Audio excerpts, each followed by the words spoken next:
Good afternoon, everybody. My name is Teresa Torralba. I'm the INECO Foundation CEO. I would like to welcome you all to this second International Virtual Symposium on Neuroscience, Well-being, Future Skills, Knowledge, and Well-being for the Community.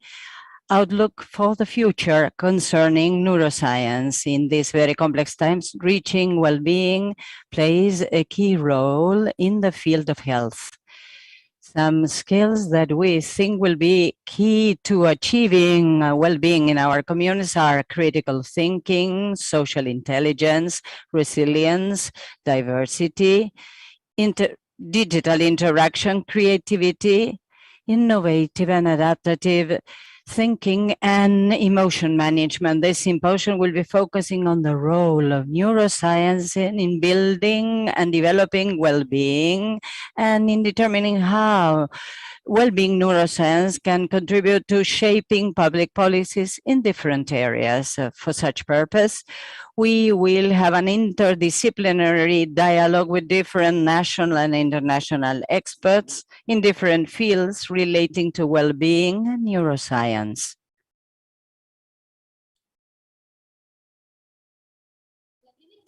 The first presentation will be in charge of Dr. Barry Schwartz, Emeritus Professor of Psychology in the Swarthmore College and Visiting Professor in Haas School, Business School, Berkeley. And I will introduce him in English. Barry Schwartz ha dedicado 50 años de su vida a reflexionar sobre la interacción entre la economía, la psicología y la moralidad. Y ha escrito numerosos libros sobre esta interacción, incluido La batalla de la naturaleza humana, del costo de vivir, la paradoja de la elección, sabiduría práctica y recientemente ¿Por qué trabajamos? Schwartz ha escrito 4 libros muy importantes y artículos en el New York Times, The Chronicle of Education, Scientific American, The New Republic, The Harvard Business Review, and The Guardian. Y ha aparecido también en decenas de programas de radio y 4 veces ha dictado conferencias TED que han sido muy interesantes y vistas por más de 20 millones de personas. Barry nos hablará del bienestar en los tiempos de la COVID. Muchísimas gracias, Barry, por estar aquí con nosotros. Estamos ansiosos de escuchar tu presentación. Muchísimas gracias, es un honor para mí recibir esta invitación y me disculpo por no hablar español. Creo que ninguno de ustedes estaría muy complacido de escucharme hablar en español, de manera que voy a abordar el tema del bienestar en los tiempos de la COVID-19. En este punto de la historia, creo que es imposible no hacer otra cosa que especular acerca de los grandes efectos a largo plazo que va a tener esta pandemia en todos nosotros. Queda claro que en este momento estamos viviendo nuestra vida de un modo muy diferente. Algunos de nosotros hemos descubierto que ya no utilizamos muchas cosas que dábamos por sentado y íbamos a utilizar anteriormente. Y también hemos descubierto que muchas cosas que eran muy importantes antes para nosotros ya no lo son tanto hoy. Las personas están descubriendo todos los días que festejamos a personas como héroes que anteriormente estaban con nosotros, quienes nos brindan las mercancías para sobrevivir, quienes nos cuidan cuando estamos enfermos. Y decimos que son héroes, pero ellos también eran héroes ayer, antes del comienzo de la pandemia, y nosotros tendíamos a desconocer su importancia, a ignorarlos. Hemos descubierto las interconexiones que tenemos con otras personas, que son mucho más importantes que nuestra conexión a las cosas. De manera que descubrimos también que es importante poder tener libertad de elección, pero también es igual de importante la seguridad. Y las personas van a salir de este trauma de alguna manera resignando parte de su libertad en aras de la seguridad, de manera que me voy a enfocar en este punto hoy, es decir, en encontrar un equilibrio entre la seguridad y la libertad.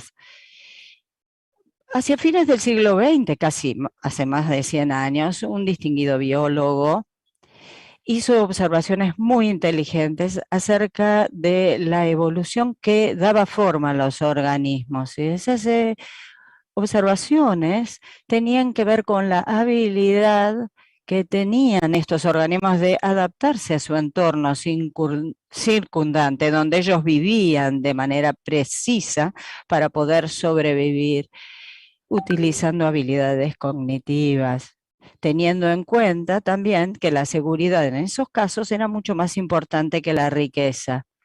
La seguridad es más importante que la riqueza. ¿Y qué quiere decir esto? Imagínense una ardilla que está en un bosque. Se traslada de un lugar al otro, busca comida, no siempre encuentra lo que necesita. Esa ardilla que está allí retosando en los bosques tiene una enorme riqueza de experiencia que quizás nosotros no tendríamos si decidiéramos estar en ese bosque porque es su hábitat natural. De manera que la ardilla tiene la seguridad de encontrarse en un entorno amigable donde ella conoce muchísimas cosas y además sabe que tiene los medios necesarios para poder sobrevivir en ese ambiente.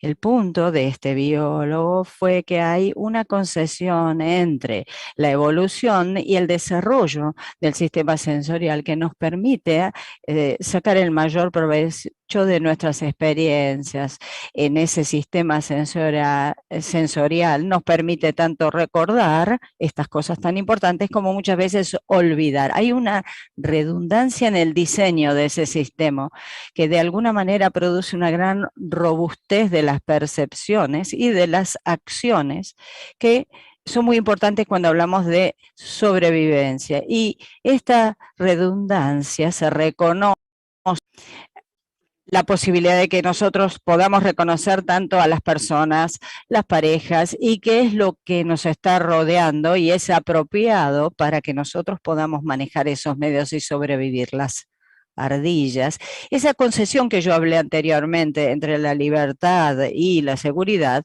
es un elemento que está incorporado en su biología. Para las personas, esas concesiones no provienen de la biología, sino de la cultura. Algunas culturas tienen limitaciones que imponen a las personas de manera opresiva y excesiva. La gente trata de liberarse de esa opresión. Otras culturas se han enfocado durante siglos en tratar de liberarse de esas limitaciones, hablando de la libertad, las experiencias basadas en la riqueza, de manera que se pueda asegurar una experiencia positiva a las personas. Yo creo que cuando todo marcha bien, las personas se rebelan en contra de estas restricciones. No quieren que se les diga qué hay que hacer y mucho menos que se les diga qué no deben hacer. Pero subestimamos de forma radical qué es lo que ocurre en un mundo que tiene tanta incertidumbre y sobreestimamos nuestra habilidad de controlar esa incertidumbre. En otras palabras, subestimamos la importancia de la seguridad cuando las cosas marchan bien. Siempre subestimamos el componente de seguridad. Luego ocurren eventos rotundos, drásticos, que nos hacen ver que en un entorno de incertidumbre adquiere importancia la seguridad. Recordando esta situación y pensando cuando se inició la pandemia, vemos con claridad lo que acaba de mencionar.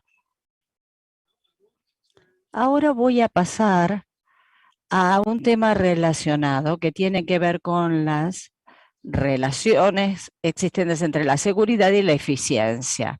En el mundo moderno está caracterizado porque adoramos a la eficiencia. La eficiencia es algo bueno. La ineficiencia es un despilfarro. Esto es algo que nos enseñan las economías. Yo estudié economía y lo sé. Ellos nos dicen que si queremos progresar materialmente, tenemos que transformarnos en ser cada vez más eficientes y hacer más con menos. ¿Qué quiere decir esto?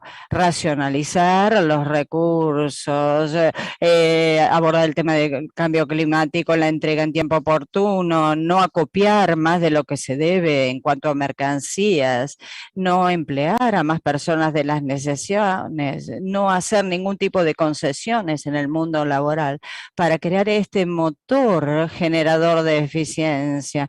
No debe haber activos, inactivos, vaya el juego de palabras, y en nuestra propia vida como consumidores vamos a tener que mejorar cada vez más para poder tener la posibilidad de adquirir más bienes a costos cada vez menores. Y al diseñar un auto, por ejemplo, los enemigos de la eficiencia, ¿quiénes son? La resistencia al aire y la fricción. Las automotrices luchan para poder hacer mayor cantidad de kilómetros con menos uso de nafta o gasolina, con lo cual eso hace que sea más eficiente el auto. El auto entonces va a tratar de utilizar la menor cantidad de combustible. Y esto nos da una idea de poder aferrarnos a ese concepto de eficiencia, hacer más con menos, hacer más con recursos limitados y no incurrir en despilfarro. Y así apreciamos poder justamente hacer muchos más kilómetros con menos cantidad de combustible. Aumentar la eficiencia es algo bueno y eliminar la fricción aumenta la eficiencia, pero, y aquí mi punto principal, si bien la eficiencia es buena, a veces cuando es excesiva no lo es tanto. Podemos llegar a un punto donde nosotros tenemos eficiencia excesiva, demasiado. Hace unos años escribí un artículo que sugería que el problema de tener muchas cosas en exceso es algo que se generaliza como problema. Cierta innovación significa gran rendimiento, por ejemplo, en nuestros trabajos, en nuestros puestos de trabajo, en nuestras tareas, pero una motivación excesiva, la gente se siente ahogada por ella, se vuelven personas nerviosas y tan nerviosas se vuelven que, bueno, de alguna manera empiezan a hablar mal o a tartamudear porque no lo pueden superar. La empatía es buena en cierta medida porque les permite entender qué es lo que está sintiendo otra persona, pero demasiada empatía haría imposible que yo pudiera rearmarme también y seguir adelante si estuviera siempre dependiendo de esa emoción que siente la otra persona o el sentimiento. En mi propio trabajo, siempre sostengo que una vida que no tiene libertad de elección no vale la pena ser vivida, pero si hay un exceso de libertad de elección, nosotros llegamos a una parálisis, tomamos malas decisiones y además llegamos a un nivel de insatisfacción muy importante. La libertad de elección es fundamental, esencial, pero en su justa medida, porque que sea mejor no quiere decir que el resultado también lo sea. Entonces, se trata de la justa medida en todo, como lo preconizaba el filósofo Aristóteles, ¿vale? Es decir, la situación media, encontrar el justo medio, el equilibrio. Y obviamente esto no nos resulta sencillo muchas veces. Lo que nos ha enseñado la pandemia, en muchos casos, es que nos habíamos transformado en seres demasiado eficientes. Tenemos que dejar de acopiar suministros. Las cadenas de suministro demostraron ser muy frágiles, sobre todo en la etapa inicial de la pandemia, donde uno no podía obtener todos los insumos que eran necesarios. Se trataba de tratar de detener la propagación de la enfermedad, era el punto más importante. Entonces cambió el concepto de y además se resignó la libertad en aras de la seguridad. Y obviamente cuando la pandemia aumentó y llegó a un pico a nivel mundial, la situación empeoró y luego la situación comenzó de alguna manera a aflojar su tensión a medida que esa pandemia aflojaba su tensión. Porque se puso en evidencia nuestra falta de preparación frente a la pandemia en países ricos y también en países pobres. Nadie estaba preparado. Esa tensión fue difícil de manejar, pero sobre todo apoyada en dejar de acopiar, de tener cada vez más para poder favorecer una mayor robustez en las cadenas de suministros, no solo el acopio. Y esto nos va de alguna manera a preparar y alistar para una próxima pandemia en caso de ocurrir. Y repito, son muy importantes las cadenas de suministro como ejemplo acerca de nuestro manejo en la pandemia. Estamos pensando acerca de cómo vamos a actuar el día después. Vamos a tratar de actuar hoy mucho mejor para poder de alguna manera mejorar el cuadro de la producción, tratando de tener mecanismos de protección, de manera que podamos tener un cierto nivel de ineficiencia como póliza de seguro. Todos los años que uno pueda evitar, por ejemplo, un accidente de tránsito, bueno, aumenta nuestra póliza de seguro. Cada día que nuestra casa no se incendia, ustedes de alguna manera han despilfarrado el seguro y también cuando están sanos han evitado el seguro de salud. Pero lo más importante es no despilfarrar el propio seguro de la propia vida. Ahora, los seguros, ¿qué es lo que nos permite adquirir? Pensemos en los seguros de la siguiente manera. Nos permite ser resilientes frente a los choques que nosotros debamos enfrentar en un mundo sumamente incierto. Y este mundo es radicalmente incierto. Cuando hablamos de la continuidad de los negocios, del business as usual, vemos ese concepto enorme de incertidumbre que hay en el mundo que nos lleva a privilegiar la seguridad y nos lleva también a sorpresas muy desagradables. Piensen en el cambio climático, que es una amenaza a nivel mundial. Ha causado desastres ambientales difíciles de resolver. Nosotros no sabemos lo que va a pasar mañana, pero sí podemos estar seguros de que sea lo que ocurre mañana, no vamos a estar preparados. Y creo que en profundidad todo esto nos ha revelado una importante manifestación para el ser humano, que perseguíamos la ineficiencia en grado mayor. Es una enorme oportunidad que hoy tenemos de reducir la fricción para poder aumentar la eficiencia del automóvil, de alguna manera desacelerarnos. A nosotros nos encanta hacer 100 kilómetros con muy poca nafta. Las fuerzas de la fricción no son costosas, hay que descubrirlas y manejarlas. Y cuando manejamos nuestro automóvil, sabemos a dónde queremos ir, estamos controlando la máquina.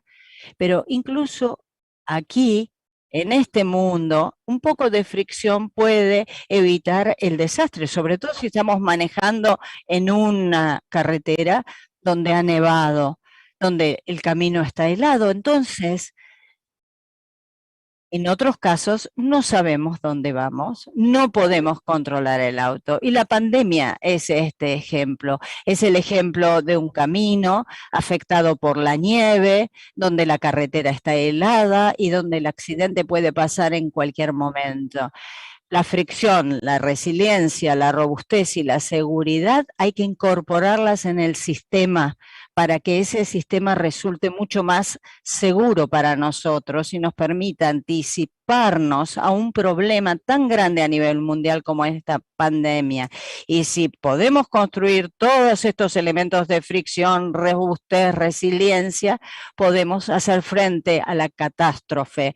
Entonces espero firmemente de todo corazón que podamos encontrar ese equilibrio entre la libertad y la seguridad y no dar por sentado la seguridad cuando la vida vuelva a su normalidad y nosotros tengamos la ilusión de que ese mundo incierto es predecible. Muchísimas gracias a todos. Muchas gracias, Barry, por tu presentación que resalta el hecho de que la pandemia nos enseñó a no tomar a la seguridad por sentado y que resignar algo de libertad para adquirir seguridad puede ser algo positivo en este contexto. Y ahora te quiero hacer una pregunta. ¿Cómo equilibramos la libertad y la seguridad de ahora en más?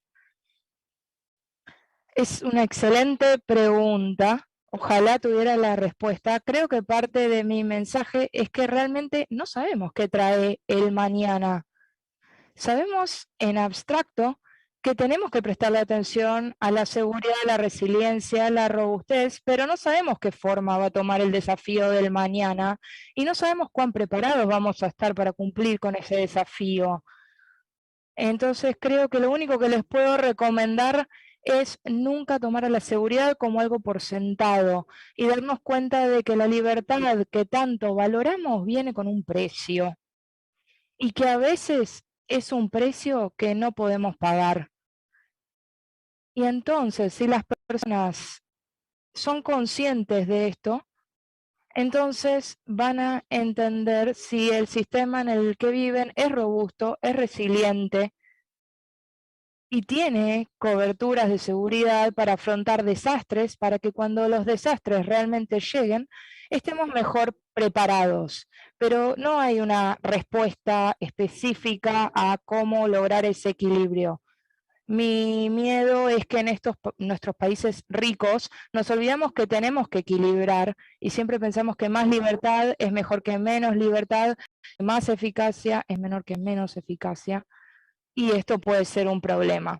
Muchas gracias, Barry, por tus consejos y no por esa respuesta tan específica, porque no la sabemos, pero sí un consejo muy útil. Muchas gracias por estar aquí hoy en este simposio y que tengas un gran día. Muchas gracias. Adiós.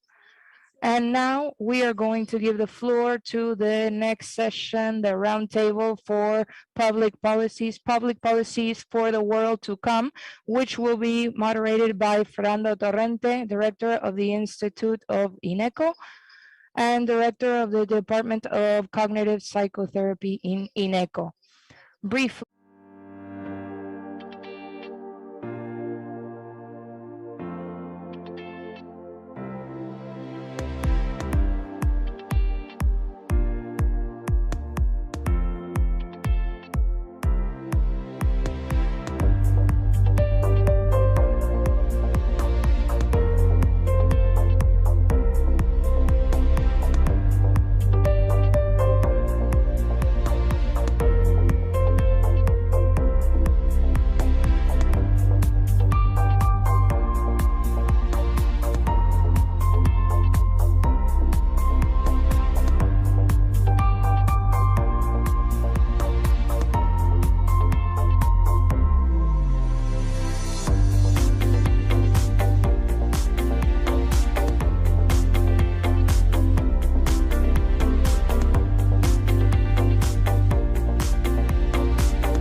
Hello, good afternoon. My name is Fernando Torrente. I'm the director of the public policies of the INECO Foundation.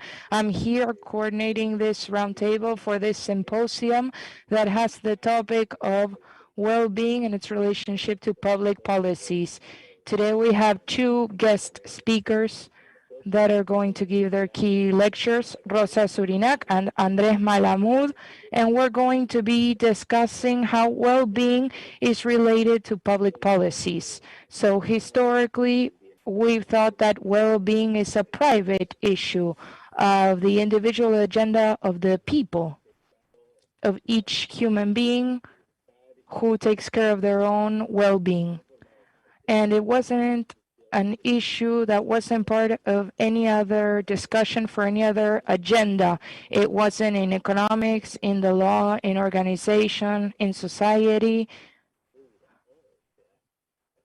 So basically, public policies historically have treated issues that have to do with organization and economic and politics specifically, and well-being has been cast aside or left to each person.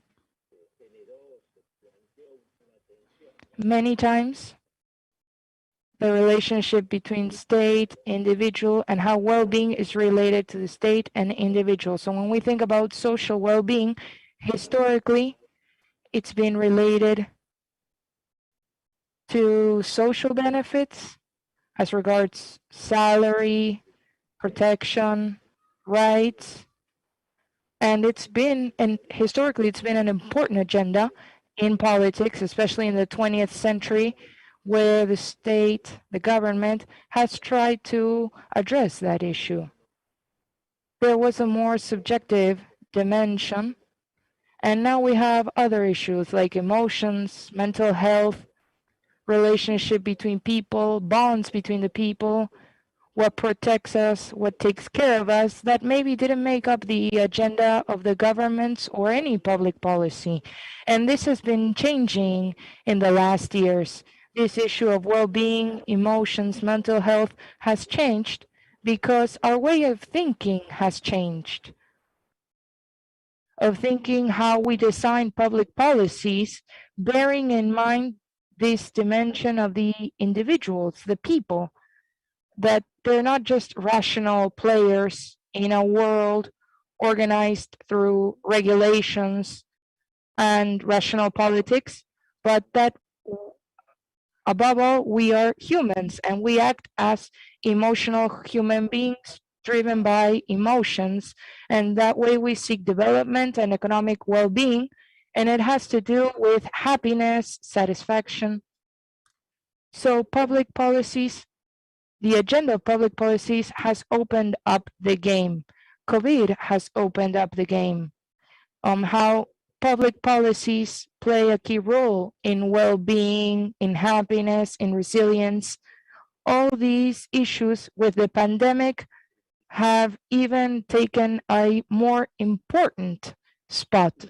They're in the spotlight. How we've been feeling this last year and a half, taking care of ourselves, taking care of our bodies from a threat, from an imminent threat, also taking care of the economy because of the impact that COVID had on the economy. So we've asked ourselves how this has impacted us as people and how we as a society protect ourselves from that and how the government protects us from that. So the agenda is quite interesting and open, and we have people who have great knowledge of this issue, and they're going to share how well-being and public policies should be related. So our key address today is going to be led by Rosa Surinac and then Andrés Malamud, and then we're going to have some minutes for Q&A and to talk about their presentations. So I'm going to start Rosa's introduction. Rosa is coordinator of alliances, outreach, and political advocacy at the United Nations. She works at UN Habitat, and she leads global projects and initiatives for the implementation of the 2030 Agenda and the new urban agenda from the perspective of urban resilience. She has a bachelor's degree in communication from the University of Barcelona, a master's degree in business from New York University, and she's currently doing her PhD in urban communication. She has a vast experience in the private sector and in the public sector. She's worked at City Hall in Barcelona and different UN programs throughout different countries, USA, Brazil, Colombia, Mexico, China, Europe, among others. And today she's working in this UN Habitat area, which is quite interesting, this topic of urban resilience that she's going to share with us today. So, Rosa, it's a pleasure to have you here with us today. And so now you have the floor. Thank you very much. Thank you. Thank you very much. Thank you, everyone from Barcelona.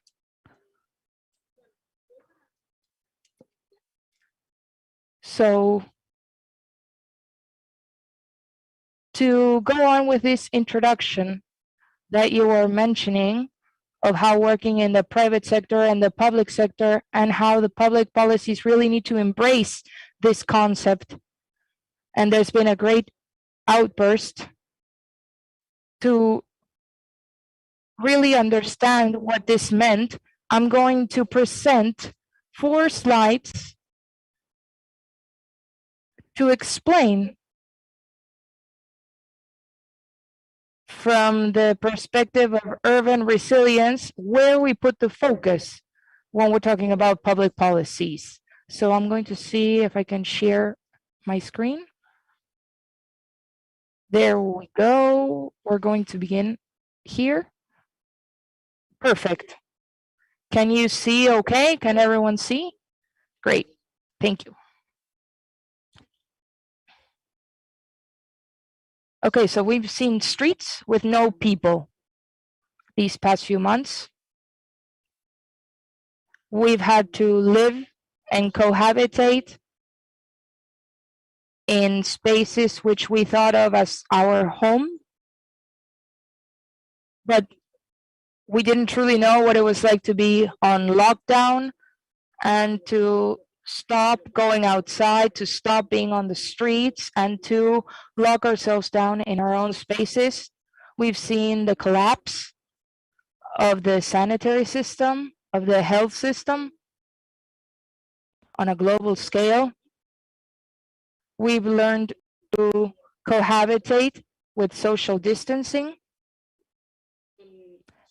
And as you can see, these are images that reflect the global impact of the pandemic. We're seeing this on a worldwide level, and we've learned new ways to work. So when we start valuing everything that this process has meant, there is one concept that has come to stay, which is a very important part of our agenda, and it's the concept of resilience. In our case, in the case of COVID, where basically more than 90% of the impact of this pandemic has happened in urban areas, what we'd like to vindicate or tell you is what the urban resilience means. So for the UN, the concept of urban resilience is historic. Urban resilience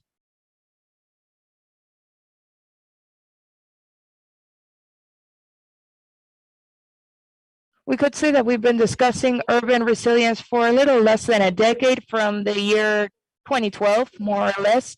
The concept of urban resilience in cities, this concept really starts to boom.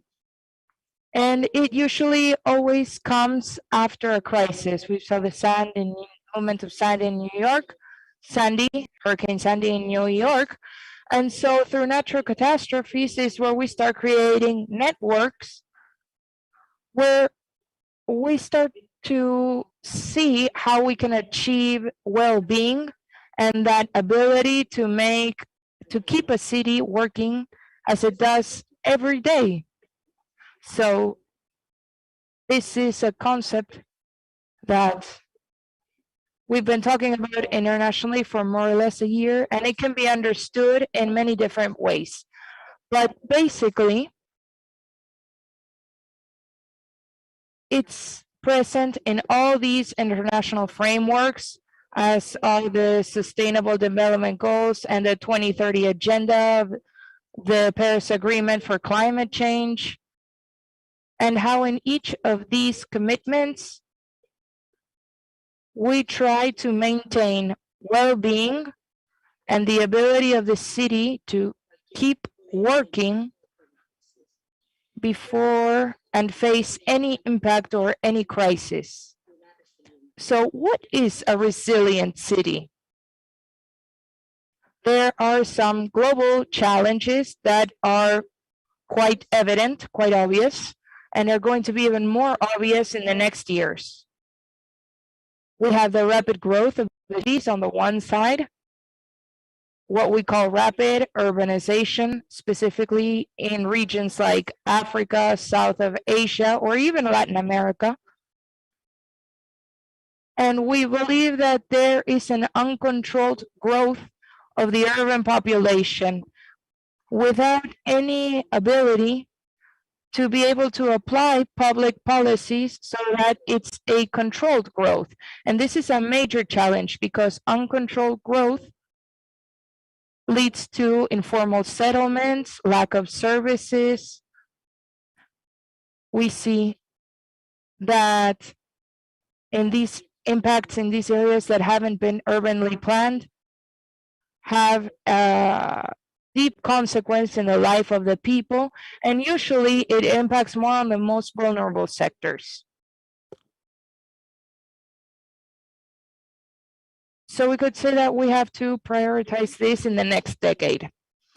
We obviously have a major challenge, which is a climate challenge. We have a climate emergency, and there's scientific evidence to back it up.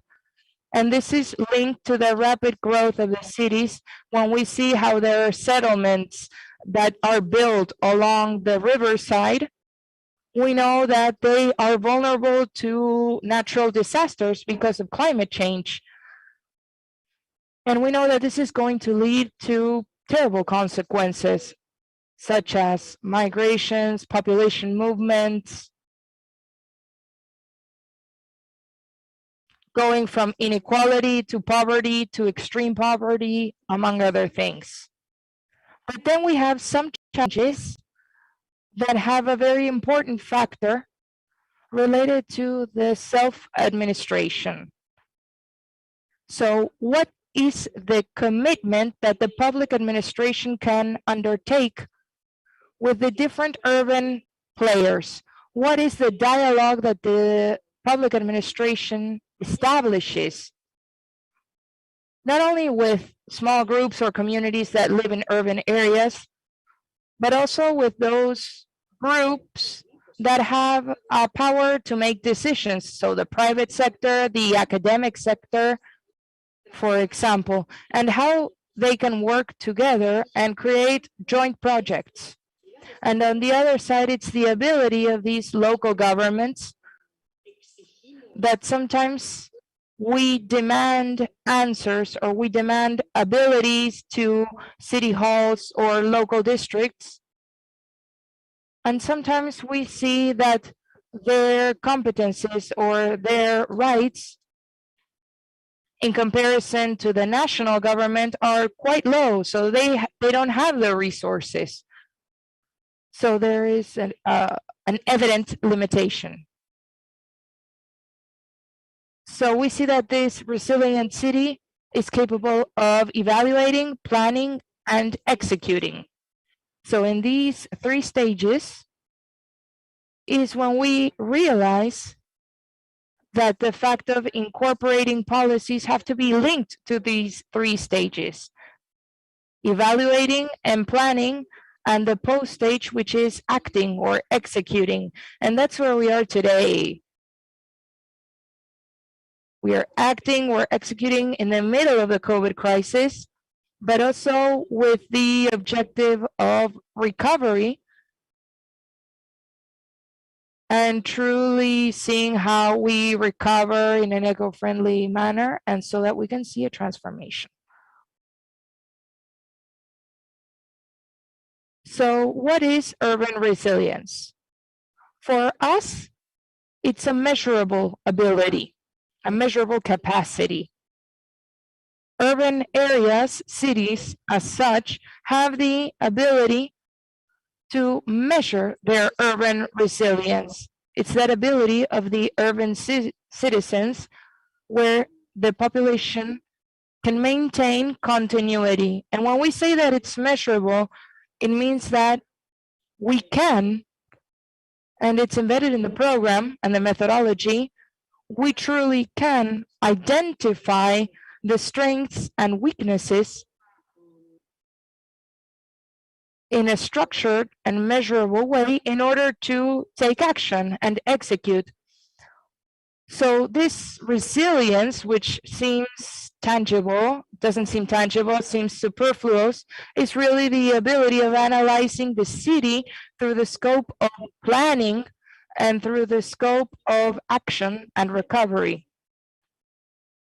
And we can truly see what are those urban elements that the city is providing and that we have to empower.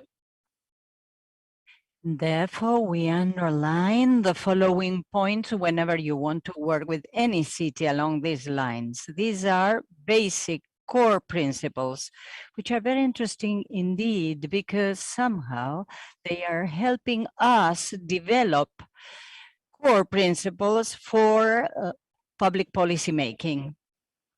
First, principle number 1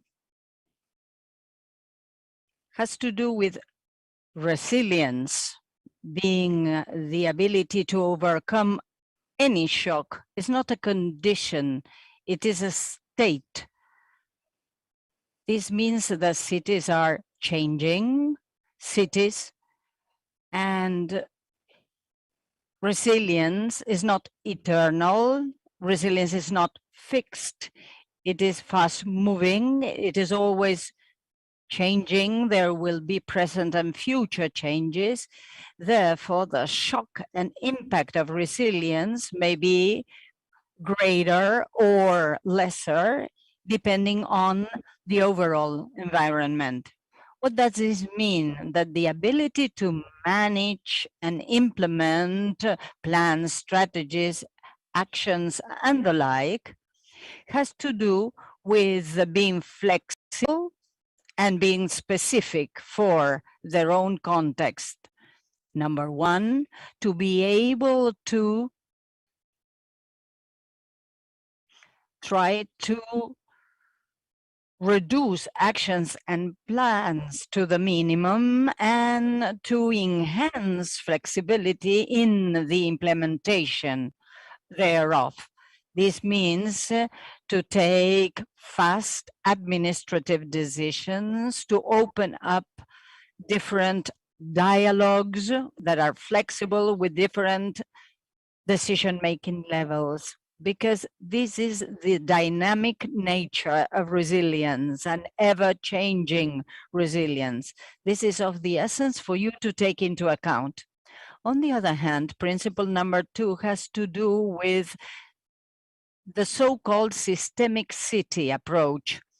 This has to do with acknowledging that cities are made up of interconnected systems, thanks to very complex network structures, communication systems that are linked to water, sewerage systems, and food systems.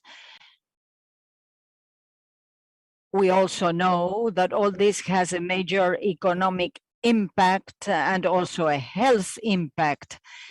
And this has to do with living together under the umbrella of a community.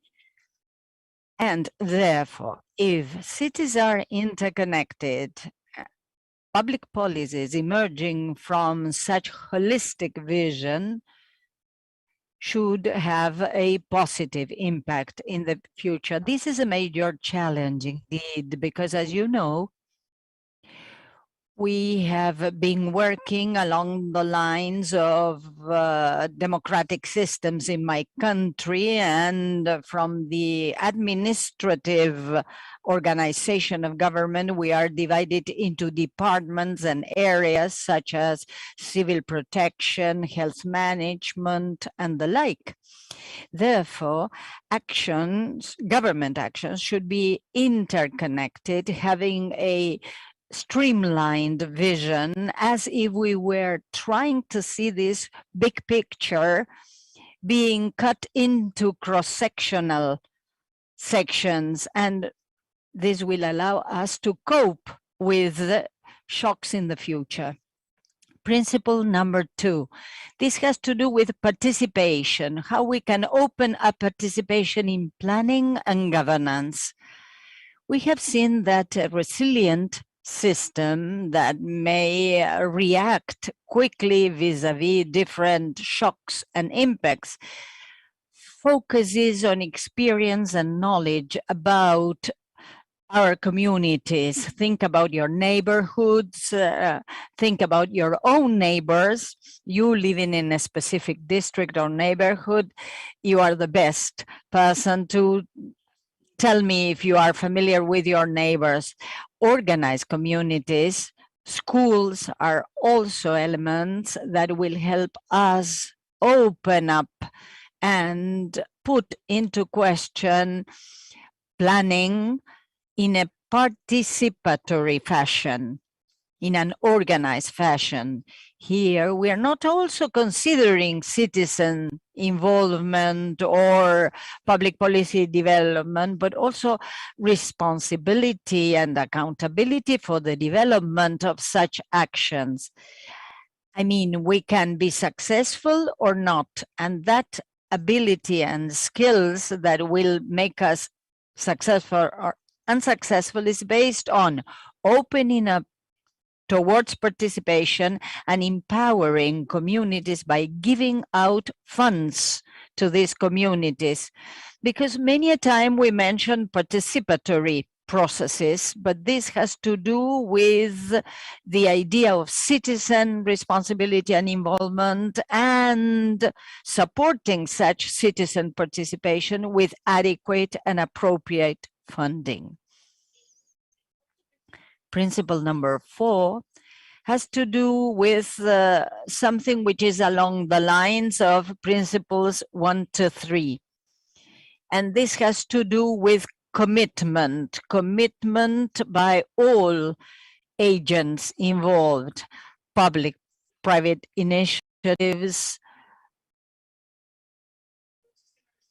And a resilient system should guarantee continuity of governance, as well as continuity of economics, trade, and many other governmental function and trade flows that heavily depend on inhabitants.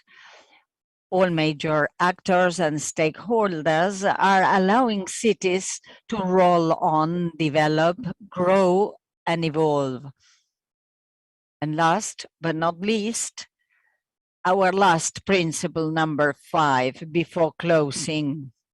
Whenever we mention public policies, this principle number 5 is geared to attaining the UN Sustainable Development Goals.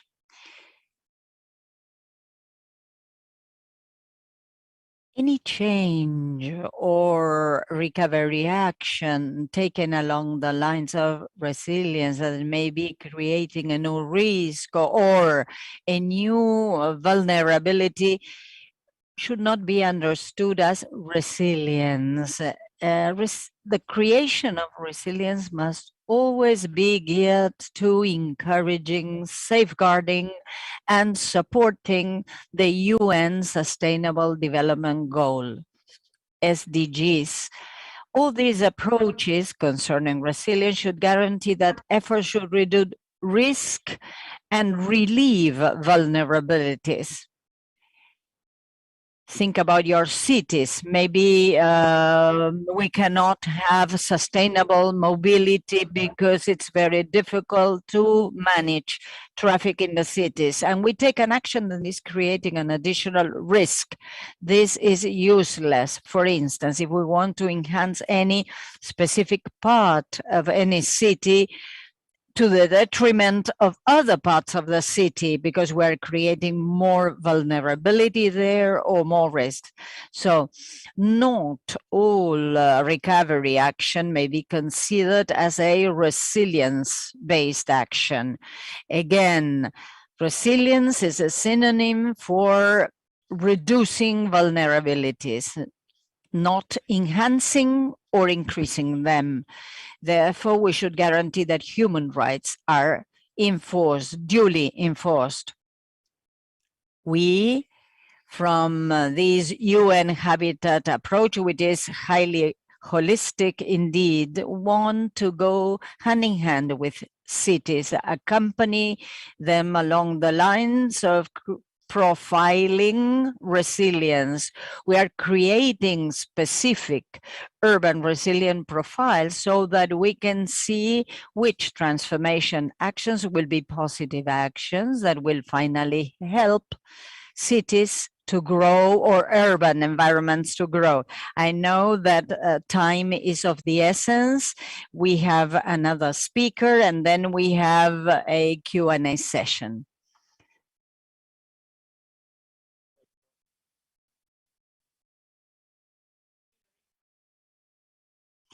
Okay, so Fernando, I will give you the floor once again, and let us see again for the Q&A session. Excellent, Rosa. Thank you so much for your presentation. Very interesting indeed.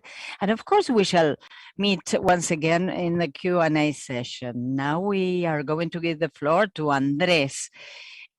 He will be the next speaker, and then, of course, we will have questions on your presentation. Let me introduce Andrés Malamud to you. He is a Senior Research Center, Lisbon University, Social Sciences, Political Scientist, University of Buenos Aires, and the European Institute of Social Science, Max Planck Institute, Heidelberg, University of Maryland, USA. Research lines, democratic institutions, comparative politics, and different areas covering Europe and Latin America. He translated a very interesting book, Secretos, Mentiras de la Vida Política, Secrets and Lies from a Political Life. He is a consulting member at IDV, CAF, and he is a member of the Latin American Committee on Political Science, and he works the lines of being a secretary for political sciences in Portugal, and he writes for different newspapers, La Nación, Clarín. Andrés, the floor is yours. Thank you, Fernando. I'm going to be brief because I'm going to talk about public policies, which is very distant from the everyday life of citizens, therefore disconnected to well-being, and even though it's truly related, and that is foreign policies.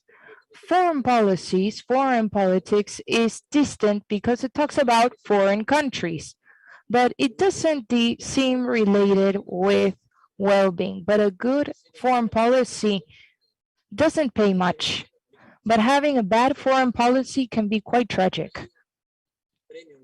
Nobody's going to give an award to a country for being at peace, but it can be severely punished for going to war. So within foreign politics, I'm going to talk about a regional aspect, focusing on Argentina. So I'm going to suggest the 6 reasons why a country, or better yet, a government, has incentives to share their sovereignty with their neighbors. Regional integration is a means, it's not an end. It's not an end in itself.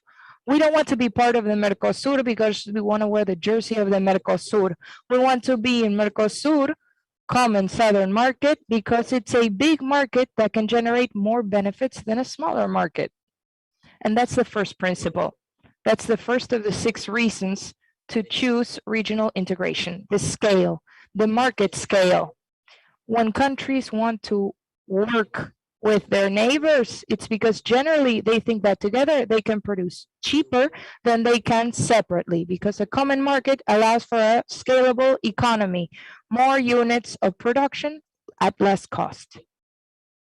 This is the rationale, the logic behind the European Union. They have a common market, which is a strength, and within the European Union trades 2/3 of the European countries. So if the world were to disappear and only the European Union were left, the member countries lose 1/3 of their trading business. In Latin America, this doesn't happen. We don't trade amongst each other. So integration is a scale, not as a market, but as a platform. We get together to buy not from each other, but to sell to the rest of the world in better conditions. We created the Mercosur, or the Pacific Alliance, because we want to obtain better conditions from China, the European Union, or the USA. So with our neighboring countries, we seek foreign markets. If this is so, then the discussion happening within Mercosur today of reducing the external common tariff and negotiate with other regions makes a lot of sense. The common external tariff allows us to negotiate with the world, and it opens up to new markets, which can sometimes be good because we can sell, but to others not so good because they can sell to us. So their defensive interests, especially in not very competitive goods that demand a high labor workforce. So you cannot produce competitively in the domestic market, but in exchange, we give a lot of jobs. So we can buy cheaper, but we would lose a lot of jobs if we did so. So this is something to bear in mind. So scale of the market, scale as a trampoline, a platform. And the third is the reputation. Sometimes countries around the world don't have a good reputation, and so they join other countries to generate a good reputation. That was the Pacific Alliance. 4 countries that got together to say, we have a free trade agreement, we believe in capitalism, we want to trade. Mercosur also, that was also the intention of the Mercosur. In the year 1985, when Argentina and Brazil came together, the objective was, look, come and see, there are no dictatorships here. Now we are a democracy and we want to show our products to the world. So we have to think today in Mercosur, does it have a good reputation or a bad reputation? I'm not saying that if the Mercosur has a bad reputation, it should be put down. No, but it's something that we need to analyze. If it has a bad reputation, does it need to be put down? These 3 elements, platform, reputation, and economic scale, are the 3 factors. Governments do this because there are potential possibilities in the foreign market and they want to seize those opportunities. Now I'm going to talk about domestic advantages. Why do we do domestic trade? Because we can tie ourselves to a mast, like Ulysses with the mermaids. Sometimes governments think that they cannot resist some pressures, or if they do resist, their successor is not going to be able to resist. So regional integration is a way to guarantee my investors and the population and the world population that the politics are going to remain beyond my mandate, beyond my administration. To see, I'm tied to Brazil, so I cannot do whatever I want. The common external tariff is an example. With the volatility of Argentina with the dollar, the common external tariff remains the same throughout 2 decades. This can be good or bad. It can be stability or stagnation, but it was the desired effect to tie yourself to a mast and say, look, there's a number that isn't changing in spite of the crisis. The second element is the shield. The shield that protects the political scheme, the political regime, the stability of the presidents. Latin America was quite unstable politically. Presidents were substituted by the military quite frequently. We still have instability. There are still presidents who cannot finish their terms, but they are not replaced by the military. They're replaced by the vice presidents or the parliament. integration played a key role because it resolved the conflict hypothesis. That means that my neighbor is not my enemy, he's my partner. And so I was able to reduce military budget. And by reducing military budget, I reduced the threat to democracy. So there are more democracies that are more stable. And that is thanks to the regional integration. And to conclude, integration, the sixth principle, has audience benefits. This means that the population gets to vote, and governors and governments and politicians like to be re-elected, and we Latin Americans like to vote. So this integrationist speech is popular. If the integration doesn't work, we are losing international trade advantages. So if we close to the world, we lose trading opportunities. And we Latin Americans are very jealous of our sovereignty. We don't like to share, but they do like to feel that they belong to a community that can extend throughout many, many miles and more than 20 countries. So those who speak well of integration are doing themselves a favor. And I want to be clear, those who talk about it well, not those who put it into practice well. We want rhetorical Latin Americanism, and that is what they obtain. So what's the future? And this is what I'm going to finish with. What is about particularly the Mercosur? Probably the present. It's quite difficult to imagine change because the objectives that can be met are already being met. We have stable democracies. We have political satisfaction. We don't have a bigger market because our economies are complementary. We produce the same things and sell abroad. We could generate export platforms. And this is a discussion undergoing today. Internationally, our blocks are closed. They need to open up so that we could get more benefits and generate well-being and favor the consumer. Perhaps this is still being debated. Uruguay, Brazil, and Argentina all have different positions on this. So whatever they decide, on that decision will depend the well-being of foreign policies of Argentinians and Latin Americans in general. Thank you, Fernando. Thank you, Rosa, for your speech, and we are open for Q&A. Thank you, Andres, for your presentation. I have a lot of ideas in mind from your presentations, but I'd like to mention a common subject to spark discussion. Both of you mentioned that according to my vision as a psychologist who is working along the lines of public policies, I am a psychologist by training, and we see the world from the inner to the outer part. Our brain builds things from the inner part to the outer part. So we have this very specific vision, which is self-centered, and that everything happens from the inside to the outside. But of course, our discipline, psychology, has been expanding lately, and we know that many things happen from the outside towards the inside. So there are many macro reasons acting on the way in which we behave. So our mind is now enlarging beyond the borders of our own brain, and how a city is organized has to do with the way in which we act, how we move to and fro in different places, if those places are comfortable or not. And all these exerts much influence on our behavior. What we think, how we act, has to do with the way in which we organize the outer part of cities. And Andres, when you mentioned city organization as well as Rosa, I was thinking about this relationship between cities and foreign policy.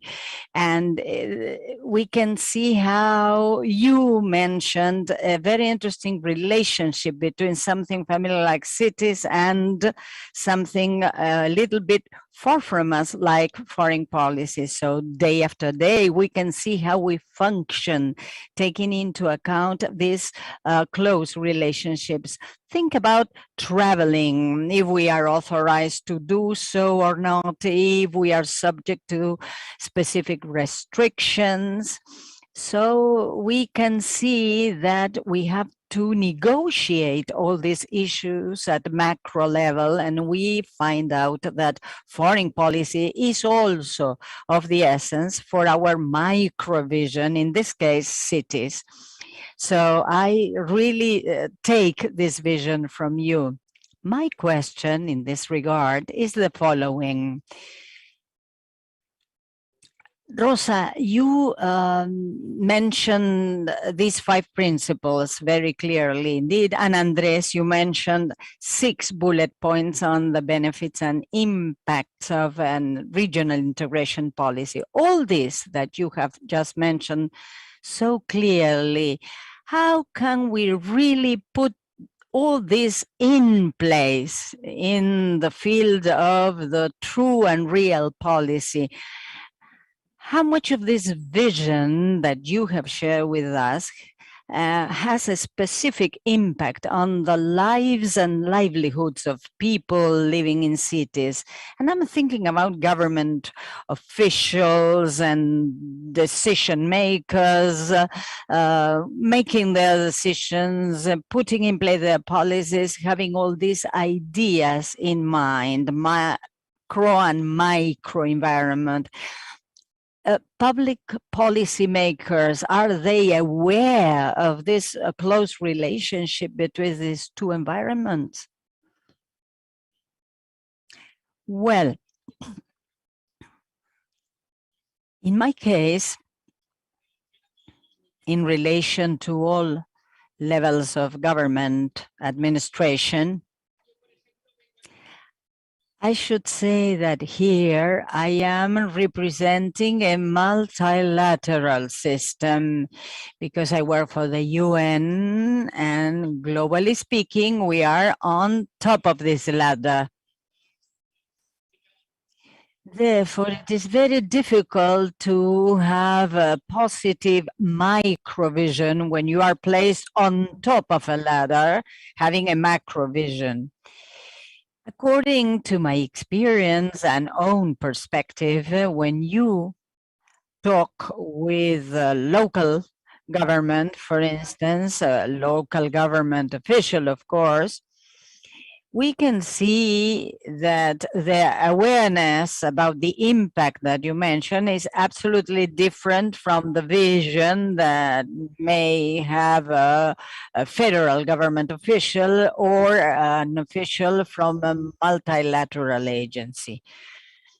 For instance, a city mayor, even though the city may be very big and large, he will be walking the streets of the city he is managing.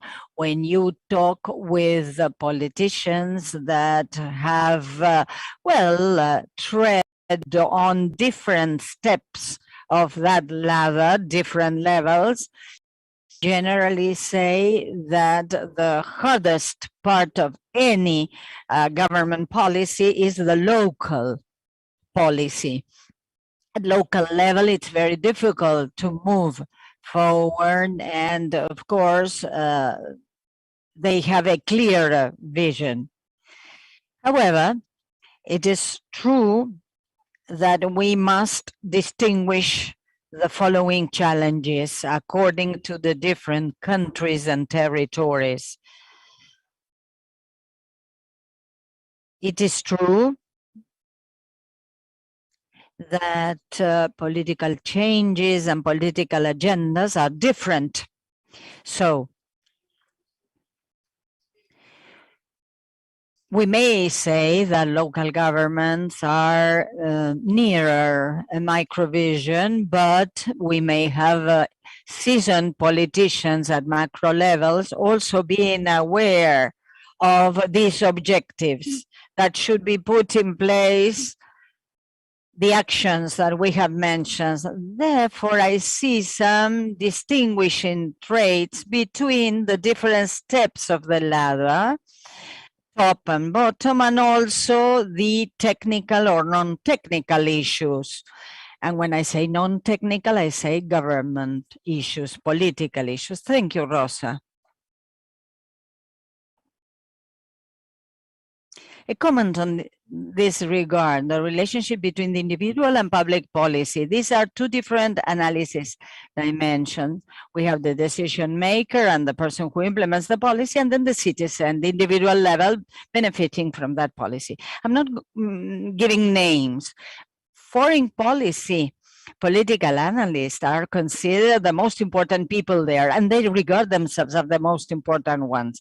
This has to do with the survival of government, is high politics, and economics, trade, and education is low policy. Low politics. So we foreign policy experts regard ourselves as high politics and very important people. And this has to do with the fact that they are necessary indeed because they can prevent war. But most of the time, they are not the most important one. So those who are on top of the ladder, they are themselves and the most important people. But this is not so. Now, bottom along such a ladder, we have a lot of complexes we have to deal with, all right? There are many countries that have a sort of inferiority complex, and this has to do with emotions and sensations.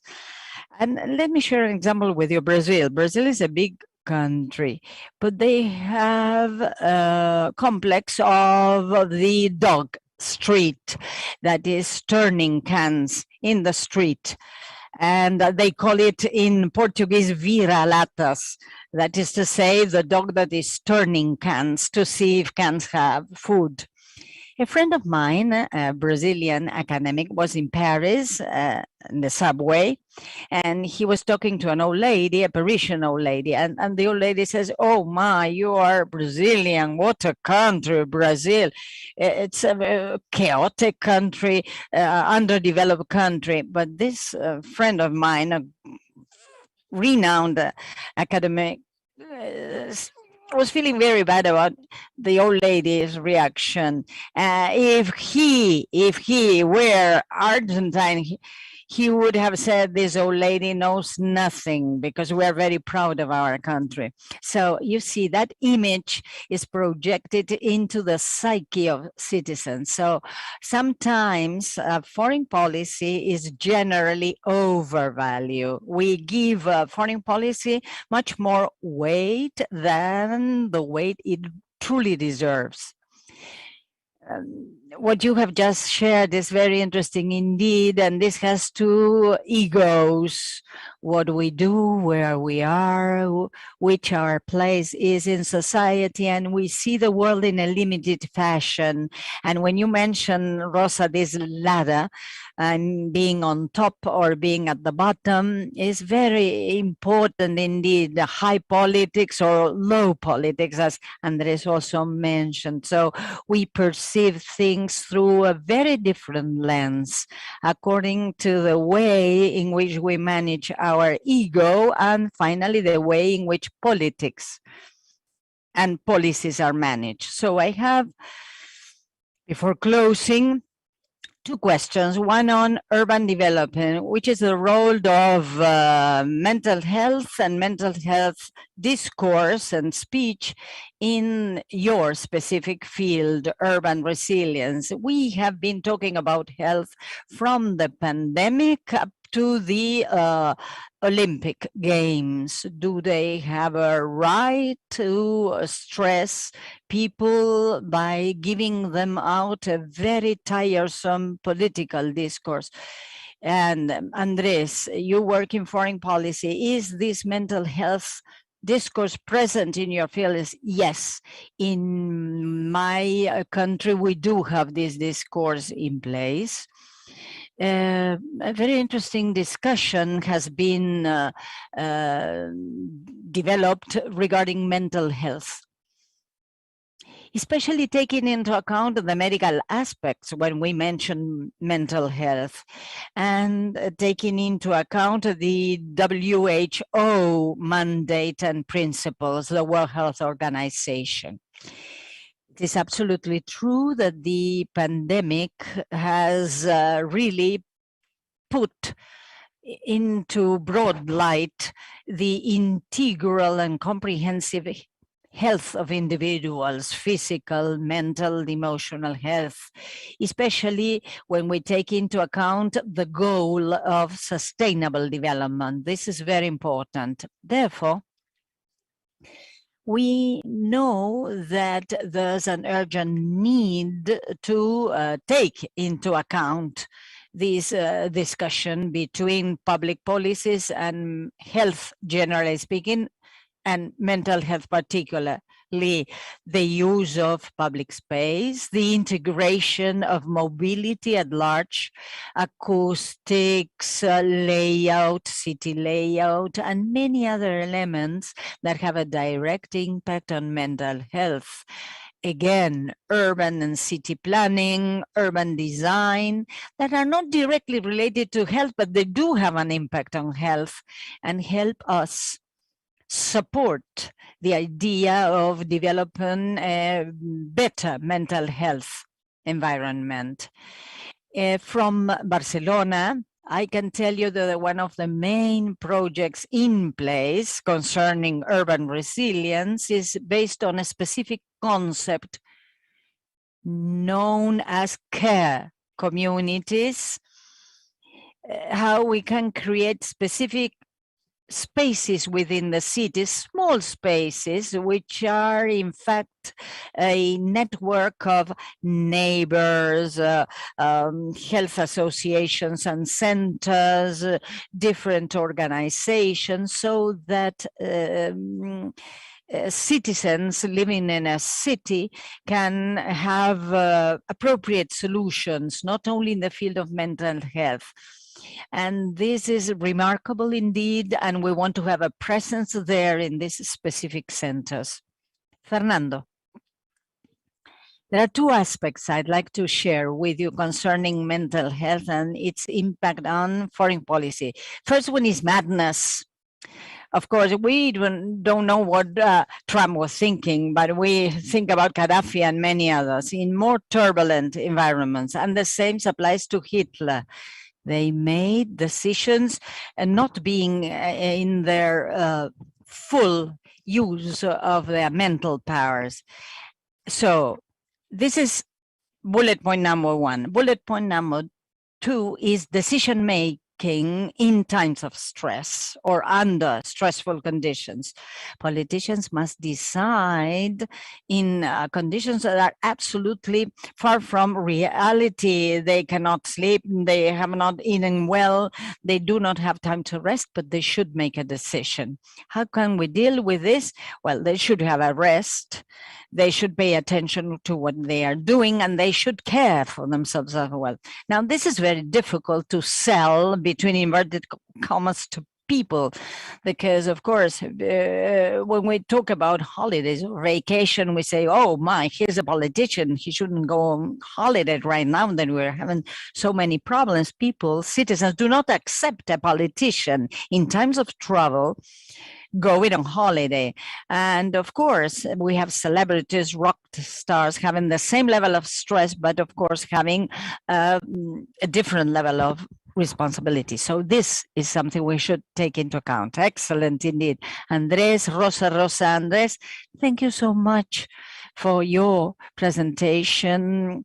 Highly interesting indeed. We were able to learn, see things that are a little bit unconnected sometimes to us, public policies, foreign policies, policy, and for instance, in this case, urban resilience. And there is a connection, there is a relationship. Thank you so much for your time. for your ideas. So interesting indeed. And now we are going to follow with the symposium. I will give the floor to Dr. Julian Bustin. He is the chief of the Psychiatry of Aging Clinic at INECO Foundation, and he is one of the two scientific coordinators. Please be with us, and we are going to start the next presentation. Thank you so much to you all.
Buenas tardes a todos, muchas gracias por estar aquí en este importante simposio. Soy Julián Bustín, jefe de Psiquiatría de Envejecimiento de INECO y uno de los miembros del comité científico de este simposio. Para mí es un placer y un honor presentar al siguiente orador que la va a dar uno de mis mentores, el profesor Craig Ritchie. Es profesor de Psiquiatría del Envejecimiento en la Universidad de Edimburgo. Es director de Brain Health Scotland. Tiene más de 250 publicaciones académicas y obtuvo casi 100 millones de libras para becas a lo largo de su carrera al día de la fecha. Hoy nos va a hablar sobre un tema muy importante y un tema aún más importante para el futuro de la salud mental. Nos va a hablar de servicios de salud mental, una nueva forma de prevenir la demencia. Craig, te cedemos la palabra. Muchas gracias. Muchas gracias, Julián. Es un placer volver a verte después de tantos años. Así que muchas gracias. Muchas gracias por esa cálida bienvenida y por darme la oportunidad de presentar este tema. Bien, entonces ahora en los próximos 20 minutos voy a estar hablando sobre una iniciativa que comenzamos en Escocia hace 2 o 3 años. Que nosotros creemos que realmente es una forma distinta de prestar servicios de salud mental para personas en una etapa temprana de enfermedades genéticas por mutación. Y esto lo podemos hacer a través de las clínicas de memoria. Y para poder hacer esto, entonces ahora quiero dividir mi charla en 2 partes.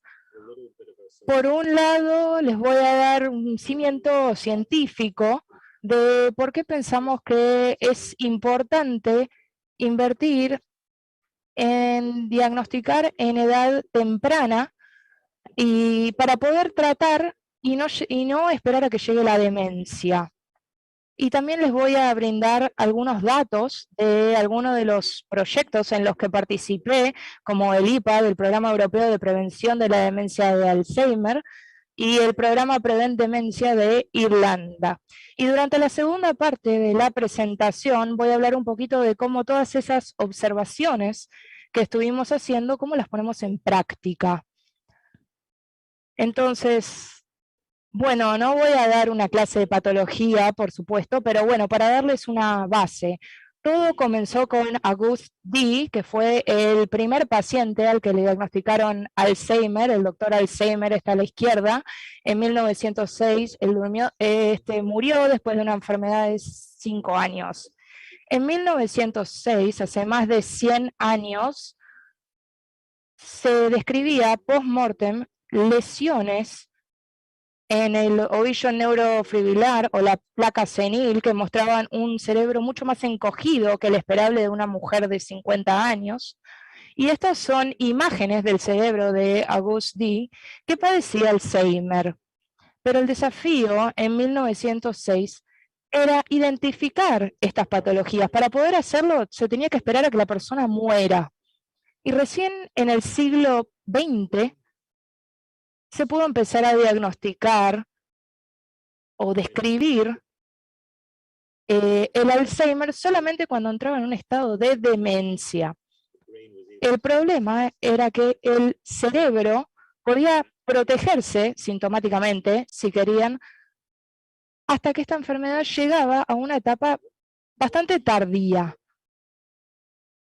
Entonces, lo que no pudimos hacer hasta los 90 era identificar esta enfermedad antes de la muerte. Y luego, en los 90 se revolucionó la ciencia cuando, por medio de los biomarcadores de líquido cefalorraquídeo, pudimos empezar a identificar la enfermedad. Entonces, este enfoque sintomático para identificar el Alzheimer se podía empezar a hacer para poder generar un diagnóstico más temprano para poder prevenir la demencia. Es decir, que durante muchas décadas tuvimos que pensar solamente ya en la etapa final del proceso de esta enfermedad. Lo veíamos solamente a través del lente de la demencia. Pero ahora lo que podemos hacer, o estamos tratando de hacer por medio de servicios clínicos, es transicionar a una etapa anterior de la enfermedad. Y le voy a mostrar algunos datos que apoya esto de que las enfermedades que llevan a la demencia tienen su génesis unos 20 o 30 años antes de que se empiece a manifestar la demencia. Y aquí vemos en esta diapositiva este periodo silencioso. Y digo que es un periodo silencioso porque solo es silencioso porque no estamos escuchando bien. Y aquí es donde empiezan a surgir algunos de los cambios que surgen en el cerebro que luego llevan a la demencia. Entonces, podemos decir que, como en cualquier otra rama de la medicina, si uno puede identificar la enfermedad en una etapa más temprana, entonces va a poder tratarla antes de que llegue a la demencia. Entonces, el otro punto es, ¿qué son estas enfermedades? ¿Cómo surgen? Y lo más importante es, ¿por qué están empezando a contraer Alzheimer a los 50, a los 60 y más adelante, por supuesto, eso conduce a la demencia? En esta diapositiva, que está muy cargada, vemos que hay varios factores de riesgos para contraer Alzheimer y muchos que generan cierto grado de resiliencia. Entonces, lo primero que tenemos que ver es que hay muchos factores que pueden generar el Alzheimer, no hay una causa única. Y además tienen distintas potencias o distintos impactos en las distintas etapas de la vida de la persona. Esta es una publicación de hace casi 10 años. Un colega de UCL que trabajó con académicos empezó a comunicar lo que muchos sabíamos, que al identificar la demencia, el Alzheimer, en una etapa temprana, reducía la enfermedad en un futuro en el 40%. Cuando se publicó este informe, nos dimos cuenta de que hay dos cosas que tenemos que hacer. El primero es cómo transformar todas estas observaciones epidemiológicas en un plan accionable para poder ponerla en las políticas de salud pública. Y el segundo tema es cómo tomamos todas estas asociaciones de demencia y cómo identificamos los mecanismos de la demencia. Entonces, hablamos mucho, por ejemplo, de la dieta mediterránea, que es muy buena para prevenir la demencia, pero ¿no nos encantaría saber por qué esta dieta mediterránea es tan útil para prevenir la demencia? Eso ayudaría mucho a entender el proceso de la enfermedad. Y también nos ayudaría a realizar tal vez en una etapa más temprana una intervención farmacológica. Entonces, una de las cosas que tuvimos que hacer para poder incorporar todos estos datos, todas estas observaciones, los incorporamos en un modelo de 4 factores. Es decir, si tomamos un individuo y queremos definir cuál es el riesgo que tiene de desarrollar Alzheimer o demencia en el futuro, tenemos que recabar datos de varias fuentes para poder generar algoritmos de predicción. Tenemos que analizar riesgos modificables y fijos. Los fijos serían la genética, los modificables serían, por ejemplo, el estilo de vida. Tenemos que ver la expresión de la enfermedad a través de biomarcadores de líquido cefalorraquídeo. También tenemos que ver los síntomas, cambios cognitivos, cambios en la conducta, en los patrones del sueño. Y dentro de este modelo de 4 factores, la cuarta dimensión sería el tiempo. ¿Qué podemos aprender viendo cómo va cambiando esta enfermedad y los biomarcadores a través del tiempo?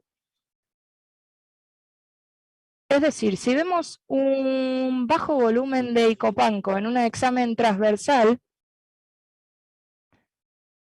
no sabemos si ese volumen se redujo por la enfermedad del Alzheimer o si realmente es la forma normal que tiene el cerebro de esa persona. ¿Y dónde estamos recabando todos estos datos? Bueno, los estamos sacando de muchos estudios que se están haciendo en todo el mundo, muchos en América, que están recabando muchos datos de buena calidad. Voy a hablar un poquito del programa Prevent Dementia, donde hay cientos de personas de 40, 50 años que se está haciendo un fenotipado, donde se está analizando las neuroimágenes o los riesgos. Y una de las cosas que quiero resaltar de esta diapositiva es el trabajo que estamos tratando de hacer con organizaciones como Gates Ventures para crear plataformas a las que el mundo puede acceder para permitir que los investigadores a nivel mundial puedan entrar y estudiar estos modelos de la enfermedad. Entonces ahora vamos con un poquito de ciencia. Creo que todos estamos de acuerdo en mayor o menor grado que el Alzheimer se origina en el hipocampo. Entonces, podemos considerar cómo le hacemos pruebas al hipocampo, cómo le hacemos un ensayo clínico. Sabemos que el hipocampo, cuando lo vemos por una resonancia magnética, se puede dividir en subcampos. Y estos subcampos tienen funciones cognitivas específicas, sobre todo las células del lugar del hipocampo, las células de la cuadrícula del hipocampo, que son áreas de del cerebro que se dedican a la memoria espacial visual. Entonces, ¿cómo lo analizamos? Por ahí utilizando pruebas específicas, pruebas cognitivas más específicas. Entonces en iPad utilizamos esta prueba de 4 montañas para la memoria espacial visual. Entonces, ven estas 4 montañas que tienen cierta orientación en una cierta hora del día, y la persona que hace esta prueba tiene que tratar de recordar estas 4 montañas y su orientación. Luego se les muestra 4 imágenes, una de las cuales tiene las mismas montañas desde una perspectiva distinta. Y así es como analizamos las células del lugar del hipocampo. Y es bastante difícil este examen, de hecho es bastante más difícil que realizar un mini examen del estado mental. Pero la respuesta correcta es la A. Entonces, lo que vimos con este proyecto de Prevent Dementia, mi colega Richie, que trabaja en Montpellier, dijo que si hay alto riesgo de desarrollar demencia a través del puntaje CAIDE, lo que vemos es que personas que obtenían un puntaje alto de CAIDE, parecía que les iba bastante peor, tenían un puntaje más bajo en este examen de las 4 montañas. Y sepan que la edad promedio aquí es de 52 años. Entonces, ya vemos alto riesgo de demencia para la vida posterior, que ya muestra cambios cognitivos que probablemente están relacionados con un área de objetivo patológico clave de la propia enfermedad del Alzheimer. Entonces, viendo nuevas imágenes de un grupo de trabajo de Cambridge que trabajan con Prevent Dementia, veían que estos subcampos del hipocampo se veían atrofiados y estaban asociados con el estado APOE4 del individuo. Es decir, este gen APOE4 es un gen de alto riesgo para contraer Alzheimer y que se veía que tenía volúmenes mucho más bajos en áreas críticas de la capa molecular del hipocampo. Y sabemos de varios estudios post-mortem que esta es un área del cerebro que se ve afectada desde una edad muy temprana en el caso del Alzheimer. Sé que muchos ya escucharon hablar del criterio ATN, amiloide tau neurodegeneración,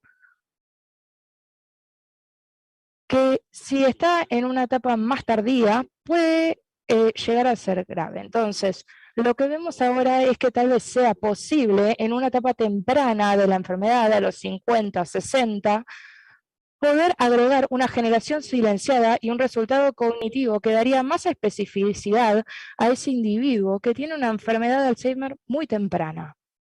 Entonces, con toda esta evidencia tan contundente desde un punto de vista científico, vemos informes nuevos todos los meses, nuevos informes, nuevos papers que están saliendo que apoyan esta hipótesis de que el Alzheimer se empieza a desarrollar muchos años, si no décadas, antes de llegar a la demencia.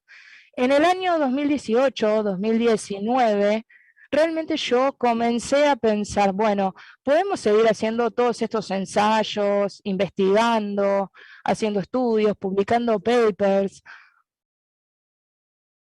pero para realmente hacer una diferencia tenemos que poner todo esto en práctica. Les pedimos disculpas, pero se corta la transmisión. A medida que íbamos haciendo estos estudios, tuve la oportunidad de hablar con varios participantes de 40, 50 años. Les pedimos disculpas, pero se corta la transmisión del video en vivo. Lo que decían estos pacientes, lo que me decían es, pero además de hacer investigaciones, ¿qué podemos hacer hoy para proteger nuestra salud mental? ¿Qué pueden hacer nuestros hijos en cuanto a un cambio de estilo de vida? Entonces, realmente creemos que es el momento de implementar todo esto y ponerlo en práctica. Y entonces, aquí en Escocia, en el año 2018, apoyaron nuestra propuesta de generar una organización que se llama Brain Health Scotland, y aquí es donde trabajan Anna Borthwich y Henry Simmons.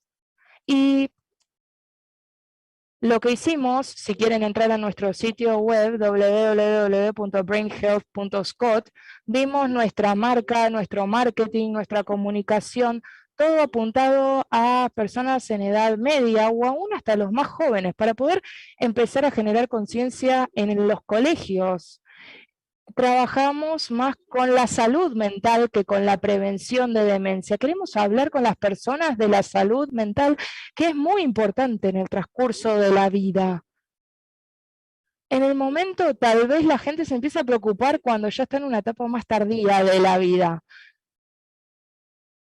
Entonces, trabajando con muchas organizaciones y cómo se están dando las situaciones, vemos una reducción muy palpable de tasas de incidencia de demencia año tras año. Entonces, podemos decir que no solo nos importa lo que sucede en Escocia, sabemos que tenemos mucho conocimiento y aprendizaje que queremos compartir con el resto del mundo. Estamos trabajando muy de cerca con México, con Brasil, con Jamaica, con Japón, con Estados Unidos, para poder compartir todo nuestro aprendizaje en esta área. Y en estos últimos momentos, en el año 2017, formamos un equipo de trabajo donde empezamos a analizar como si los servicios de salud de aquí de Escocia estaban preparados para trabajar con toda esta nueva información. Y llegamos a la conclusión de que tal vez no estaban listos para empezar a identificar a las personas en una etapa temprana de la enfermedad. No se estaba pudiendo hacer. No se estaba pudiendo hacer a través de los biomarcadores. La enfermedad se estaba detectando muy tarde. Entonces, con este paper del 2017, dimos pautas para establecer clínicas de salud mental. Y aquí, en estas clínicas, que son muy distintas a las clínicas de memoria, En las clínicas de memoria diagnostican demencia con un diagnóstico ya tardía, pero en una clínica de salud mental es un tema de generar un perfil de riesgo, detectar la enfermedad en una etapa temprana y poder prevenirla. Y para poder hacerlo, volviendo al modelo de 4 factores, analizamos individuos y su riesgo de desarrollar la enfermedad más adelante. Y lo que hacemos es tratar de achicar ese riesgo, aminorar ese riesgo, analizando su estilo de vida o sus enfermedades, como por ejemplo la diabetes. Entonces, en plan de prevención, por ejemplo, en este individuo es poder optimizar su plan de gestión de diabetes. Y de luego, cuando vuelve y reanalizamos los algoritmos y perdió peso, estamos logrando prevenir la demencia. Y en un periodo de tal vez 10 años, logramos aminorar la marcha de la enfermedad. Entonces, hay un momento específico donde hay que empezar a intervenir. Y para poder tratar de aminorar el riesgo de que avance la enfermedad, de que aparezcan los síndromes de demencia a los 60, por ejemplo.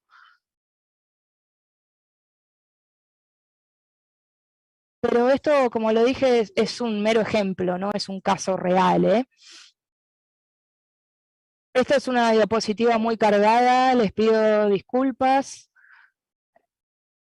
Esto necesita mucho trabajo, mucho análisis, pero tenemos que detectar la enfermedad por los biomarcadores, analizar el estilo de vida del individuo, hacer un seguimiento de las secuencias, recabar datos constantemente en todos estos servicios clínicos para poder estar actualizando la información a través del aprendizaje automático y los algoritmos de predicción.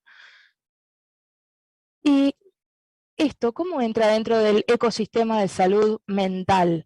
Entonces, le llevé este informe, presenté este informe, donde vemos dos partes para este primer desafío de cómo ponerlo en práctica. Lo implementamos con individuos, pero el tema es cómo trabajamos para prevenirlo a nivel público. Y eso es ir y trabajar con escuelas primarias, con escuelas secundarias, con empresas, para realmente empezar a transmitir mensajes de salud mental muchísimos años antes de que se empiece a manifestar el Alzheimer. Si hay una población de alto riesgo, como por ejemplo deportistas, jugadores de rugby, de fútbol americano, es una población de alto riesgo y trabajamos específicamente con ellos en estas clínicas de salud mental. Y lo que sucede en estas clínicas, que lo que estamos planeando es que sea un centro abierto al público, donde una persona pueda venir, hacerse exámenes. Se hacen exámenes de riesgo, primero en una etapa de triaje, después lo ve una enfermera que analiza los valores y luego pasa a ver a un médico que mira las resonancias magnéticas, se toman muestras de sangre y luego se hace un plan de prevención de la enfermedad.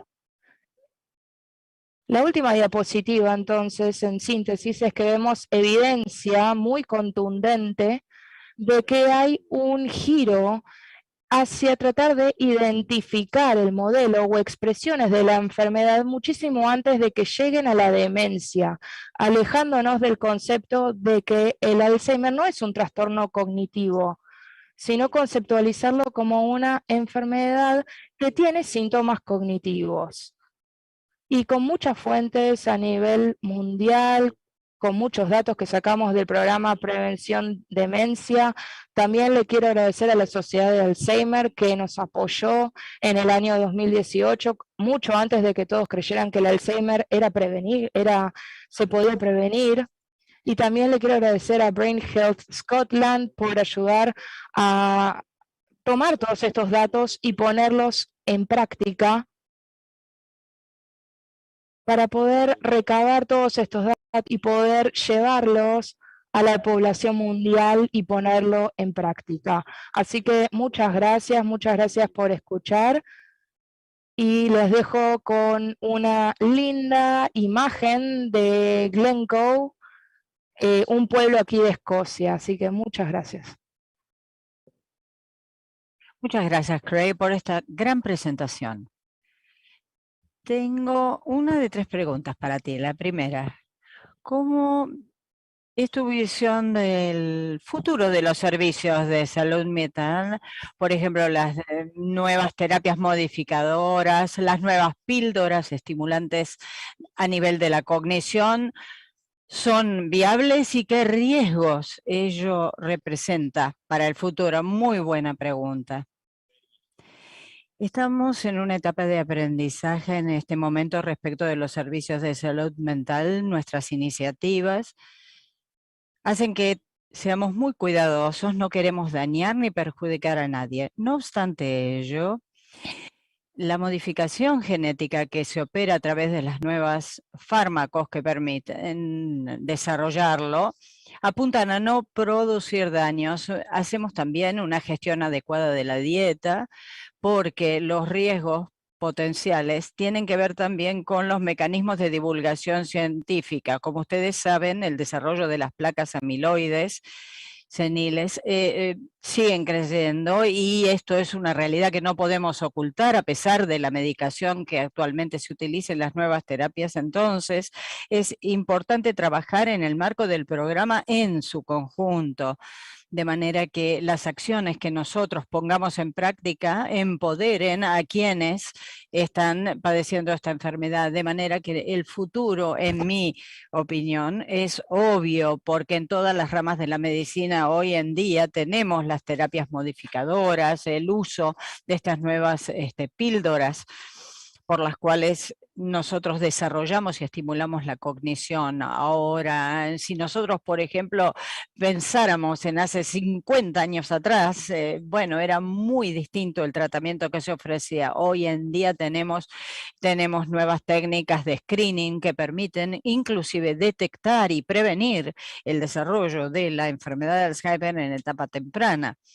Uno de los grandes desafíos que tiene con divulgar los hallazgos es que las personas, por supuesto, como se preocupan al respecto, pero uno no puede evitar esa realidad. Es importante decirle a las personas que se preocupan por su salud mental y cerebral la existencia de estos riesgos que deben ser compartidos y además divulgados de manera correcta y apropiada. Nosotros tenemos que tener en cuenta los mapeos que se pueden realizar con estos nuevos avances y terapias modificadoras de las enfermedades, pero todavía esto está aplicado a etapas tardías de la enfermedad. Lo que nosotros queremos hacer es una intervención temprana, porque queremos evitar el desarrollo también precoz de la placa amiloide, y por eso desarrollamos cursos para poder mejorar estas técnicas, y para nosotros justamente el futuro es eso, poder contar con los mecanismos y las técnicas necesarias para prevenir la enfermedad. La terapia génica es muy interesante, no es mi especialidad, por supuesto, pero hay que tener en cuenta las mutaciones génicas de diferentes genes PSPA, cómo ello afecta y tiene un impacto directo en el desarrollo de la enfermedad y su evolución. Algo que nosotros hemos descubierto a los efectos de la prevención es que la lipoproteína POE4 brinda de algunas maneras ciertas ventajas para conservar la salud mental. Se han hecho estudios en Brasil y les mostré algunos datos al respecto en mi presentación, también otros datos de China, donde personas que están a principios de la década de sus 20 años tienen un mejor desarrollo cognitivo y rendimiento escolar o académica, justamente con la aplicación de esta lipoproteína, porque nosotros dijimos que no es una enfermedad, sino que es un trastorno cognitivo. Y ahora voy a hablar de las píldoras estimulantes de la cognición. Es algo sintomático, porque ¿en qué sentido digo sintomático? Cuando se ven los primeros síntomas, se puede utilizar este desarrollo, este nuevo fármaco. Claro, sería, por ejemplo, como el uso de, por ejemplo, un antiemético o, por ejemplo, algún tipo de analgésico, pero todavía nosotros en este desarrollo farmacológico tenemos que establecer nuevas prioridades respecto de la prevención temprana. Como ustedes ven, esto realmente es una respuesta muy amplia a una pregunta muy interesante. Muchísimas gracias, Craig, por haber compartido con nosotros y con miles de personas que integran el público y la audiencia de nuestra comunidad. Muchas gracias a ustedes. Hasta pronto. Now we are going to open up the next session, the roundtable on education. The education of the future. Is it today? How do we do with it? Florencia Salvareza, Director of Neuroscience and Education. INECO Foundation will be the MC, and we will have more distinguished speakers. Please be with us, and we will start this session shortly. This is one of the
I am highly pleased to be here with you today. Thank you so much for joining us at this second symposium. And now we are going to talk about education. I am highly honored to chair this roundtable and panel session. We are going to talk about education with most distinguished speakers. Education, the future is today. Think about what happened over the last 20 years. Education in the 21st century. We are really delving ourselves into this century, but the education of the future is today. No, the education of today is today. Therefore, how can we really translate all these topics into the real world? We talk about plans, strategies, being creative, working with emotions, well-being, in the classroom, the use of technology, a lot of topics we have been talking so far. But how can we put all this in place? Again, we are absolutely delighted at this prospect, listening to all these most distinguished guest speakers. Rafael Vizquerra, Guillermina Tiramonti, and Andrés Delich. First presentation in charge of Dr. Rafael Vizquerra, President of RIEB, the International Network for Emotional Wellbeing Education. He has a PhD in education, a psychologist, and emeritus professor from the chair in Barcelona University. Pedagogy of emotion, tutorship and mentoring in education, questions and issues about well-being at national, international level, emotional intelligence in education are just a few of the topics he has been working on. Again, Rafael, my pleasure to be here with you. I will give you the floor right now. Muchísimas gracias. Thank you so much. The easy answer, the short answer to this education, how can we do it, is we can do it with emotional and education. Why? Because the great problems of mankind in the 21st century probably have to do, mainly speaking, with certain needs, individual and social needs, that have not been adequately cared for in the traditional academic areas. I mean, language, mathematics, social sciences, geography, history, natural sciences, biology, physics, chemistry, physical education, art, music, etc. All these academic areas, learning areas where students study, pass tests, all these disciplines do not really service or care the issue of preventing anxiety, depression, stress, drug abuse, risk behavior, suicidal trends and suicides, obesity and overweight. And I say this because all these are manifestations of emotional illiteracy. Recent research over the last years in the field of emotional intelligence, such as emotional competencies, skills, abilities, emotional and education, neuroscience, positive psychology, psychoneuroimmunology, have made great contributions and evidence concerning guidance about what we could do in this regard. However, in the field of education, there's much inertia that is very difficult to change. As you know, education is a very complex instrument which is highly difficult to change, and the only way of changing it is through training trainers, training teachers and professors. Therefore, training teachers, teacher training is of the essence, because without lowering current academic levels, we should try to educate for good life, good living together, and good well-being. Over the last 1.5 years that we have been suffering this pandemic, we have clearly seen how the anxiety rates, stress, depression, OCD, and other emotional disorders have increased significantly. This means that we clearly see that all these problems have to do much more with a social context, an environment, experiences, vital experiences, daily experiences felt and lived by any individual, rather than biological aspects that are also very important indeed. But that if before the pandemic we did have specific indicators in place, I'm not going to delve into numbers and figures right now, but let me take one of these indicators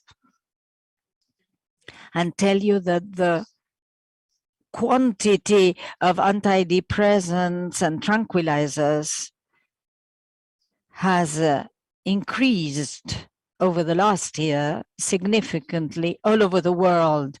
The abuse of antidepressants is an indicator of the real world lived by people. And of course, those conditions make these people be subject to these scenarios, especially if they have not developed emotional competencies that may make them successful in overcoming life challenges, such as a challenge this year, COVID-19.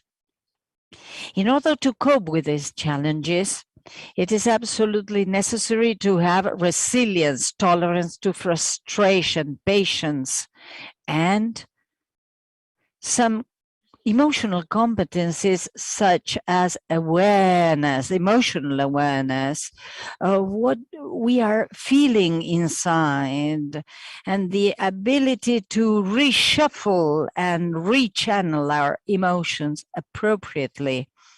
I mean, the ability to enhance our emotional ability with self-esteem, self-confidence, self-efficiency, self-motivation.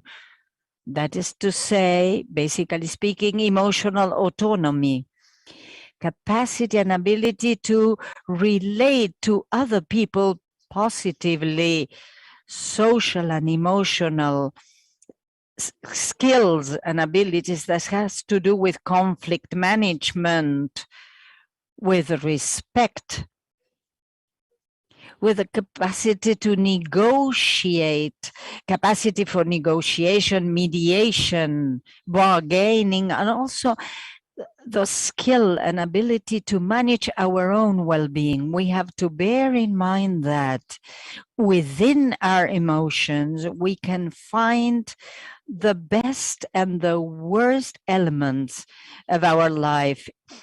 Emotions capture fear, anxiety, distress, stress, sadness, depression, anger, fury, rage,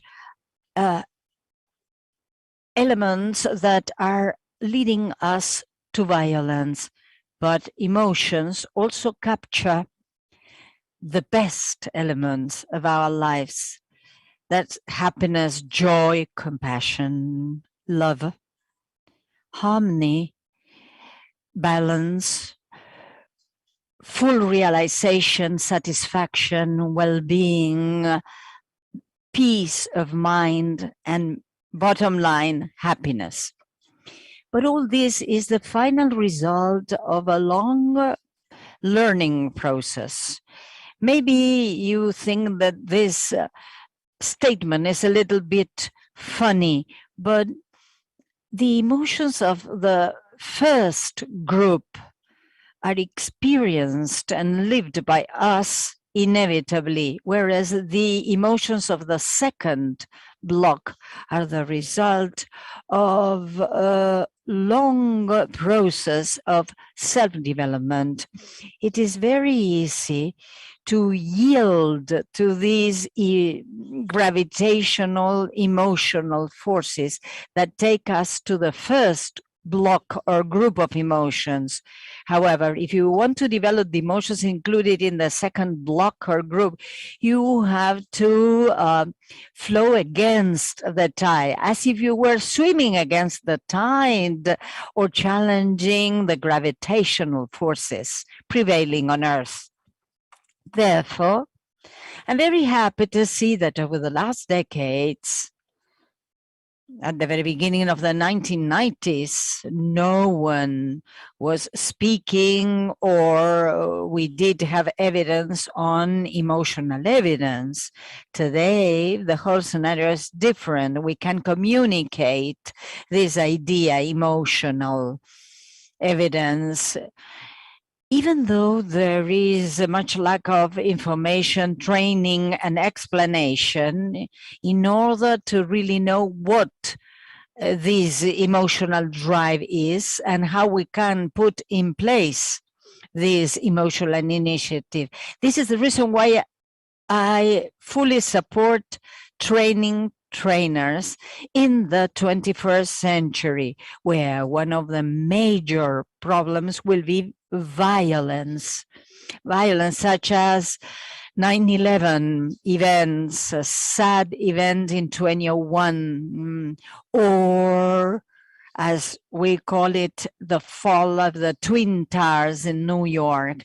A very, very sad event in the 21st century. 20 years have passed and we have suffered extreme violence.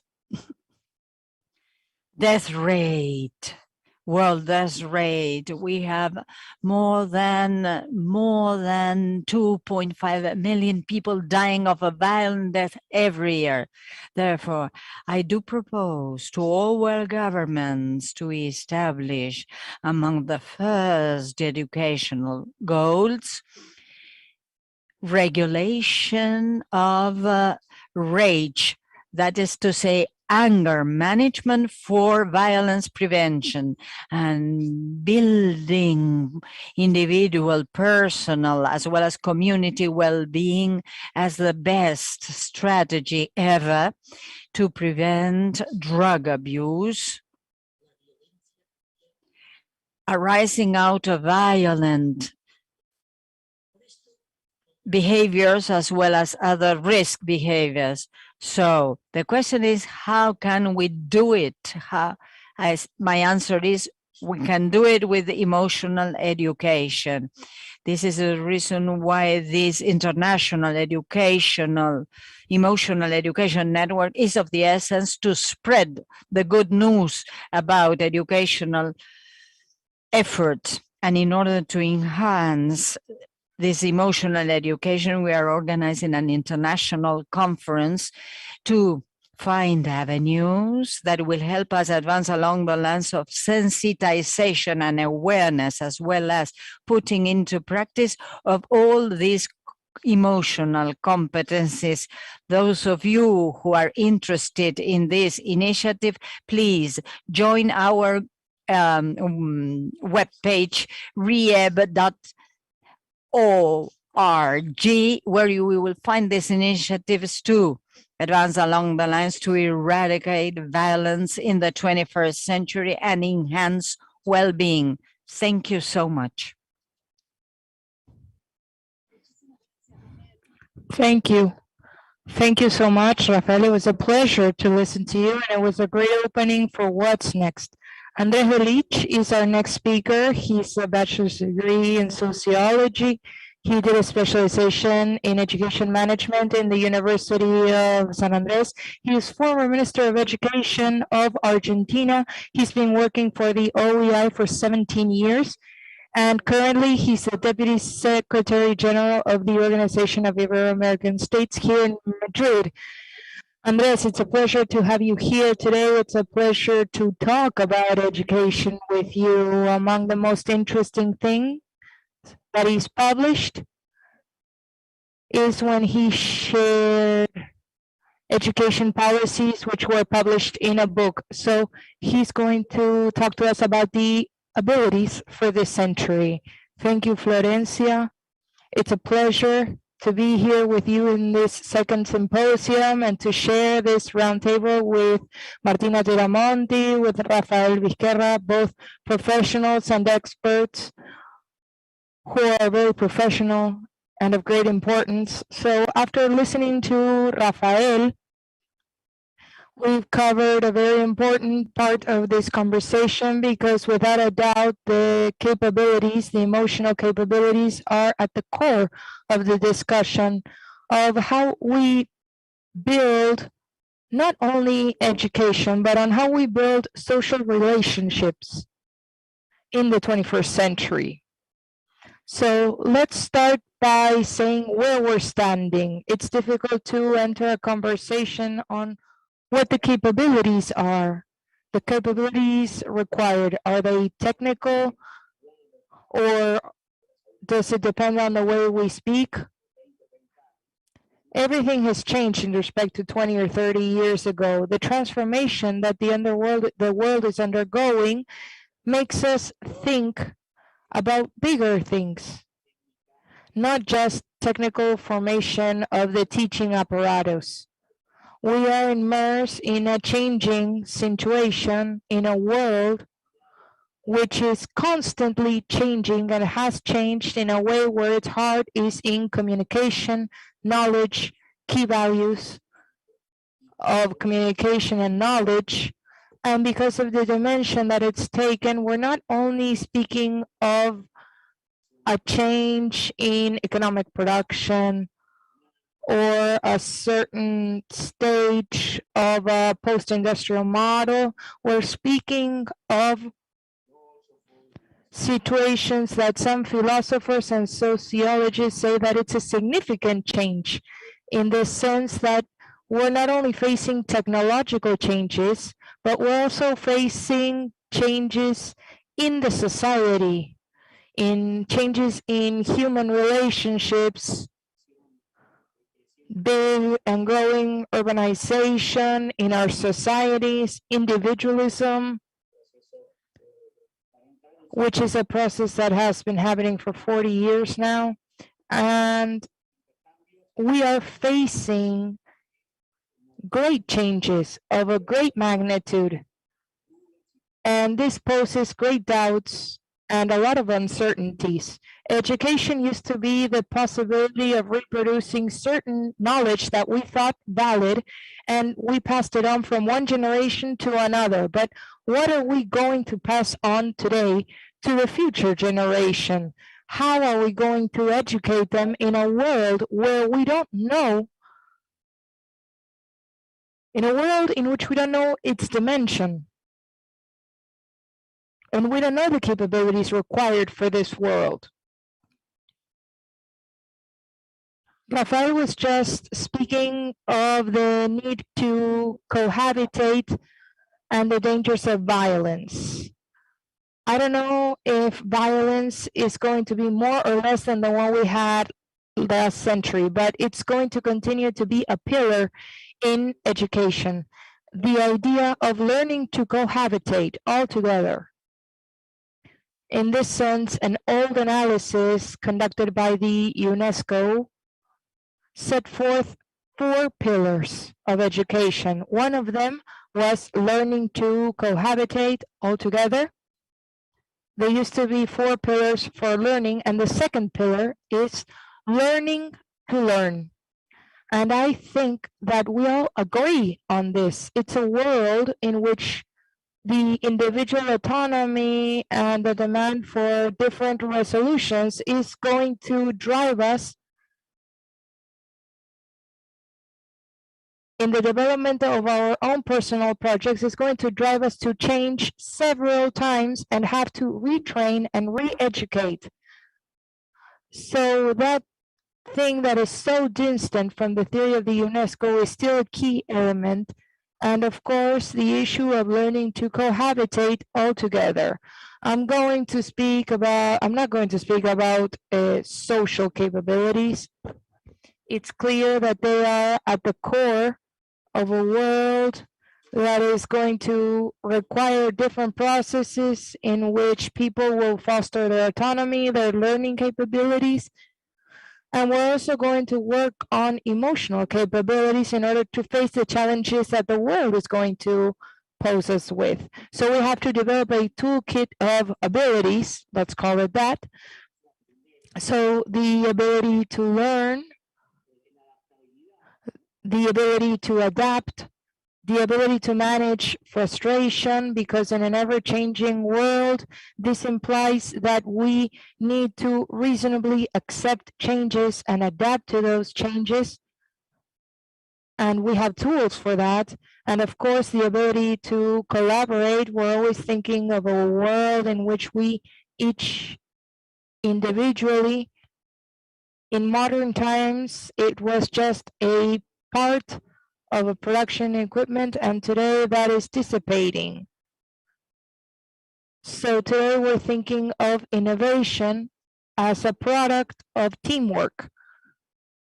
Verbal and written communication is also something we need to work on. It's a capability that needs to be worked on. Schools should be teaching it, and nowadays, in this stage, at this time, we could say that at least half of our children cannot develop these capabilities.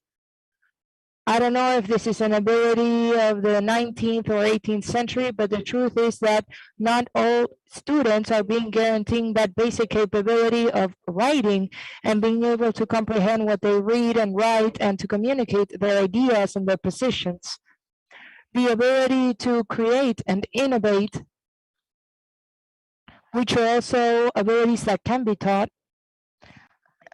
conflict resolution, decision making, how decisions are made. These are all new capabilities that are more and more in demand nowadays. They are present now, but they will be even more so in the future. Critical thinking is also something very important in education in the last 40 years. Sometimes from the theory and also in practice, sometimes we have the discourse and we say that critical thinking is important and we develop our classes based on that. And sometimes we have a very vertical way of thinking, which is very distant from the construction of abilities of critical thinking, management of information and data. So a toolkit of capabilities which are necessary that used to be present in the past and are present now in the future. So we need to rethink of the curriculums, we need to rethink of how we train our teachers and how to adapt the curricula to these present times. What troubles me the most, and I'm sure many educators are troubled by this, is if we can achieve all of this with the current school structure, with the current education structure. Those who know or don't know the capabilities that teachers have, are there structural elements or the ways of teaching and the way the school system is built? Can we teach these new capabilities? Can we adapt the curriculums? And I think that this is a difficult question to answer, but it's also quite interesting from a sociological point of view. How much of our DNA, how much of this systems, this school system's DNA answers to certain forms and organizes educations to develop capabilities that are no longer necessary. And today we need new capabilities which are completely the opposite of the ones we have today. So we need this permanent attention that used to be necessary in schooling in the 19th century, and that is not so in demand today. So new and different capabilities are required today, those of critical thinking, an equal vision. And how are we going to change this vertical type of education? How are we going to adapt to the demand of the world? The good news is that nowadays we have these new abilities for the productive world and for the citizenship as a whole. So there is a packet of abilities that are going to be required in the educational and social world that are very interesting. So going back to the questions, is the school in condition to develop these new demands that our students need? Can we build new abilities? The organization, its cuisine of the school. Can we develop these new capabilities? I truly have my doubts. I always remember a metaphor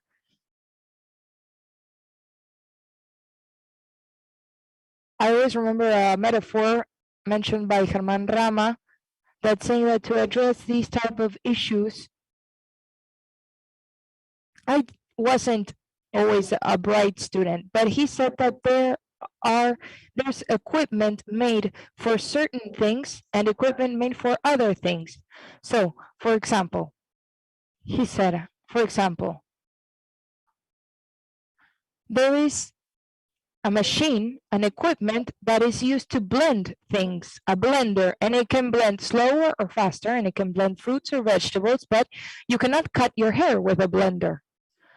So what I mean by this is that sometimes it's the machine, it's the apparatus that doesn't work. So this metaphor that he used to say that this school structure is no longer useful for what we need, and that we need to rethink of a new school. We need to think of a new form of organization with new elements, not just the structure and the governability and the Department of Education,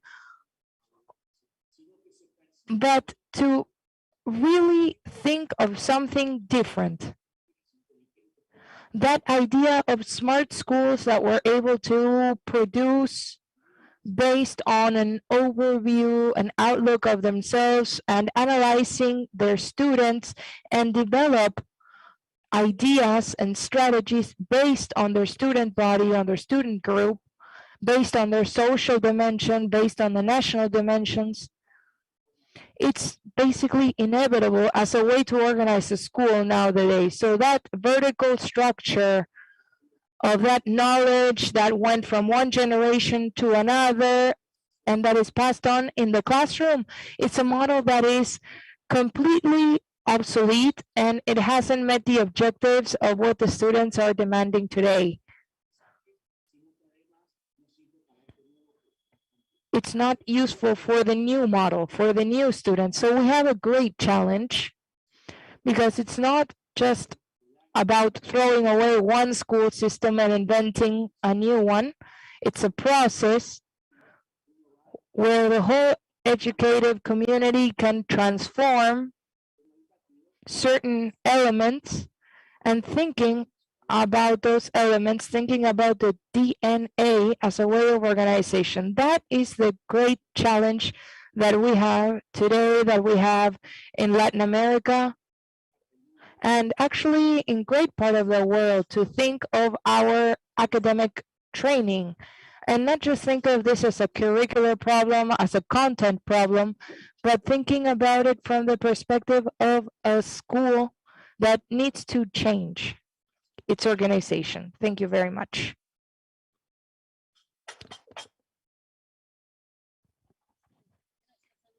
Thank you, Andres. My pleasure. And now I'm going to introduce our last guest speaker, Griseltina Tiramonti. She has a degree in political science. She was the regular professor of educational policies, University of La Plaza. She's a coordinator of education at Flaxo and director at the same institution, Flaxo. She's a senior research fellow. Propuesta Educativa magazine is under her charge, and she is a brilliant specialist in the field of education, especially in the field of secondary education. Guillermina, my pleasure to be talking to you and with you about technology, the technology matrix. We are not listening to her.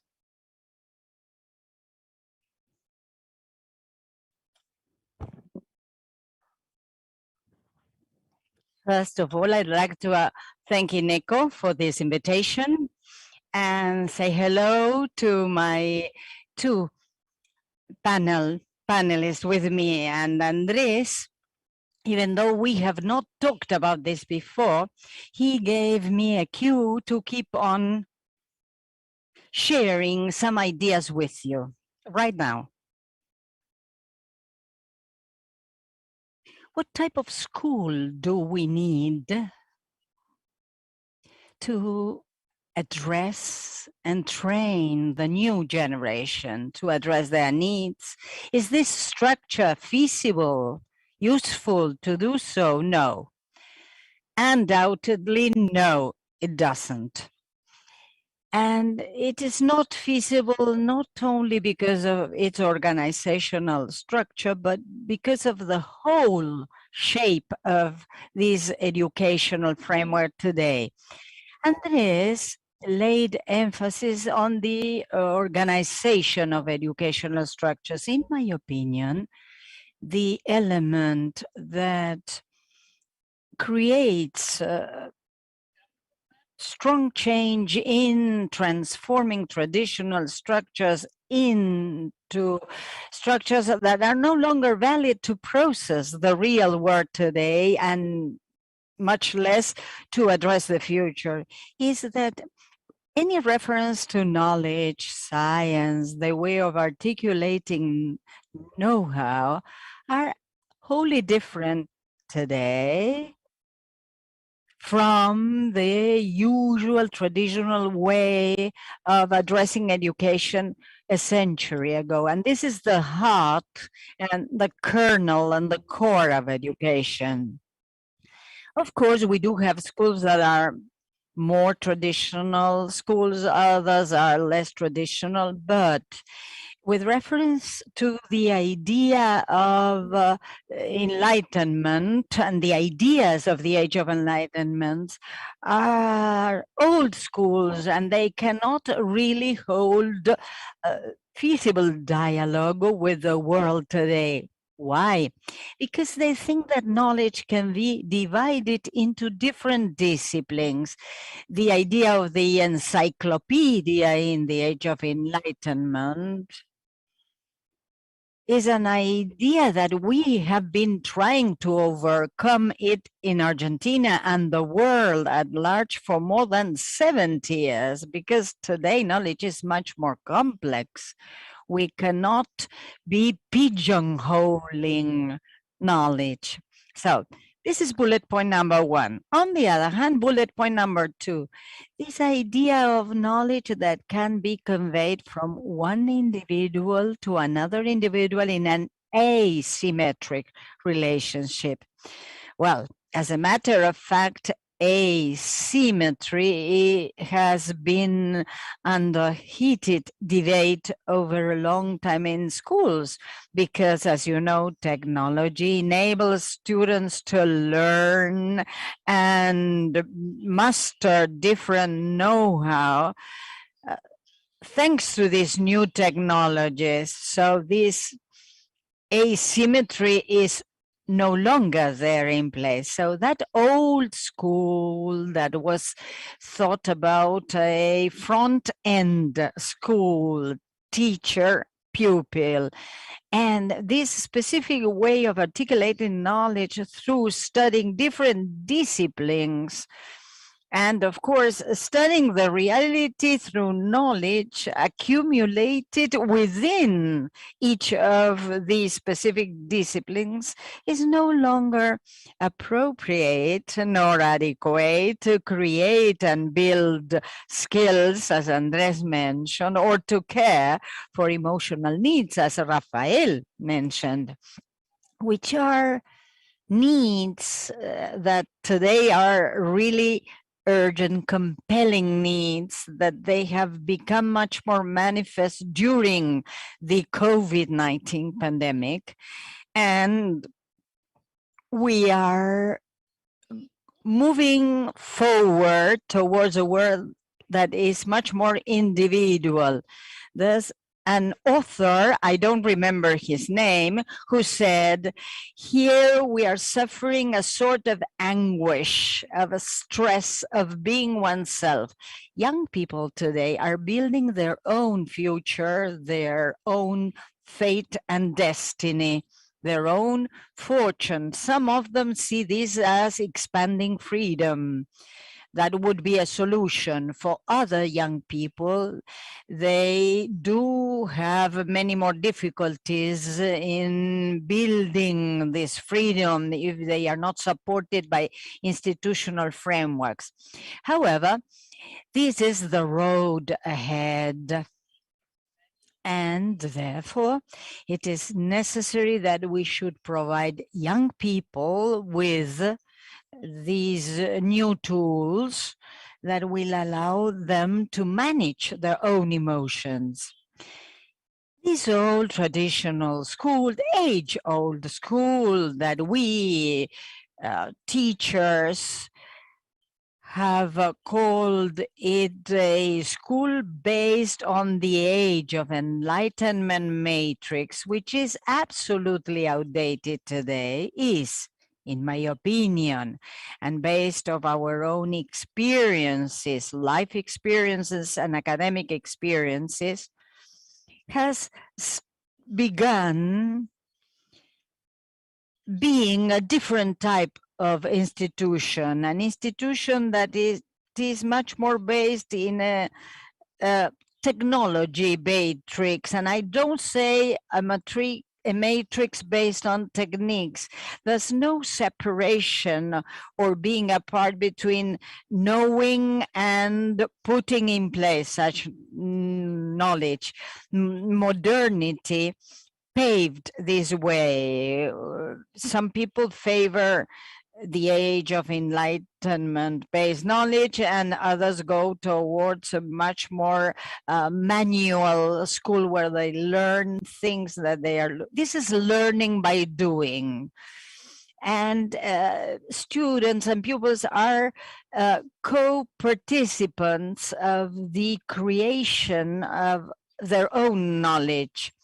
We have already mentioned that there is project learning, program learning, all these systems, these new ways of approaching knowledge. I don't know, but I may say that they help develop abilities and skills that pupils will need in a world that they will be discovering it at all times by building themselves their own destinies. They will be the creators and makers of their own destinies. In my opinion, this movie is very interesting indeed, but on the other hand, I feel a little bit distressed about these younger generations that will be required to find solutions on their own. So again, we have the traditional school based on traditional methods, or the new school working hand in hand with their own classmates to achieve goals. For instance, problem solving. Number 2, trying to find a solution that goes beyond the traditional solution of a problem, the development of new curricula. It is not learning for learning's sake. It is learning having a specific target in mind. I remember that some time ago, I was sharing a panel session with a colleague of mine. We always discuss with him, Florence, and Andrés know him, Jaime Echever. He is very, very conservative in his views. We were discussing about what's the use of pupils learning theorem number X, or no, and Jaime answered, well, they should know it, and that's that. They should learn that because they should know that. Of course, we have a much more collaborative view of education. We want to create and make sense of what we are doing. As regards this technology-based educational matrix and these new ways of approaching knowledge, give an account of a very complex vision indeed, and we cannot find a solution through disciplines. Barbero says the world is woven into a specific weft, and disciplines do not show the complexity of the web, of the weft, of that woven tissue. Why? Because science has evolved towards a complex view of reality, but also because these children will be forced to approach complexity on a continuous basis, because they should understand the world they live in, what their position in that world is, and how they can really elbow and find their own position in that world. Here we have another way of training trainers. There has been a change in this fashion. We must give them new tools, emotional tools, to care for our students' emotional needs that are absolutely necessary at all times, but also to train trainers, so that trainers will be able to try to question the reality rather than delivering out results based on traditional teaching of traditional disciplines, so that when pupils fulfill their curricula, or for instance study their disciplines, they can really achieve the specific goals tied to their needs. Of course, the type of work that is being done at schools are distributed according to the sort of student-based need approach. And before closing, I would like to speak about the structure of educational systems. A long time ago, we learned that vertical structures built at the beginning of the 20th century, inspired by the Bavarian bureaucratic structures, are not helping us today to make changes in education, to be able to enable changes in the classroom. Therefore, I remember that in the 1990s, an educational reform was put in place in Argentina. After 2 or 3 years, we conducted a research into the deliverables thanks to the notebooks of our pupils. But well, whenever we studied what the notebooks contained, we saw that curricula had not changed in the real world. So we have been developing parallel circuits overlapping overlapping layers. So this is an overlayering structure which has allowed us to find effective solutions in relation to meetings that we held with principals and heads of school. We created school networks. These networks are very near the classrooms. These networks commit school heads, because in Argentina we do not have much commitment from school structure members. And this is useful to download teaching materials, but not only for that purpose. These networks are very useful to work together hand in hand with all teaching experts and specialists. Our experiences with social media have been very, very positive indeed. Of course, it took time because, as you know, technology is challenging, but we worked together. And it is not very easy for teachers to work together hand in hand. So social media helped them work collaboratively.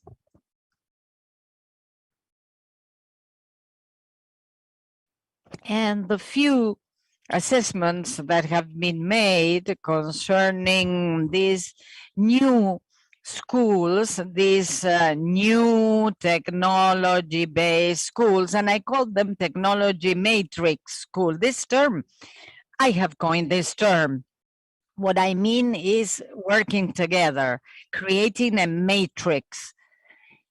Those assessments show that children are happy with these new experiences, and teachers must tell them, well, time's up, you should go back home. And teachers have told us that the new experiences were very difficult at the very beginning, but after putting in place this new technology matrix in place, they are also happy. As you can see, the emotional component is playing a crucial role in this regard as well, something that modernity had wiped out: reward for making an effort. The type of school I attended myself, and the type of schools that many students attend today, associate effort with sacrifice, and we must associate effort with a reward, because an educational activity should be rewarding at all times. So these new experiences have allowed us to work together, learn, having a reward, and learning by doing. Thank you, Guillermina, so much. My pleasure. Thank you, Sharmina. It was a pleasure. It seems as though we agreed on what we were going to talk about beforehand, but I swear it wasn't the case. So I'm just going to mention a brief summary, but the concept of emotional illiteracy, as Rafael mentioned, and working for the future, towards the future, not to correct the past, but to move forward. And management of well-being and emotions as a key element to recover and make it an important pillar of the education. And then Andres talking about the system and the structure of schools taught in the 19th century, and if it's the same as it is for the current school system, which Guillermina answered. So this is one of the major issues.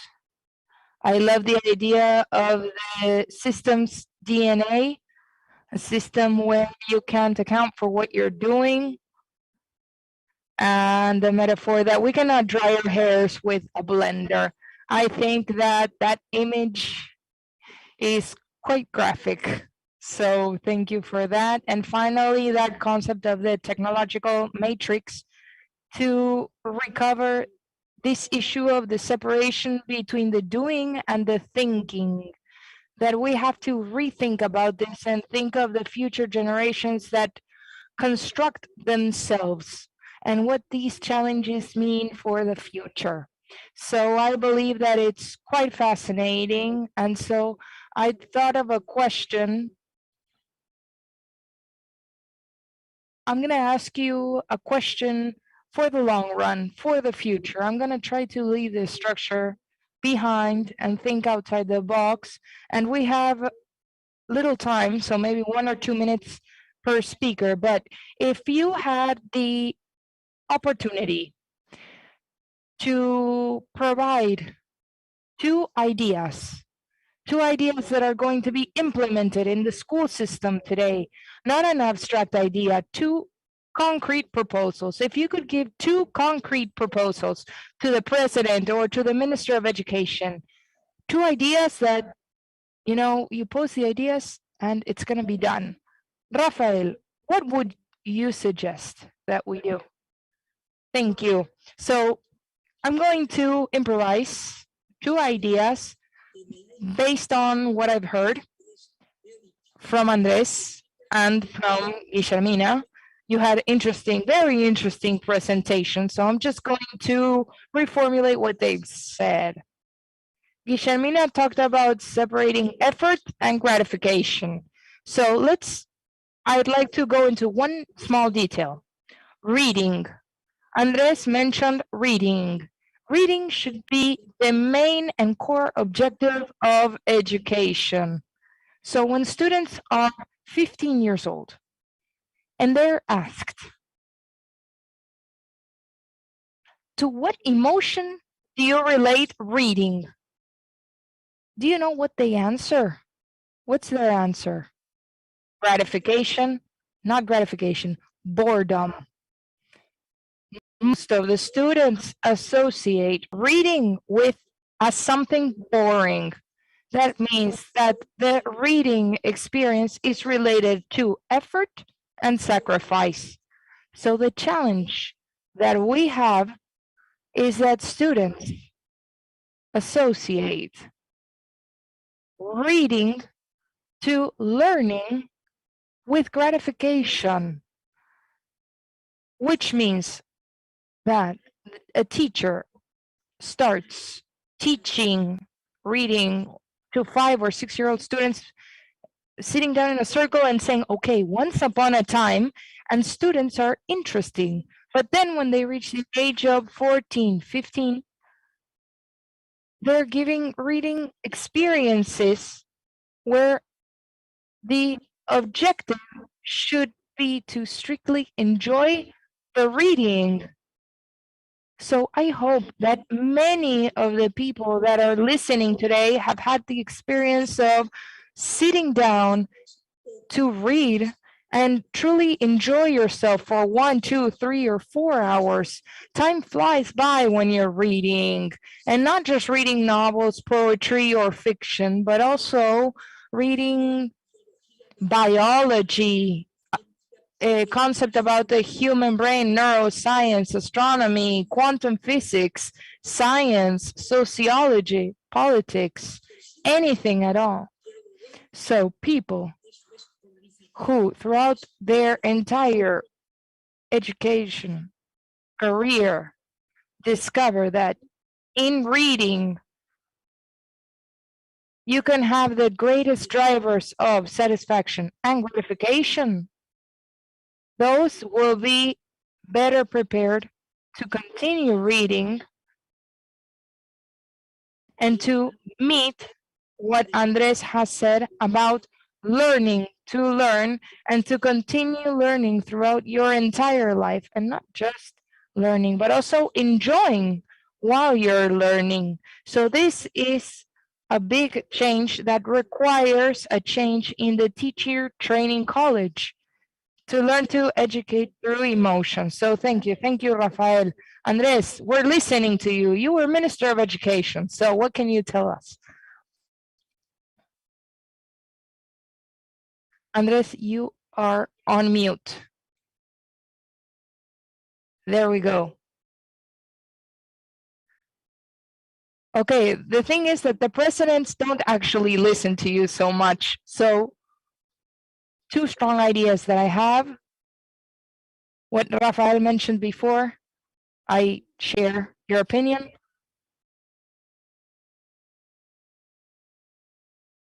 But related to organizational structures,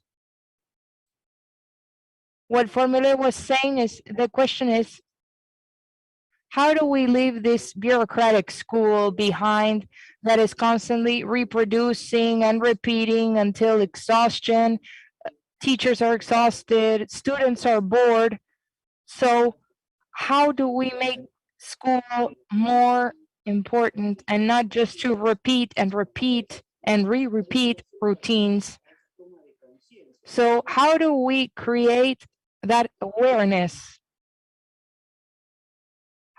How do we create awareness of the importance of school for children, especially for children of popular areas, urban areas, vulnerable areas? So if teachers and everyone in the education world could truly comprehend the weight of the development of their life choices, if we were aware of that, certainly our jobs in education would be gratifying. So now, sticking to the instructions, I would say that all the power should go to the schools. The schools need to assume the responsibility not only of bureaucratically repeating programs and curriculums until exhaustion, but to truly assume the comprehensiveness of what it means to have in your hands the education of the future generations. And that doesn't mean that the government should abandon schools or nothing of the sort, but just to think of the education projects in all its dimensions, in learning of the children, the core abilities that the children need to develop, like reading and writing, they're responsibility of the school, and they need to be thought of comprehensively. And we need to have that responsibility with the kids, with the children.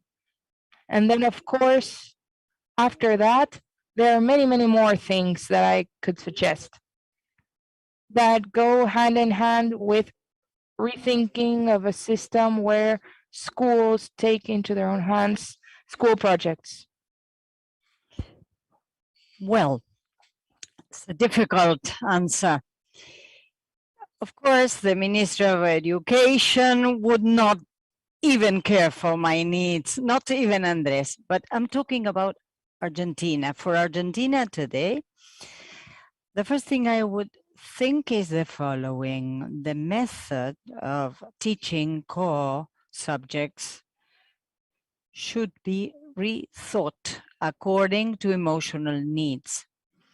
So teaching methodologies in Argentina are tainted by ideology and politics, but the only taint they should have is whether they are useful or not for children to learn within different contexts, because children have different conditions for learning.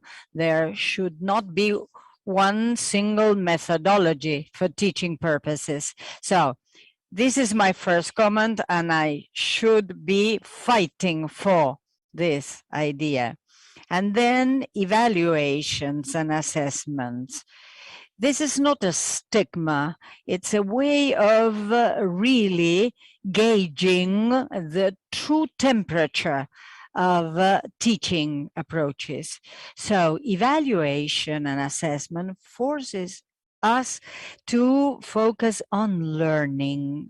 Argentine schools are not focusing on learning. Of course, some of them are, but I have been working for the last 25 years in education, so I have a lot of ideas to change secondary education and try to have schools as a space for learning for one generation, 2 or 3, but also a space for other generations that have completed their secondary education and would like to go back to them for continuing lifelong education.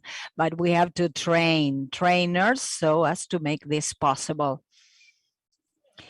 Thank you so much, Guillermina, Rafael, Andres. My pleasure to have hosted this roundtable. And once again, many thanks to you for having shared with us this fruitful discussion.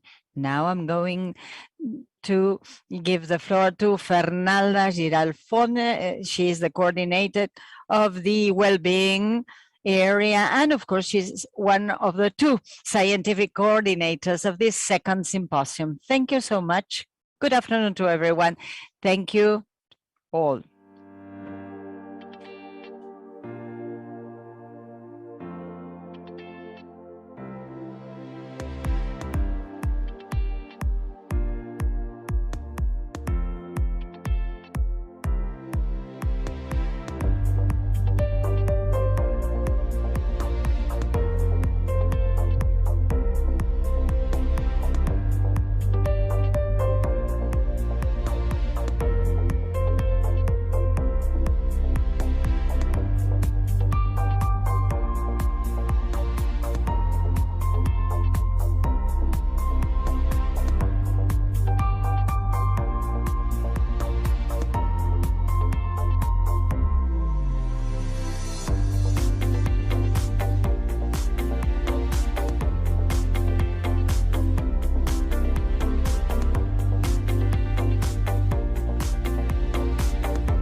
Good afternoon. My name is Fernanda Giralfont. Thank you so much for joining us this afternoon after the interesting roundtable on education. I am pleased to introduce Leticia Daguerre. She's a psychologist and she has an MA on cognitive neuroscience from the Catholic University of Uruguay. She is a PhD doctoral student on post-traumatic growth and strategies. And she is also a deputy professor at the same university in the field of behavioral neuroscience. And she will talk about the challenges in growing up in trauma, a challenge for this complex time. I will give you the floor right now. Thank you so much, Fernanda. A vote of thanks to INECO Foundation for the organization of this second International Symposium. I am pleased to be here with you addressing this specific topic, growing up in trauma. We are all surrounded directly or indirectly by traumatic events. Community violence, gender violence, natural disasters, accidents, incidents. What is the meaning of trauma? A traumatic event. It is a significant negative event, a sudden event, intense event, uncontrollable indeed, which of course endangers the physical integrity or psychological integrity of an individual in order to cope with this challenge and creates adverse feelings. If we want to define the impact of trauma, it's a sort of interplay between the intensity of that event and the ability of the person to cope with that event. And we are talking about significant trauma here, creating major impact, destabilizing us. This is not daily stressors that can be easily solved. Theoretical evidence shows that after a major trauma, we people can react differently. We can react by solving the problem by way of adaptation, time elapses, and we can cope with it. Other individuals can show symptoms that are not permanent, that may be resolved in the course of time. And finally, many other people can develop symptoms in the long-term depression, anxiety, post-traumatic stress disorder, etc. Research shows prevalence, depending on different studies and traumatic events, 10 to 20% likelihood of developing trauma, and 30 to 40 are direct victims of trauma, and they developed these symptoms. There is no one single correct or incorrect way of reacting vis-a-vis these events. Basically, we react as we can do it. Of course, we generally stigmatize people like Bonaro and George, and other authors says that when people does not react symptomatically or pathologically. But we all have different ways of solving our own traumatic experiences. Now, can we exit from that traumatic experience even better if that trauma is a major one? That would be the million-dollar question. Different authors have shown that besides all these different ways of solving trauma, there are individuals who can reconfigure the event positively. They can reshape learning by way of changing their prior neurocognitive wiring. And in the 1990s, they call it post-traumatic growth. This is a social and cognitive model which, after a traumatic event, a major one, a major impact, there is a process by which we trigger a search for sense, and that search creates also positive changes. Now, growth in trauma does not inhibit negative feelings or suffering or reactions. They have to coexist, because an individual must really live through pain in order to grow in trauma. And this growing up covers different areas, even though it does not cover all areas. Some people feel changes in their self-perception and their strengths, changing personal bonding, giving more importance to personal bonds, to find a new sense in life, changes in their spiritual life, and also in the perception of the possibilities offered to them by life at large.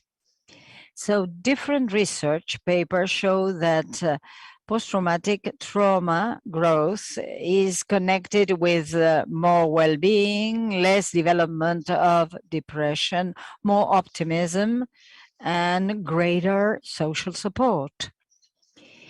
Individuals who develop post-traumatic stress disorder have different prevalence rates, depending on the type of events, depending on the different type of populations, and there is a great margin of difference from 5% to 80%, according to recent research papers.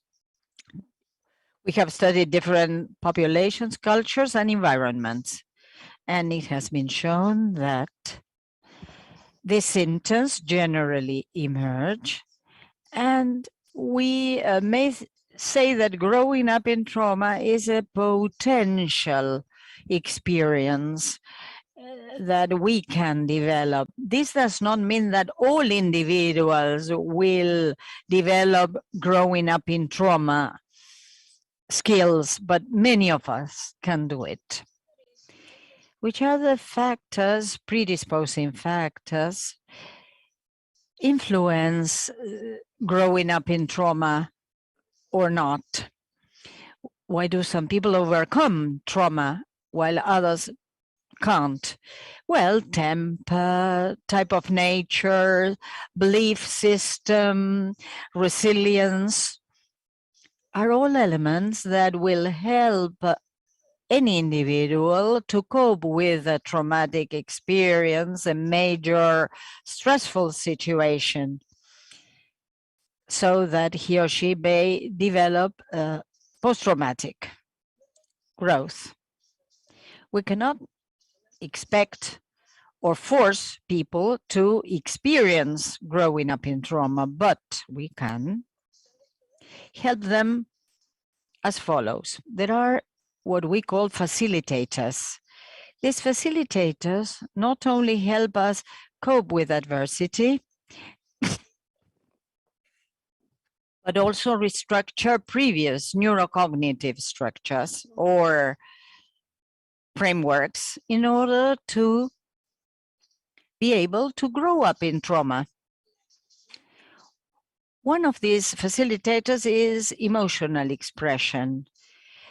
If we can really acknowledge, integrate, and express emotions, relates directly to healthy aspects in life, which also include the possibility of developing this ability to grow up in post-trauma, to be able to share with other people a narrative of the traumatic experience. Many people need to tell and retell their traumatic experiences, empathic, attentive, listening, validating what the other individual is sharing with us. That is to say, his or her narrative helps develop and grow up in trauma. And another variable or factor that has played a crucial role are social support, interpersonal relations, because we need someone to tell a story.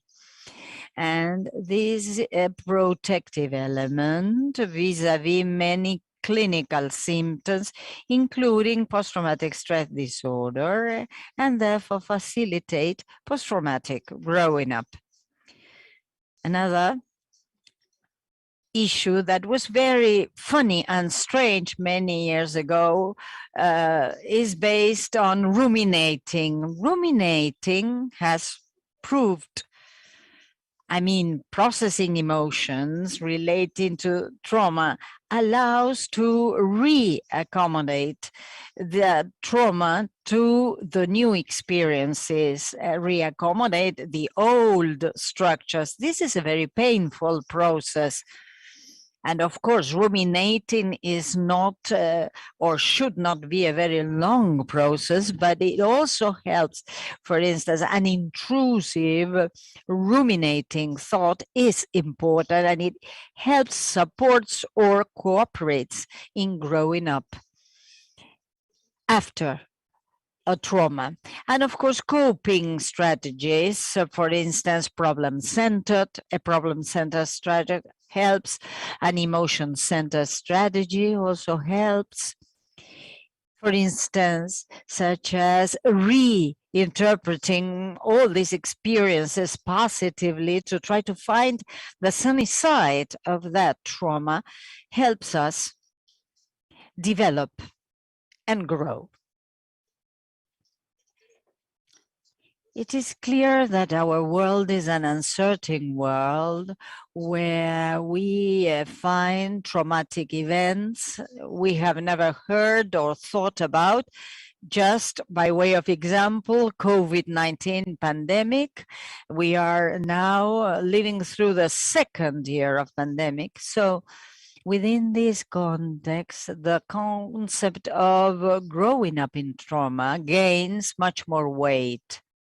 Therefore, at world level, we are studying how to conduct more longitudinal studies, which will allow us to detect growing up in the course of time and to find out much more evidence, much more predictors, and much more awareness about those predictors that would help us grow up in trauma appropriately. Why is it so important? Because that knowledge will allow us to gain knowledge, not only of facilitators and predictors, but also which other abilities, competencies, skills, and strengths are necessary to cope with this new world and help all individuals to build them in their own wiring and also help them develop them so that they can have a toolkit in place that they can make use of whenever they want to learn how to cope with adversity and act accordingly and positively. So developing these skills will not also help many individuals to overcome traumatic events, but they will emerge from those events being strengthened. Thank you so much, INECO Foundation, for your invitation. And now we are going to have a discussion with Fernanda. Leticia, I have a question for you. Throughout these 2 years, especially this last period during COVID, we've heard a lot of talk about resilience, that ability to be able to undergo difficult situations and come out of these situations stronger to overcome all these adverse situations. So I wanted to ask you if you could specify the differences between the concept of resilience and the concept of post-traumatic growth that you've just developed. What are the similarities and differences between these two concepts? Your question is a great one. It always comes up. So there are different theories. There are many authors that say that these two concepts are synonyms. that they are completely similar and they are the same. But the truth is that Tedeschi states that post-traumatic growth makes reference to resilience as the more stable capability to undergo and to face certain challenges, certain everyday challenges. This psychological condition to adapt to changes or stress factors in everyday life. That is in everyday life. But post-traumatic growth is more related to what happens after a specific event, a specific issue. That's why it's post-traumatic. It's an event that shakes us, that completely shakes us up. That's why the capacity of resilience as a driving factor, the person being able to adapt, is a driver, but not necessarily for these authors, they mean the same. Resilience is, okay, I adapted to this situation, I overcame the situation, but post-traumatic growth is, I overcame the situation, but I was strengthened by it. I was different. I'm not the same person as I was before this event. I wasn't unharmed. It implies formation, evolution, strengthening. Yes, it has a positive sense.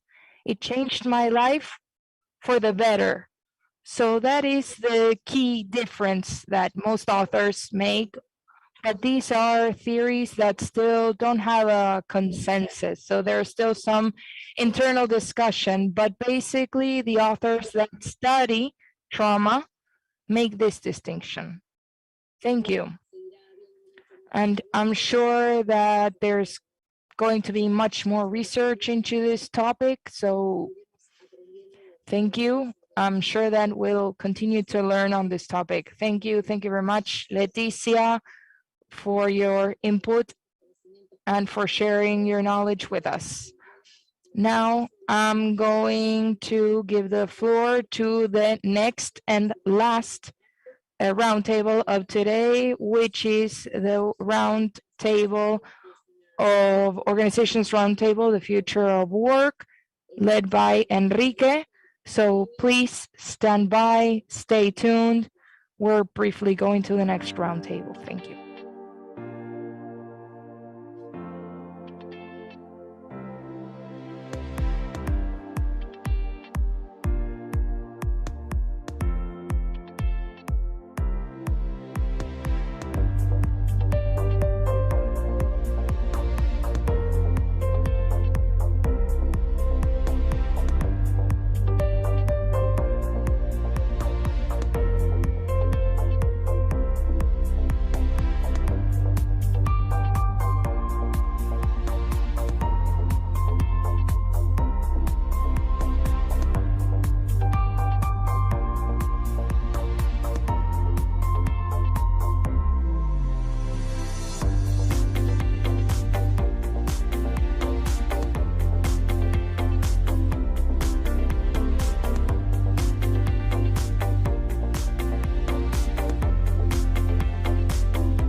Good afternoon, everyone. My name is Enrique Azuaga. It's a pleasure to be here with you today.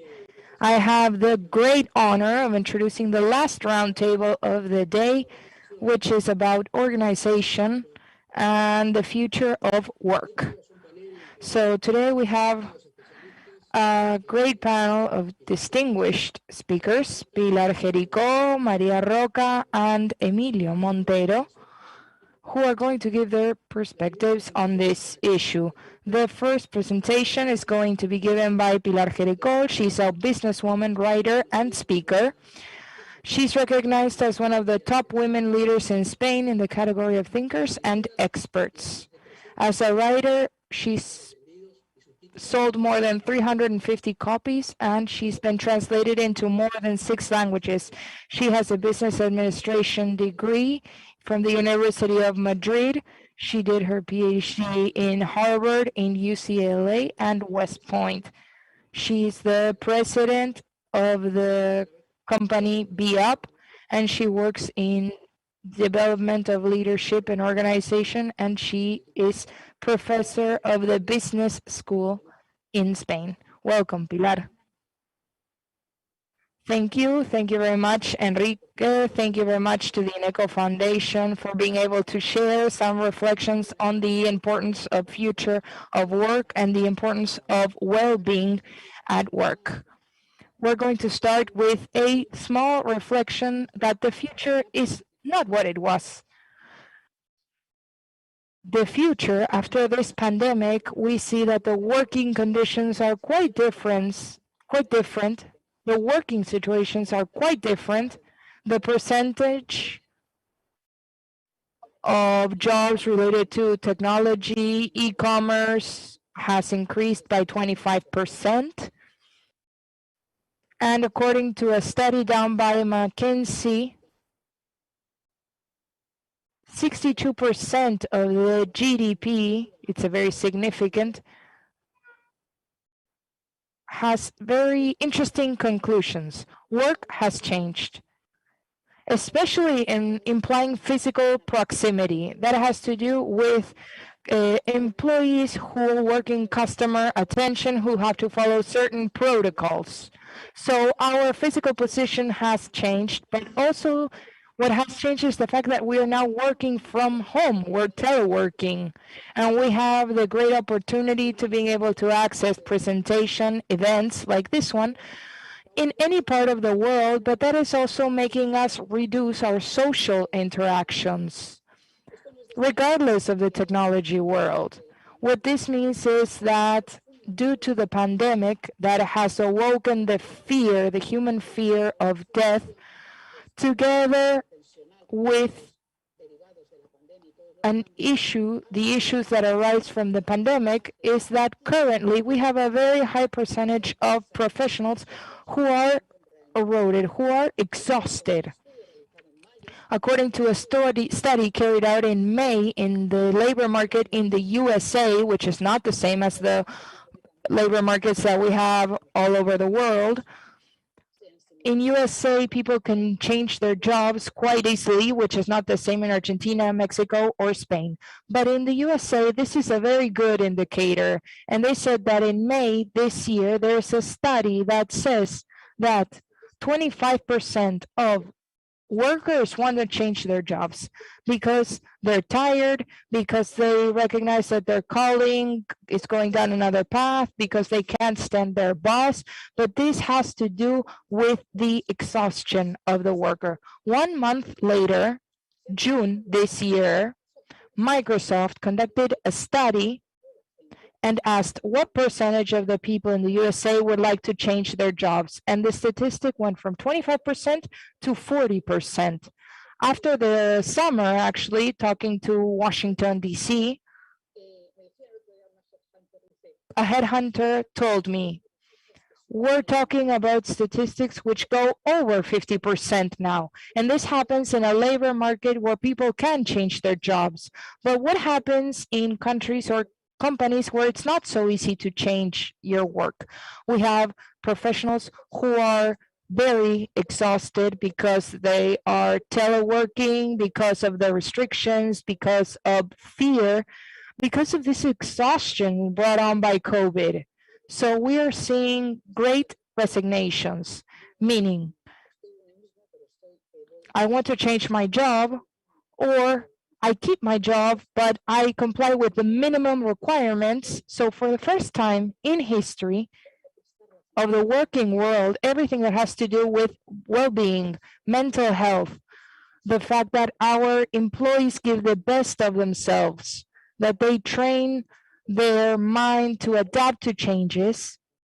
Now it's a historical moment in which companies, managers, leaders need to put their attention on this, because we all know that technology is a basic element, but what makes a difference in the companies is the talent. It's the people. And it's those people that after a year and a half are in a very different situation. Many of you, a significant percentage, want to stay and work from home. Actually, a headhunter from Miami was saying that the president of a bank sent an email saying that in January 2022, everybody had to go back to work in the office. And suddenly there was a chain reaction of voluntary resignations. And so the president said, no, there was a mistake in the communication. It's actually voluntary. You can come back if you want. So that's an advantage, especially for those of us who take more than an hour to commute to our work. But also we are more comfortable in our homes. But the disadvantage is the loneliness. It's like we're working in bubbles. So this makes the companies put their attention on this situation, which is going to be completely new. So this leads to the fact that we have to cope with exhaustion, with technology that is advancing at great pace, with a situation and a feeling of loneliness that many workers are living today. Because there is loneliness. It's very enriching to share with colleagues and peers. So this makes the managers and the leaders, I've been working with managers and leaders, consulting with them for more than 20 years now, leading that change in mindset. So we need to change our way of leading to be closer. Because the curious thing is that what COVID has done is the same as what happened in Europe with the Black Plague, of course, with the safe distance. There was a rebirth. I think that after COVID, there's going to be a rebirth. We're going to go back to human values, and we need to shift this to leadership that places more focus in the well-being of its workers, that you can identify those moments where the professionals are really having a hard time. That is essential. Working well-being depends on the leaders. The leaders need to know how to lead differently. But it's not just about the leaders. It's also about the workers, the people. We need to work on our well-being. We need to pay attention not just to our physical state, but to our mind, to our emotions, to the whole human spectrum. Well-being has many layers, many expressions. And we all know how we are and how we've been due to this erosion, to this exhaustion. And it depends on us to take care of ourselves, to worry about ourselves, to pay attention on our personal well-being, not only managers and leaders, but also us as individuals, which is why we need to be aware that the only way in which the leaders can achieve competitive advantage in a global market, like in the one in which we live, is to put their focus on the well-being of their professionals, their workers. And we as professionals also have to do it. It depends on us. Therefore, and to conclude and listen to the rest of my peers, it's important to bear in mind that COVID is a magnificent invitation to reflect and to go back to the rebirth, to use a technology, but also contributing to human values.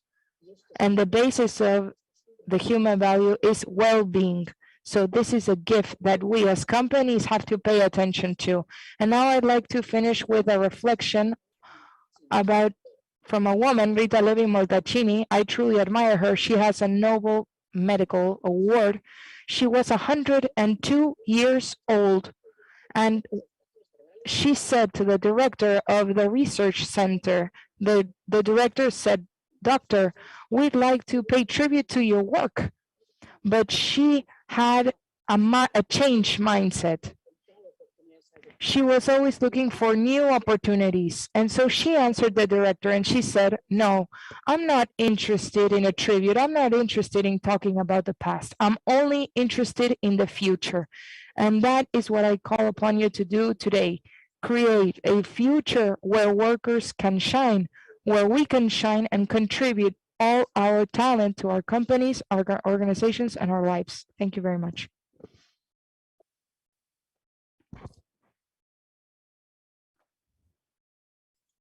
Thank you for your presentation, Pilar. We know that for personal reasons, you have to leave this roundtable, and I would like to make the most of this remaining time to ask you a question. Let's go back a little bit to our past times, and then we'll see the future. You mentioned mental health and well-being. Do you think that in the past, from organizations, they were underestimating the value of well-being? In your opinion, do you think that organizations will address this future connected with well-being and taking into account your experience? And this is a forward-looking view. Which are your recommendations for those people that are responsible for people development, leadership, and organizations in general to address the topic of well-being? Thank you so much, Enrique. As a matter of fact, I must confess that they were not paying much attention to this issue. It was taken for granted that people should be okay and feel okay, but COVID-19 has changed us. And the work performed by INECO Foundation, which in my opinion is wonderful.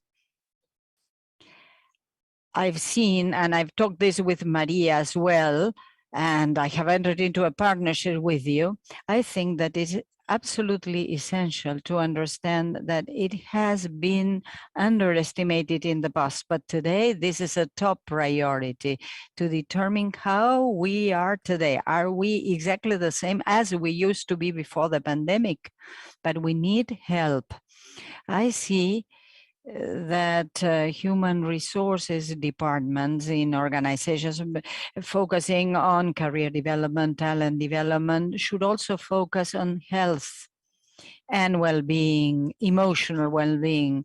And this can only be achieved if we support ourselves on seasoned experts, people that are experienced enough, research teams that have been analyzing the situation. Many years ago, we started studying the field of emotions, and of course, then emotional intelligence was discovered, so to speak. Therefore, I do believe that in the future, that corpus of research, that body of research that gives us information on health and well-being will be transferred and conveyed to organizations to make appropriate diagnostics.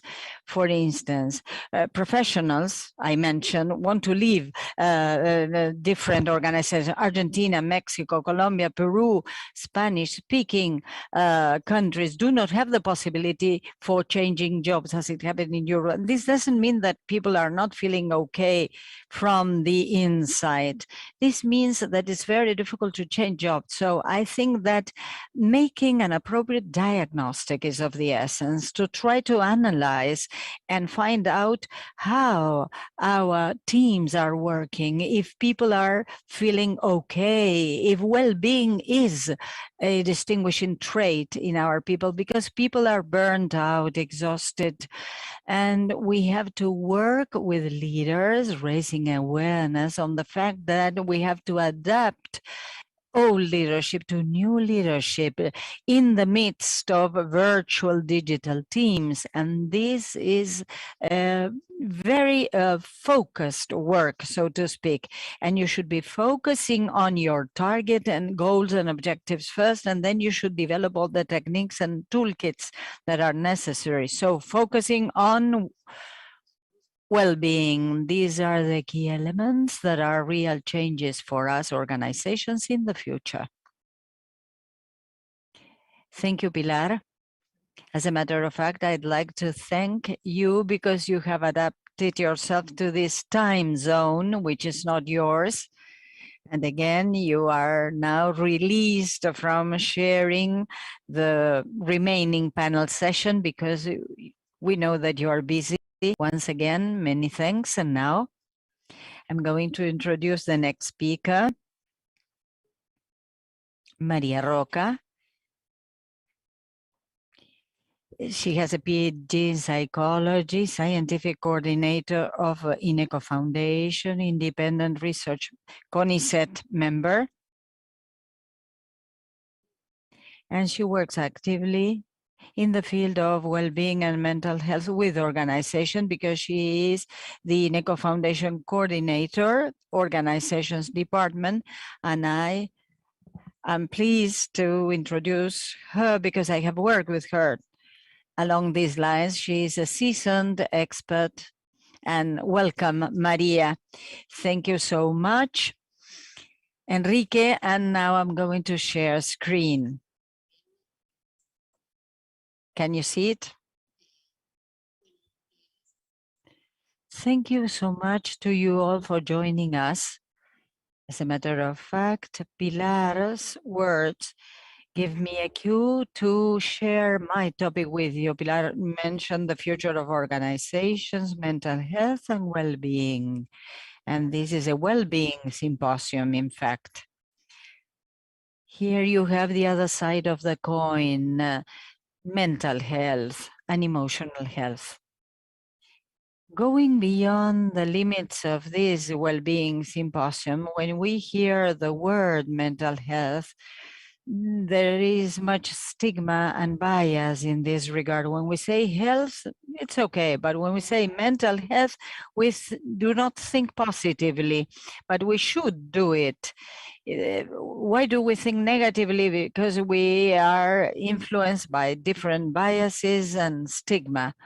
Therefore, we have to discuss mental health as a positive issue in the organizations roundtables. Here you have a definition of the WHO definition. When we speak about health, we speak about well-being. And when we speak about mental health, we speak about mental well-being.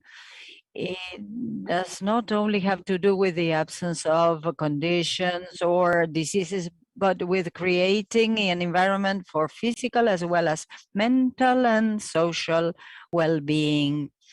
When we wonder why we are talking about issues that can have an impact on our mind in this well-being symposium, because this is also part of health. Here you have a phrase from a report made in the year 2008 concerning changes, mental capital and well-being, making the most of ourselves.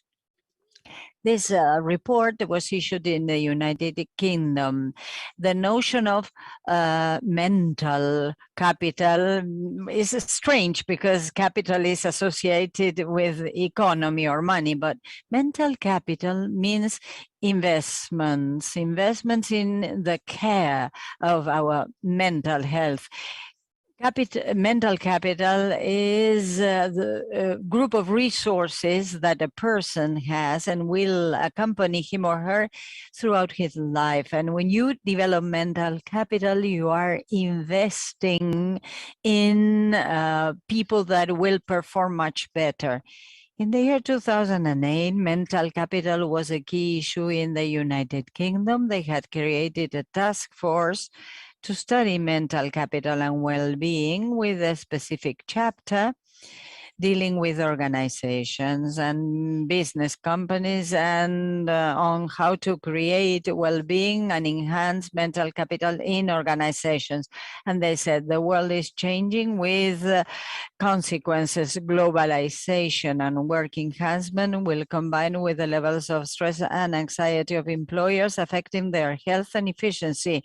Changes in the nature of their jobs will interact with changes in their homes, maintaining well-being will be a major challenge. This was written in 2008. This was a red flag included in the final report on mental capital issued in the United Kingdom.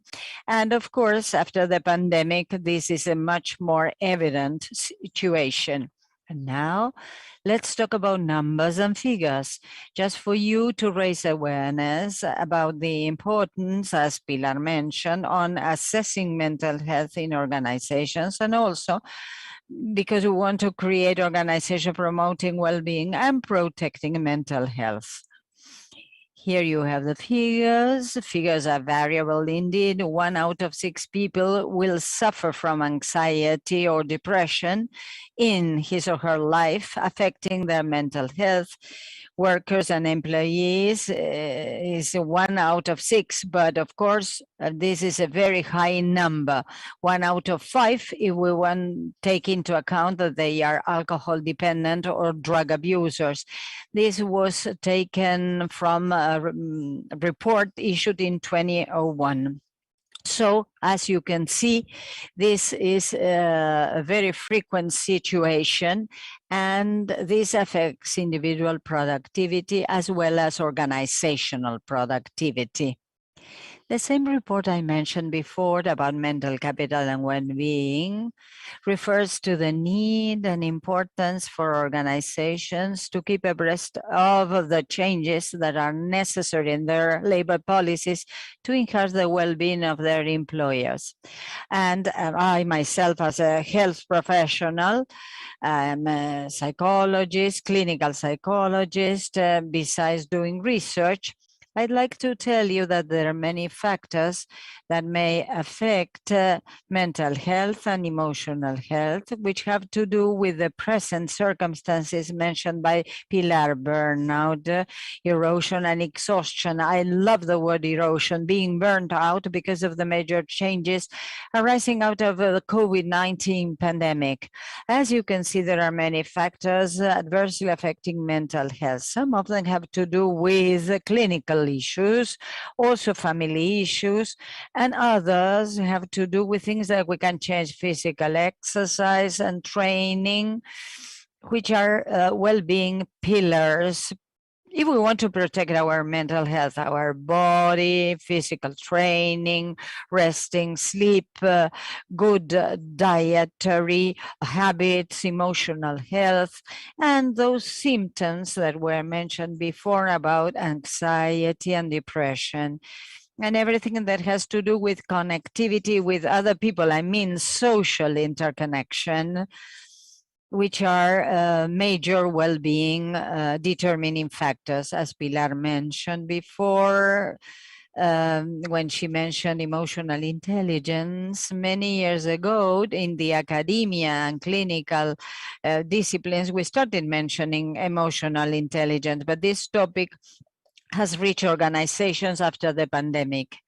Now, of course, we mentioned frequency of occurrence concerning these problems. It is very important to recognize and acknowledge the existence and presence of these factors in order to prevent the development of diseases and/or appearance of risks.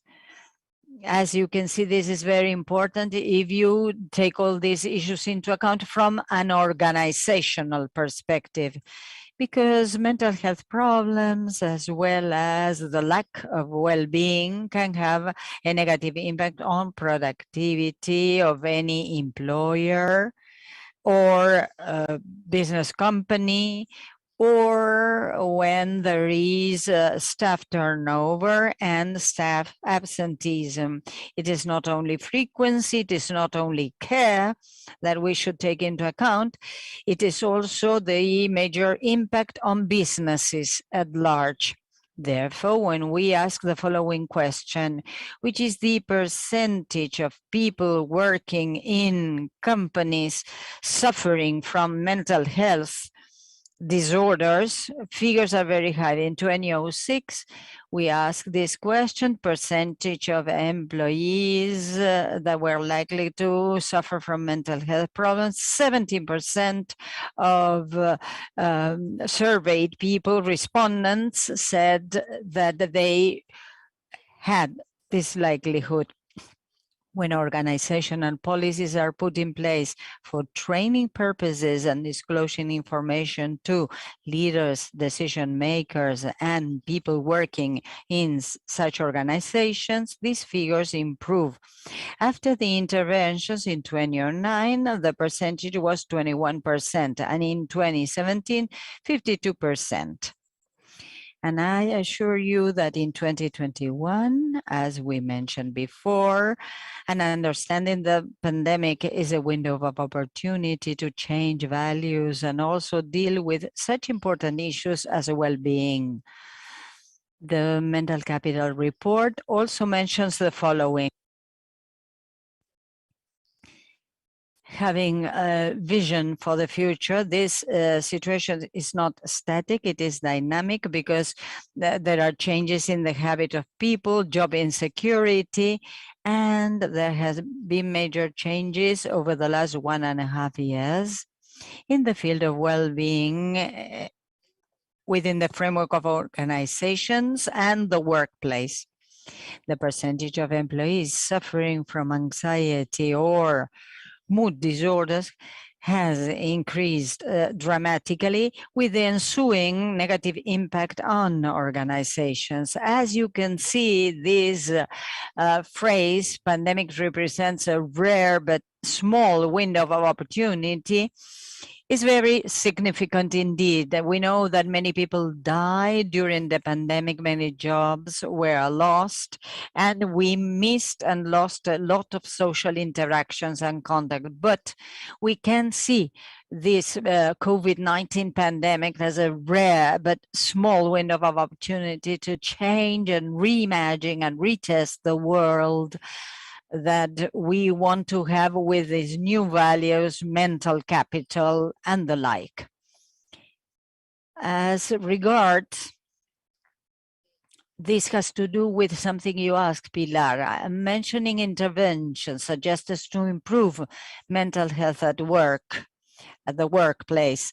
Well, here you have a list. One was already mentioned by her: assessment, evaluation, mapping, in the field of emotional health, mental health, anxiety, mood disorders, stress scenarios within organization. This will be absolutely essential for organization to conduct assessment interventions and draw up mapping to detect and spot vulnerable populations requiring more intervention along the lines of these issues, comparing males and females, age groups, and different employees at different organizational levels to detect and get information on the mental health of employees, and then, of course, create and design new interventions for more vulnerable populations. On the other hand, we should create new metrics for risk factors affecting mental health associated with the environment of the workplace. For instance, answering mails at any time of day beyond working hours, and to try to create these metrics that can be red flags, telling us that something is improving or something is getting worse or something must be improved in the future. And then leadership training, something that Pilar mentioned. This is a very important issue because our colleagues learn from those leaders, and when they leaders give importance to caring for mental health and know what type of risk factors are protective factors, this is very important, especially in the area of human resources. This is a well-being symposium. Pilar mentioned the word well-being many a time, and I have been focusing mental health rather than well-being, but these are two sides of the same coin. All well-being measures that are positive will protect mental health, and the new interventions creating well-being will, of course, minimize mental health disorders. The most commonly put in place interventions are physical training, dietary habits, sleep, rest, to have a purpose in life, to feel that I'm doing something beyond my own limits, beyond the limits of my own organization, to promote well-being programs so that they tackle each of these issues, knowing the state of mental health and the well-being of our employees. Promoting all these activities will have a positive impact in mental capital, our employees and colleagues, and create healthy environments at the workplace, especially taking into account not only benefits, because there are economic benefits. This is very important. We are talking about work, and no one denies this, but once you have met the basic economic needs, well-being starts to be associated with other issues such as flexibility at work. People should feel that they are autonomous when making decisions, and this is one of the issues that is associated with well-being, the sense of purpose in life within their own organizations, which has a value of their own and of course supports their goals and objectives. And then emotional regulation strategies, stress management for all employees and colleagues, because as you know, emotions are contagious. Therefore, if a person cannot regulate his emotions, he will have a problem in the end. In closing,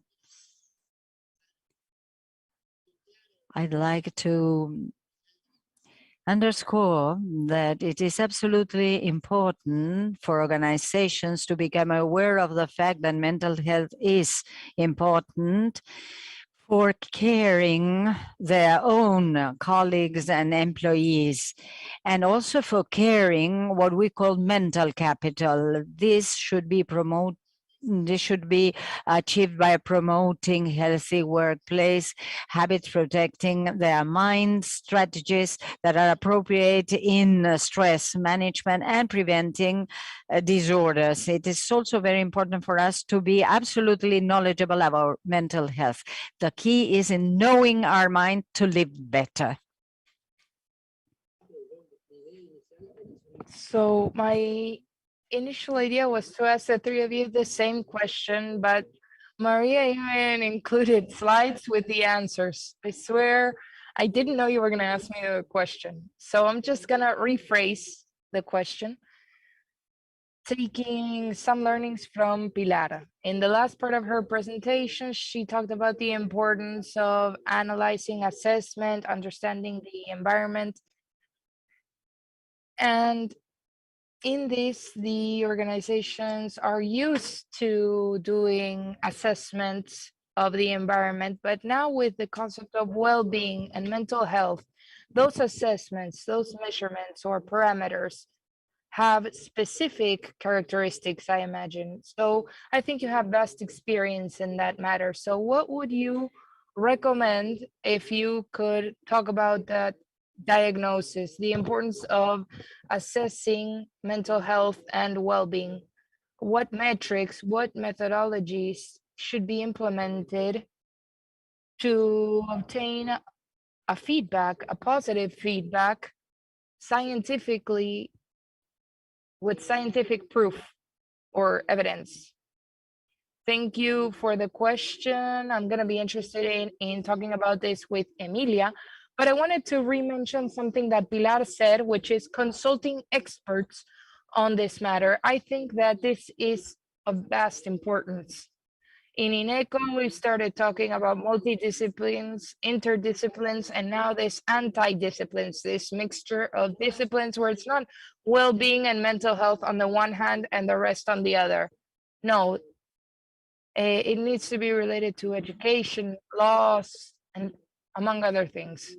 So there needs to be a greater exchange between the organization and mental health experts. As Pilar mentioned before, We've been studying and measuring this on a scientific level for years. And we know what the tools are to measure these items correctly. And we have a lot of background research for this. So it's not the same to assess in a language, in another language. We cannot just take the metrics of one country and adapt them. We need to do a lot of therapy and a lot of analysis and research. So what I suggest, or my suggestion,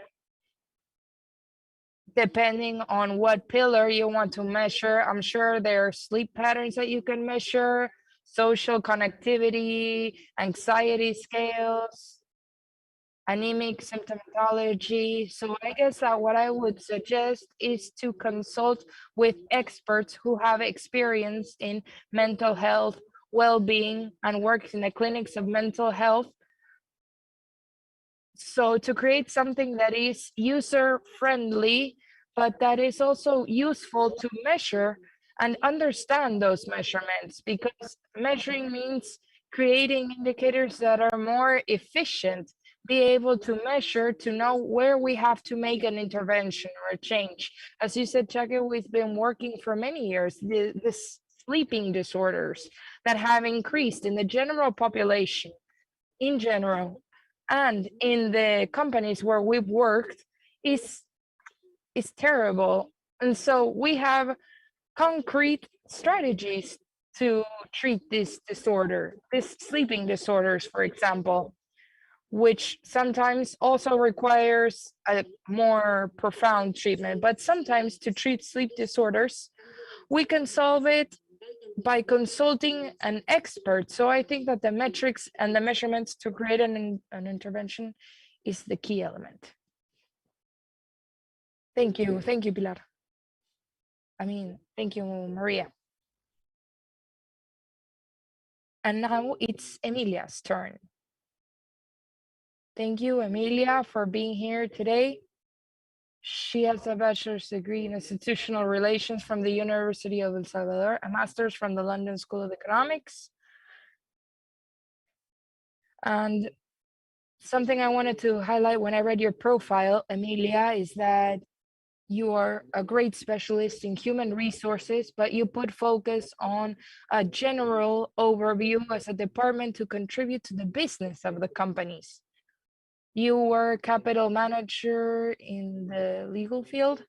You worked in that same company, great place to work, and the commitment and satisfaction of the workers in that company. You have great experience and teaching experience, not only in Argentina, but internationally. And now you are the director of the organizational culture for Great Place to Work. So Emilia, you have the floor. Thank you. Emilia, you are muted, I believe. Okay, there we go. So thank you, Enrique. Thank you, INECO, for the invitation. This is a great panel. Pilar and Maria have basically covered everything, but I'm going to try to give my contributions. So as my colleagues were saying before me, from a personal perspective, I believe that well-being is the future of human resources. If organizations can think of well-being in a comprehensive manner as a strategic lever of our business, then we are going to have much more chance of achieving those rubrics. From Great Place to Work, we understand that well-being is quite broad. It's the quality of life in the workplace, but it's also much more comprehensive today, much more comprehensive today than in the past, and not to mention a year and a half ago. So in this sense, for us, well-being is a part of a very, very big variable that has to do with trust. So the root is that well-being is linked to the type of bond, how healthy and positive those bonds are, how positive the bonds within organizations are. And the quality of the bond is going to make up the trust. The better the quality, the more the trust. Now, when we take a look at well-being, we take a look at some specific drivers that make up trust, that lead to trust. So we are going to be more thorough with the definition. We say, okay, what are those drivers that we measure to say, okay, this is a company that cares for their workers? And that's where we understand that not necessarily yoga or mindfulness or the relaxing apps are going to give us well-being in the workplace. Those are tools that help and they are useful and the companies make them available. But the main drivers or the breaks, the setbacks have to do with certain specific measurements that have to do with purpose, with relationships, with mental and physical health that has always been there just as an extra item, but that now it's quite important, and also with stability. And then we see something more general as the perception of well-being of the workers as a whole. Now, when we observe the companies that we say they are the companies that care for their workers, what they did was develop a culture of well-being of their workers.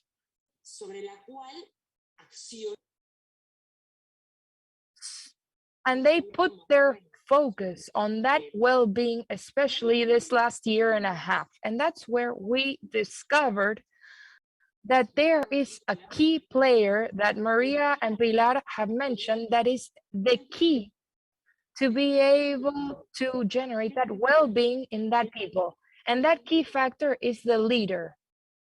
If the leader can help its people build a purpose, build positive relationships, find stability, mental health, among other things, then all of this is going to be possible. So the commitment of the companies has to be to train its leaders in these issues.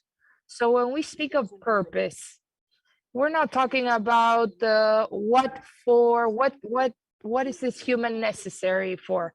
We're talking about their everyday work, not the mission, the vision, or the values and having a noble cause. No, we're truly seeking the objective that we need to pursue here now within the company. And that objective needs to be significant for the workers. So how is the leader going to help us achieve this objective? How much pressure is the leader going to put on the workers? How flexible is that leader going to be? And that is where well-being plays a key role. That's where anxiety comes in or doesn't. The same happens with relationships. How much do the leaders involve us in the normal every day-to-day task and how these organizational issues affect my daily work routine? How much feedback does my leader give me? Where does the leader place performance versus feedback? How effective are the leaders? Leaders will be effective so long as they can develop their strategic leadership to achieve the business objective, but also the leadership to achieve that proximity with its workers. I can see that we're all working from our homes. Can you hear the background noises? Those are all my family, my kids. So going back, sorry. One of the aspects that we've observed has to do with stability. Material stability of our workers is quite important. I can give you many different relaxing apps and all the websites, platforms that we have. But if the people are worried about their domestic finances, then I don't think that app is going to be very helpful. Once again, we work with many companies that could not necessarily guarantee their salary to the workers during the whole year, but they did seek out other strategies. They went out, they explained the situation, they compensated through other ways. And this made up the well-being of the workers in their day-to-day worker, mental and physical health. I could once again have a whole structure of resources to help the workers. But if I don't have a leader that is constantly driving you forward and balancing your work life and your home life, then that won't be achieved. I don't know if it was Maria or Pilar that gave this example that said, okay, there are some companies that saying emails up to such time. After such time, no more emails. Who has to comply with this? The leaders. The leaders need to set and pave the path and establish that the well-being is a personal prerogative, but the institution needs to back up the leaders by generating these trust bonds. If not, all of these paraphernalia that I am building, if I don't have a negative leader, if I have a negative leader, a leader who's only interested in complying with the business goals, then all of this very easily falls apart. So at the end of the day, when everything outside is chaos, and when you didn't know if you were going to lose a family member, if your life was in danger, if we didn't know if, when the lockdown was going to end, when everything outside is chaos, the inside of the company that cared for their workers brought order, flexibility, proximity. These were the great supports so that those drivers could truly drive the people to have certain well-being in their workplace.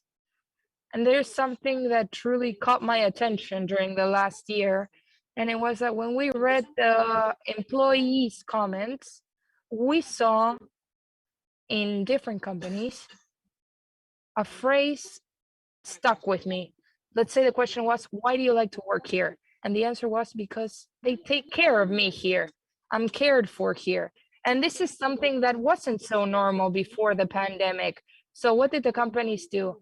They grabbed the bull by the horns, they saw the problem, and they started working on addressing that problem. They did a diagnosis of the problem, a very systematic and frequent diagnosis, because we discovered also that when the employees were asked, okay, how are you doing? They said, I'm fine. So it's difficult. Normally, mental health is like the anti-hero of our society. It's very difficult for someone to answer, no, you know what, I'm not okay because I'm exhausted, because I have a lot of my plate. I am not going to be able to comply with the objectives.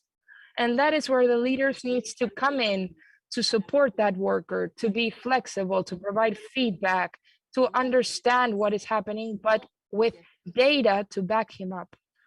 If not, what we're doing is throwing around hypotheses and thinking that the world runs on our own presumptions. And I have to tell you that this is not the case. So these are the great drivers of well-being that we measure in Great Place to Work.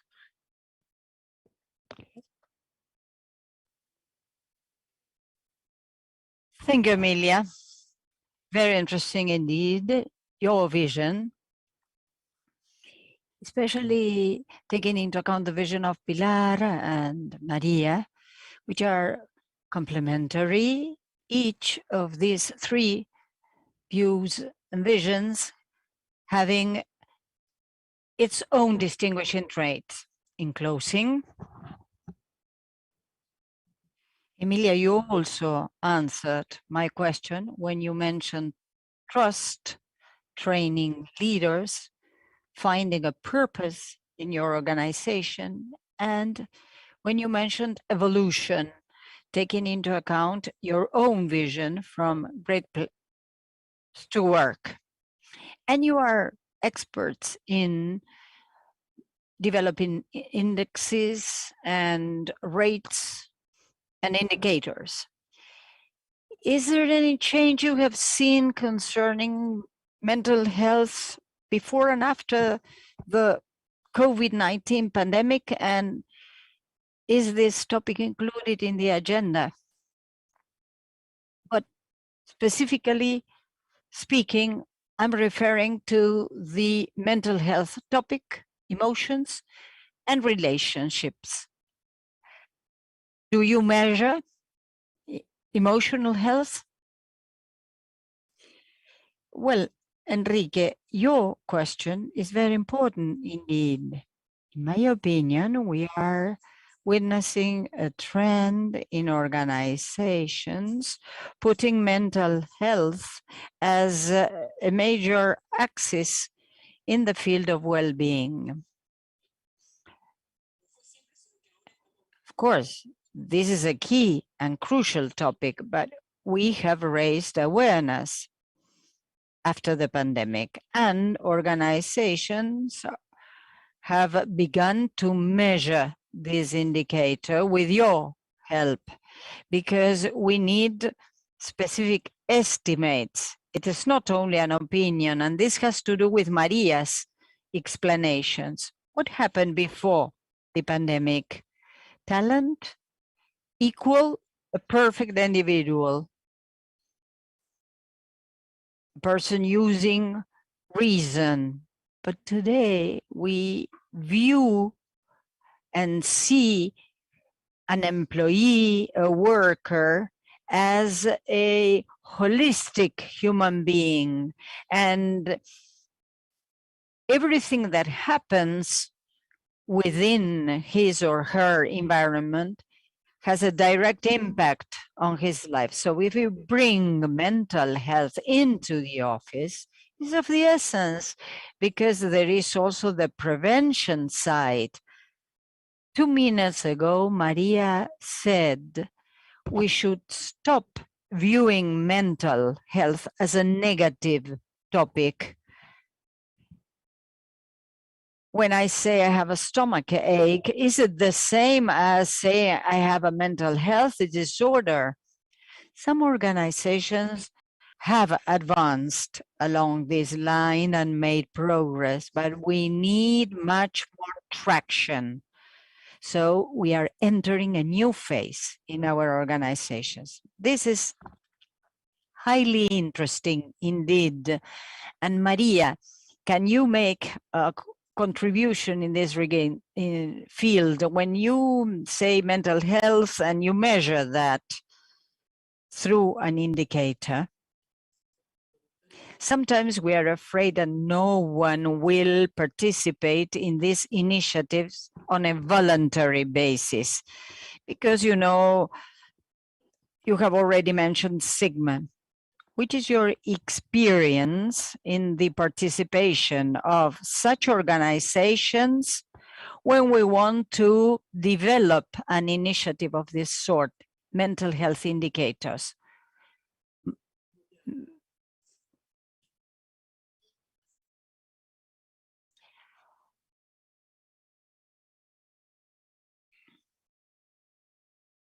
They are talking about muting and demuting.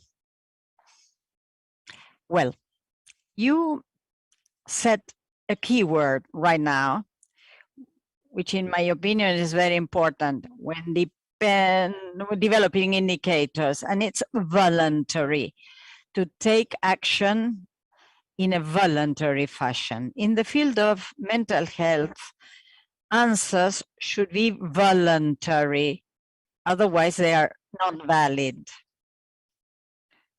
So this is a major topic to mention and underscore.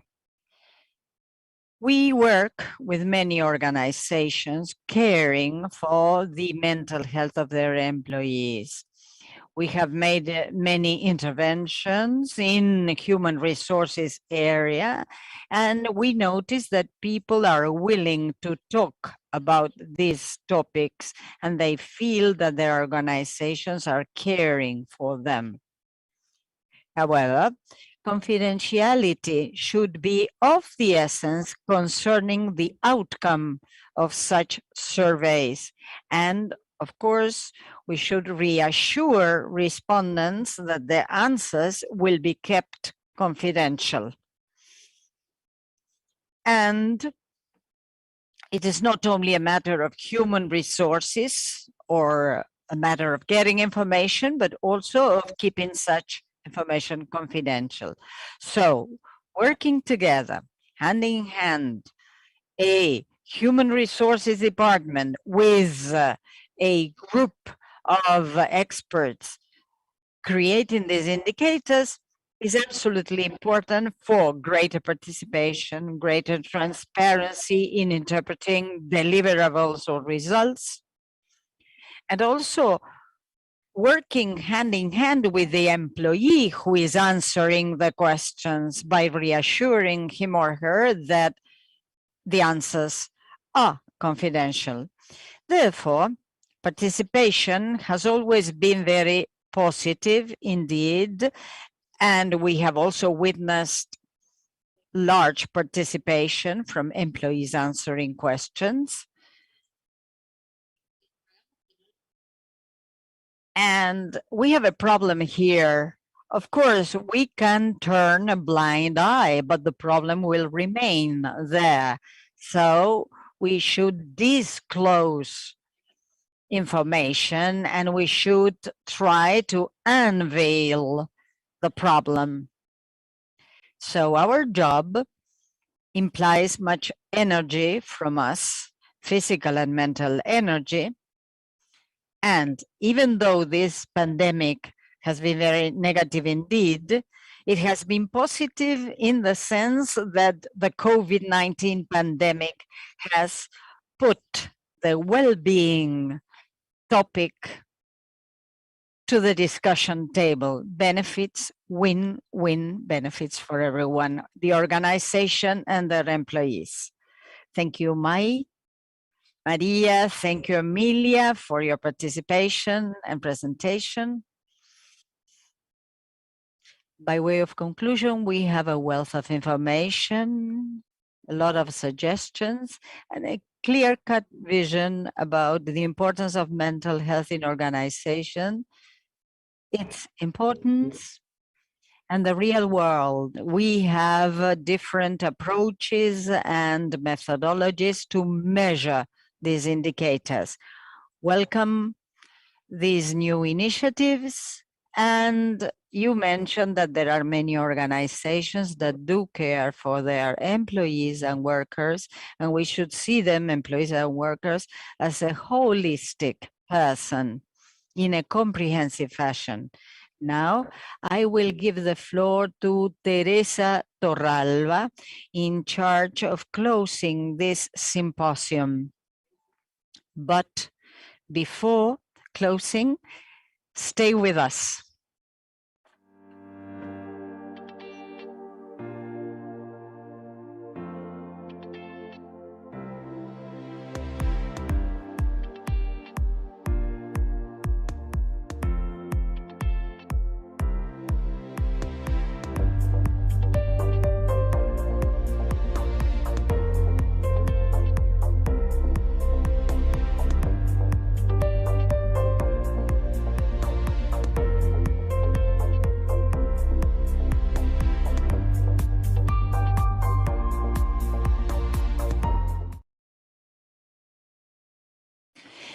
Thank you all for remaining with us today and participating in this second International Virtual Symposium on Neuroscience and Wellbeing. Spectacular, all the presentations. And in closing, Richard Davison will be the final guest speaker, professor and researcher and founder of the Center for Healthy Minds at the University of Wisconsin-Madison.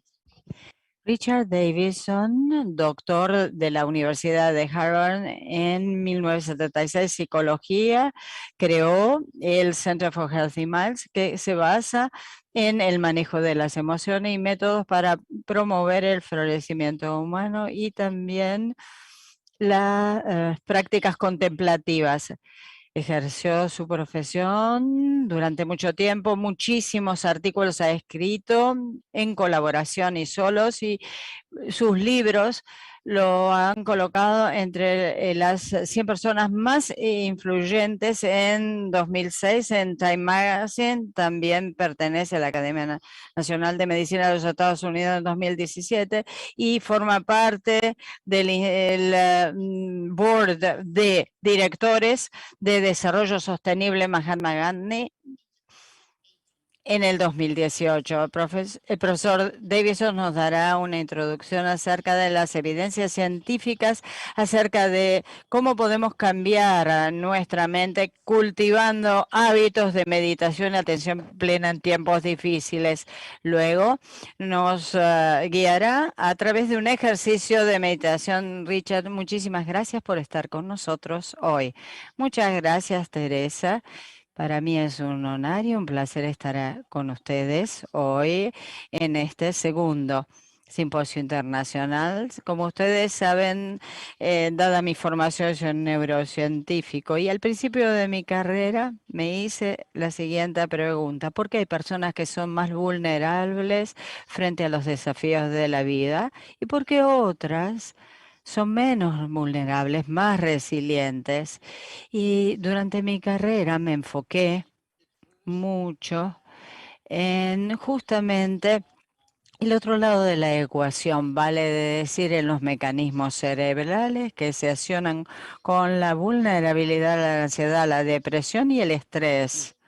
Luego, tuve el gran honor y la gran oportunidad de conocer a su santidad el Dalai Lama en la primera parte del desarrollo profesional. ¿Quién? Me pregunto, ¿por qué voy a utilizar los mismos herramientas de la neurociencia para estudiar a la depresión, la ansiedad y el estrés, para estudiar la bondad y también la compasión y otras cualidades positivas?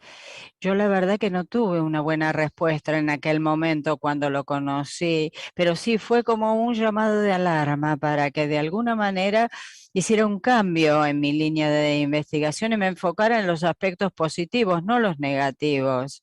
Mientras estudiaba psicología, cuando conocí a una persona, trataba de discernir qué andaba mal con esa persona. Ahora cuando miro a una persona, trato de descubrir qué es lo bueno que hay en ellas. Como ustedes ven, en mi opinión, este es un viraje, un cambio de orientación fundamental. Entonces, el trabajo que hacemos con mis colegas se basa en una serie de descubrimientos muy importantes en la ciencia moderna, particularmente en lo que tiene que ver con las ciencias del comportamiento y la biología. Deseo comenzar entonces mencionando algunos de estos descubrimientos tan importantes que nos dan los fundamentos y los cimientos de los estudios que realizamos hoy. Uno de ellos se relaciona con algo que ustedes probablemente ya conocen y se llama neuroplasticidad. Este concepto quiere decir que el cerebro puede cambiar la respuesta frente a las experiencias y la mayor parte de las veces cambiamos de forma no intencional, sin quererlo, porque está conformado por fuerzas que de alguna manera a veces no podemos ni siquiera controlar y ni siquiera a veces tenemos conciencia de ello. Entonces, lo que hacemos es asumir mayor responsabilidad por nuestros propios cerebros y de manera simple y radical, como lo hemos hecho nosotros y lo han descubierto otros científicos, lo siguiente: si entrenamos nuestra mente para cultivar cualidades positivas, resulta todo ello en un gran cambio en nuestro cerebro, y esos cambios que se producen nos permiten que esas cualidades positivas perduren en el curso del tiempo, lo cual es sumamente importante. El segundo descubrimiento de la ciencia moderna, de vital importancia, es algo equivalente a la neuroplasticidad en el campo de la genómica y se denomina epigenética. La epigenética es la ciencia de determinar cómo se regulan nuestros genes en todos los seres humanos, desde que nacemos hasta que morimos, que nacimos con esa secuencia de pares, es el ADN. Y para la mayor parte de las personas esto no cambia durante el curso de su vida, pero lo que sí cambia es el alcance que tiene ese gen de encenderse o apagarse, como si uno controlara el volumen de un aparato. Y entonces determinamos el alcance de apagar o encender ese gen. Es lo que nos permite encontrar la influencia que ejerce en nuestro entorno, nuestro comportamiento, nuestras emociones en ese encendido o apagado genético.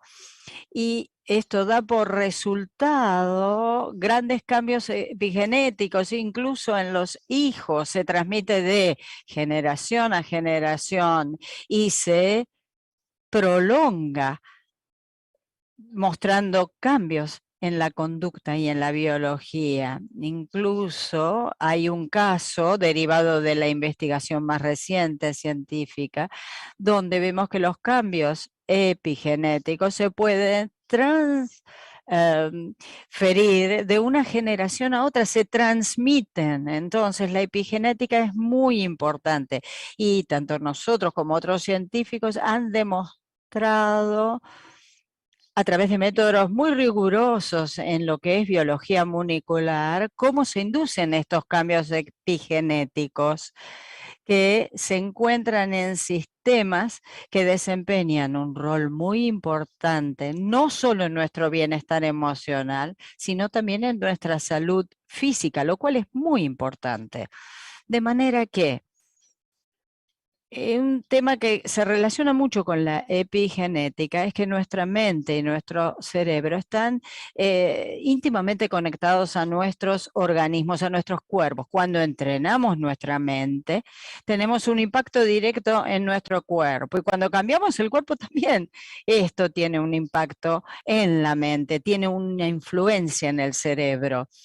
Esto es muy importante porque marca el comienzo de nuestro entendimiento de los mecanismos a través de los cuales, al cultivar el bienestar, tenemos una influencia directa en la salud física y sabemos a través de muchos estudios epidemiológicos que las personas que tienen alto nivel de bienestar son personas sanas y que se han entrenado en ello.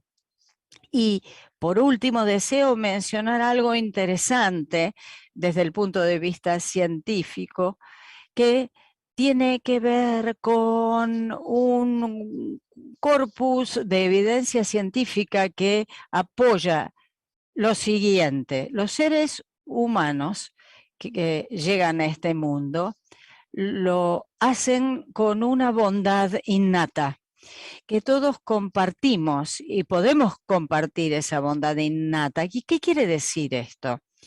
Que cuando nosotros llegamos a este mundo exhibimos una preferencia por la cooperación, las conductas cálidas y las interacciones sociales proactivas y positivas. A veces sí pueden ser, por supuesto, egoístas y agresivas, pero hay mucha evidencia acerca de lo siguiente. Si a los niños muy pequeños los exponemos a escenarios, por ejemplo, con títeres, donde hay una escena teatral y los títeres se comportan de manera, por ejemplo, solidaria y generosa, o por el contrario, de manera egoísta, y le preguntamos a los niños qué escenario prefieren, los niños siempre prefieren definitivamente las interacciones que son agradables, cálidas, solidarias.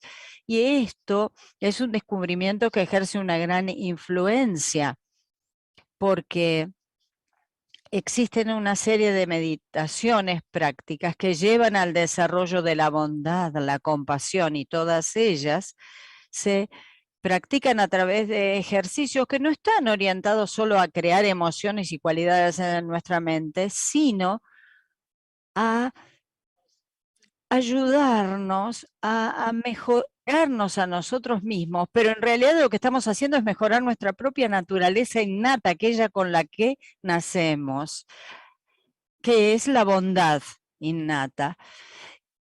Y cambiamos ahora un poquito de tema y hagamos una descripción del marco general que nos permite entender cómo nosotros podemos manejar el concepto del bienestar basado en la neuroplasticidad. Esto nos produce una inclusión radical en el desarrollo de estas nuevas habilidades. El bienestar se considera una habilidad y se puede aprender como cualquier otra habilidad o destreza. Por ejemplo, tocar un instrumento. ¿Qué hay que hacer? Practicar. Si queremos practicar un deporte como el tenis o el golf, y lo tenemos que practicar. Y lo mismo se aplica al bienestar. Si queremos disfrutar altos niveles de bienestar, tenemos que practicarlo. Entonces, esto es el sentido que anima el desarrollo de nuestra habilidad para justamente alcanzar el bienestar. Primero hay que tomar conciencia, sería lo primero. Esa capacidad de enfocar la atención plena, en tomar conciencia de dónde estoy, cuándo estoy, qué es lo que estoy haciendo. Son las prácticas de mindfulness que nutren y alimentan estas cualidades positivas. La evidencia demuestra que en los adultos que pasan un 48% de su vida normal en estado de alerta y practican estas meditaciones, pueden comenzar a nutrir esas cualidades positivas que tienen de forma innata a través de la primera toma de conciencia, el primer paso. El segundo pilar del bienestar es la conexión, que tiene que ver con cualidades que tienen que ver con interacciones sociales sanas, la gratitud, la bondad, la compasión, la empatía. Todo ello forma parte de esta red de conexión y también la evidencia demuestra que esto es muy importante y no cuesta tanto desarrollarlo, no cuesta tanto activarlo para fortalecerlo. Y al fortalecer esta habilidad podemos mejorar la probabilidad de que una persona sea cooperadora, activa. Es muy importante desarrollarlo en los niños y también para los adultos, porque sabemos que hoy en día en los entornos de trabajo modernos es típico que la gente trabaje en equipo con otras personas. Y esto es muy importante entonces alimentar estas cualidades de qué? De empatía, de cooperación, son esenciales para lograr el éxito del trabajo en equipo. El tercer pilar del bienestar es justamente la percepción aguda, el insight, esa curiosidad que impulsa el entendimiento, la comprensión profunda de la naturaleza de estas condiciones que ya tenemos nosotros de forma innata. La narrativa, la autonarrativa. En algunos casos, ciertas personas tienen una narrativa que es muy negativa, llena de creencias también negativas, con expectativas muy negativas también. Y yo estoy seguro de que no tengo que recordarles, simplemente lo voy a mencionar. Las personas que son de este modo tienen una gran propensión a la depresión. Y parte del bienestar no tiene tanto que ver con cambiar la narrativa, como dije al principio, sino tal vez cambiar la relación que nosotros tenemos con la propia narrativa. ¿Y qué es la narrativa? Es el relato, una serie de pensamientos, de ideas, de los que hay que distanciarse para poderlos evaluar. Y esto es un elemento liberador tremendo, muy importante para nuestro bienestar. Revaluar justamente esas cualidades que cultivamos a través de la resiliencia. La resiliencia es poder responder y recuperarse frente a la adversidad. Nosotros no nos podemos, digamos, proteger de todo tipo de situación estresora. Lo que sí podemos hacer es entrenarnos para recuperarnos mejor del golpe que recibimos de esa situación de estrés supremo. He allí la resiliencia. Y eso es sumamente importante también. El cuarto pilar del bienestar es el sentido de propósito, el objetivo y el objeto que nosotros perseguimos en la vida, ese sentido de hacia dónde vamos, a dónde nos dirigimos, cuál es nuestro propósito en la vida, tiene sentido y básicamente cómo podemos descubrir cuál es la vida que queremos vivir. ¿Cómo podemos descubrir el significado y el propósito de la vida en aquello que estamos haciendo todos los días en nuestras actividades de la vida diaria, incluso aquellas que serían simplemente manuales, ordinarias, rutinarias? Cuando hacemos la limpieza de la casa, encontrar un propósito. Cuando lavamos los platos. Todas estas actividades, que son actividades rutinarias de la vida diaria, que las hacemos todos los días, podemos también conectarlas con nuestros valores supremos, fundamentales, y así vamos a comenzar a conectarnos cada vez más con lo que hacemos todos los días y encontrarle el significado y el propósito de la vida, lo cual será sumamente beneficioso, no solo para nosotros, sino para todos aquellos que de alguna manera nos ponemos en contacto, que tocamos sus vidas. Y esto es muy importante no solo para el bienestar emocional. La evidencia y la investigación demuestra que durante la última década de la vida, la mayor parte de las personas, por ejemplo, 65 años y también mayores, comienzan a tener un gran sentido de propósito de la vida. Y esto se convierte en un predictor importantísimo de longevidad, mientras que las personas en esta franja etaria que no encuentran un propósito a su vida, aquellas personas son las más vulnerables a no poder lograr ser longevas. Estos hallazgos y descubrimientos científicos son muy importantes, sobre todo para el desarrollo de cualidades que no solamente van a generar un bienestar subjetivo, sino un gran impacto en nuestra biología con las consecuencias positivas para nuestra salud, tanto física como mental. Y allí los 4 pilares que quise compartir con ustedes, fundamentales para lograr el bienestar y encontrar ese propósito íncito en nuestras vidas. Así hemos desarrollado un programa para desarrollar el bienestar que incluye ejercicios en cada uno de esos 4 pilares para poder desarrollar esas cualidades, que está disponible de forma gratuita en forma de app en nuestro sitio. Solamente lo tenemos disponible en inglés y estamos trabajando en la traducción. La primera va a ser al idioma español y esperamos tener la versión española muy pronto en el próximo año. De manera que estamos muy entusiasmados porque sabemos que este trabajo que hemos hecho en general está satisfaciendo necesidades urgentes.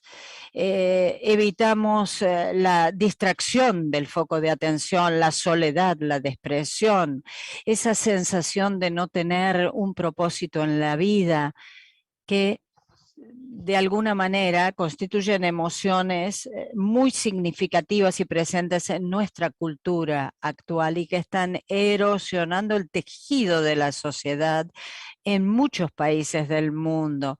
Existe una necesidad urgente en todo el mundo para fomentar, nutrir y alimentar el bienestar de todos.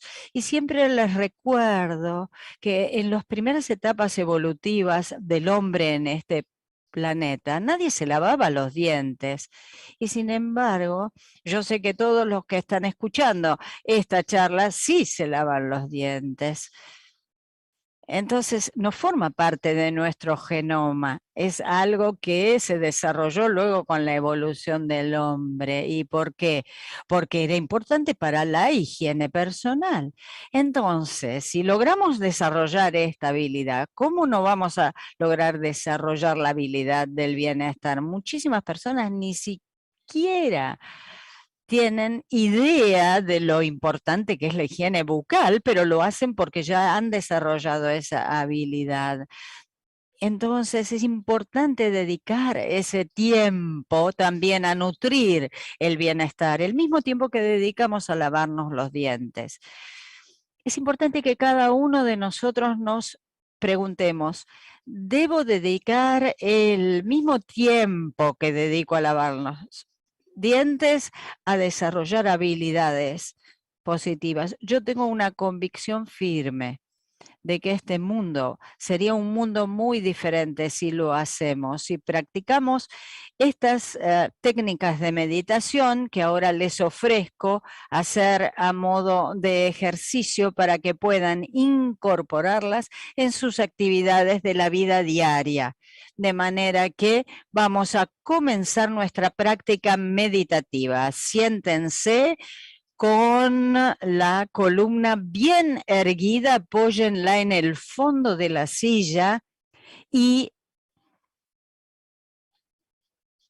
imagínense que están, como lo están de hecho, frente a la pantalla, cierren los ojos y si se sienten más cómodos, déjense llevar o apenas miren la pantalla. Comencemos generando conciencia con nuestros cuerpos. ¿Cómo nos sentimos? ¿Hay alguna sensación? ¿Hay algún área que tal vez sufra alguna tensión? ¿Hay sensaciones placenteras o no placenteras? Lo importante no es el contenido de la sensación, sino simplemente generar conciencia, ser consciente de lo que está sucediendo. Vamos a dedicarle unos minutos a generar esta conciencia en nuestros cuerpos. Lo que mencionaba anteriormente de que la investigación, de que estamos distraídos el 47% de las veces, este es un ejercicio que puede ayudar a entrenar nuestras mentes y reducir la probabilidad de distracción. Y cuando hacemos este ejercicio, si nos damos cuenta de que nuestra mente se fue, está perfecto. Cuando lo noten, simplemente tráiganla nuevamente aquí, al presente momento.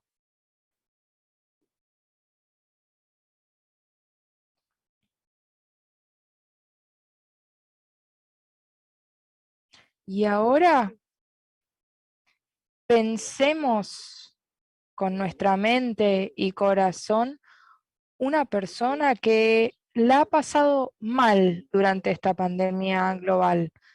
Puede ser tu pareja, puede ser un niño, niña, puede ser algún proveedor de salud, alguien, un personal sanitario, alguien que haga entregas a domicilio, alguien que trabaje en una tienda. Piensen en esa persona con la mente y el corazón.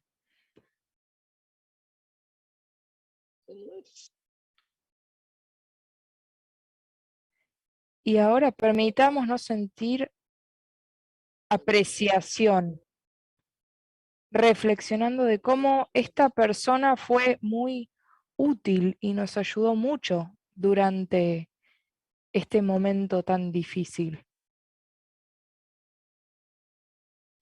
Y pregúntense,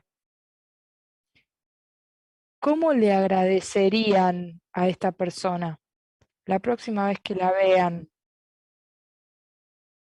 ¿cómo le van a agradecer? ¿Qué le dirían?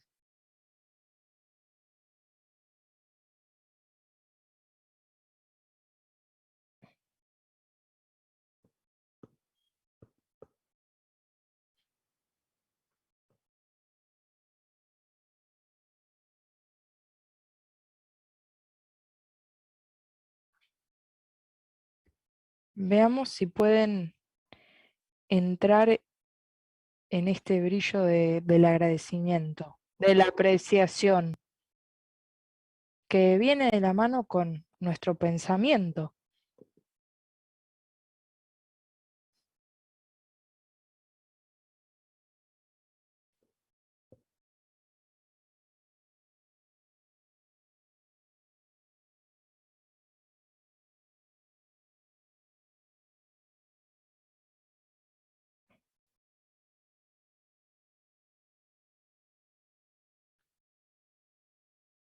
Y ahora pensemos en una situación reciente que fue importante.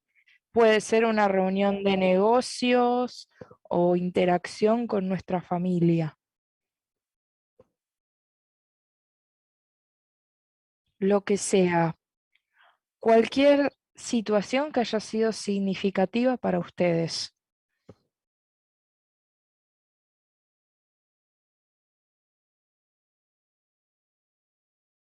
Y reflexionemos sobre las expectativas y las creencias que vamos a aportar a esa situación.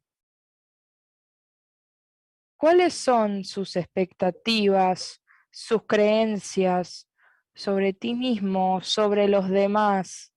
¿Qué aportamos a esta situación?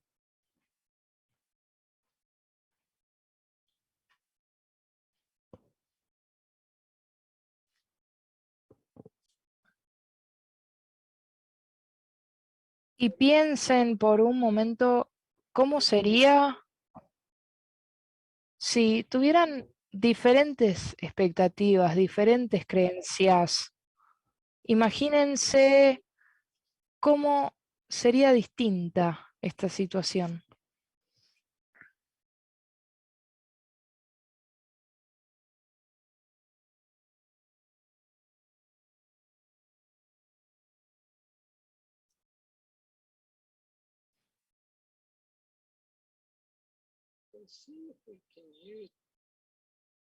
Y veamos si podemos utilizar este ejercicio para analizar dentro de nuestra mente cómo nuestras expectativas y nuestras creencias forman cómo vivimos las cosas, cómo vemos a los demás.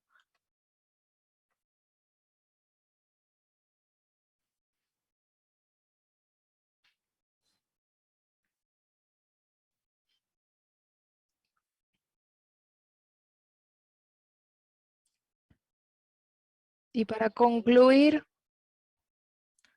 reflexionemos sobre cuál es nuestro propósito o nuestro objetivo, por qué participamos de esta reunión, por qué escuchamos esta charla.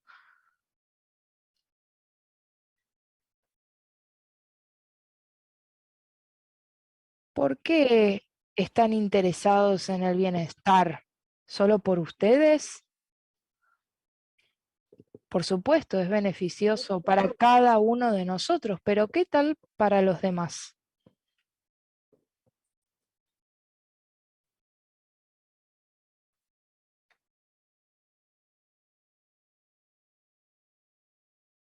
¿Podemos ahondar un poco más profundo?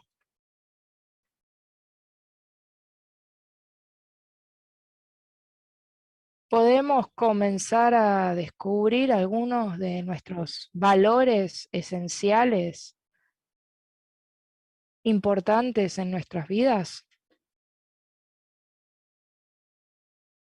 lo que nos ayuda a determinar las decisiones que tomamos.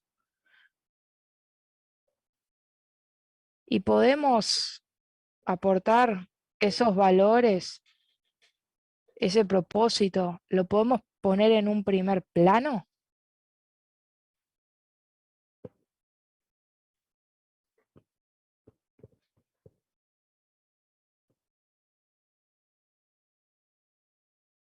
Y ahora que estamos llegando al cierre y terminamos con este ejercicio corto, lo que hacemos al final de estos ejercicios es dedicarle unos minutos a reflexionar cómo podemos poner en práctica el aprendizaje que nos llevamos de estas prácticas. ¿Cómo vamos a ponerlo en práctica para beneficiar a los demás?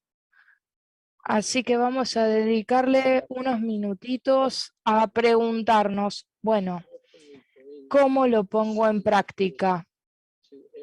¿Cómo le paso esta vivencia a los demás?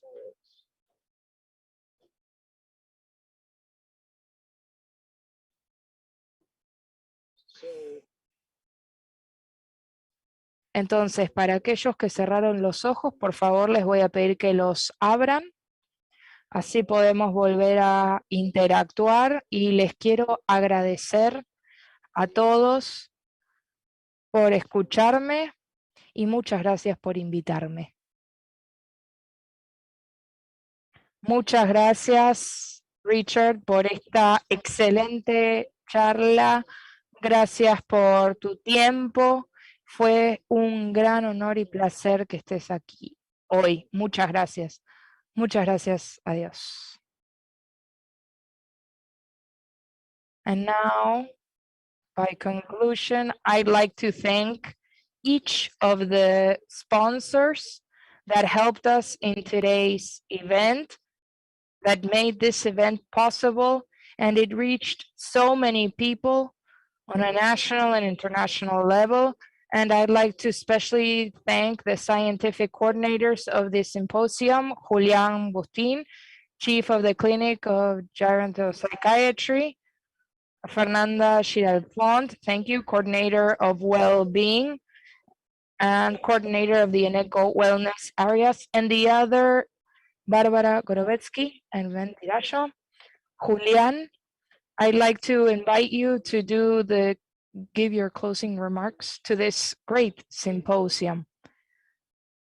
Thank you, Tere. Just to conclude, I'd like to say that when we were planning this event with the INECO Foundation, we wanted to provide our community with a moment in this difficult year, with a moment that was completely free, where you could hear from great experts in everything related to education, work, public policies, and from that, we could all have a moment to reflect and meet our objectives to provide a great well-being from the point of view of neurosciences. I think it was an incredible day and we achieved our purpose. So thank you very much and we'll see you all next year. Thank you, Julián. Thank you, everybody. We'll see you next year in the next symposium of the INECO Foundation. Thank you very much.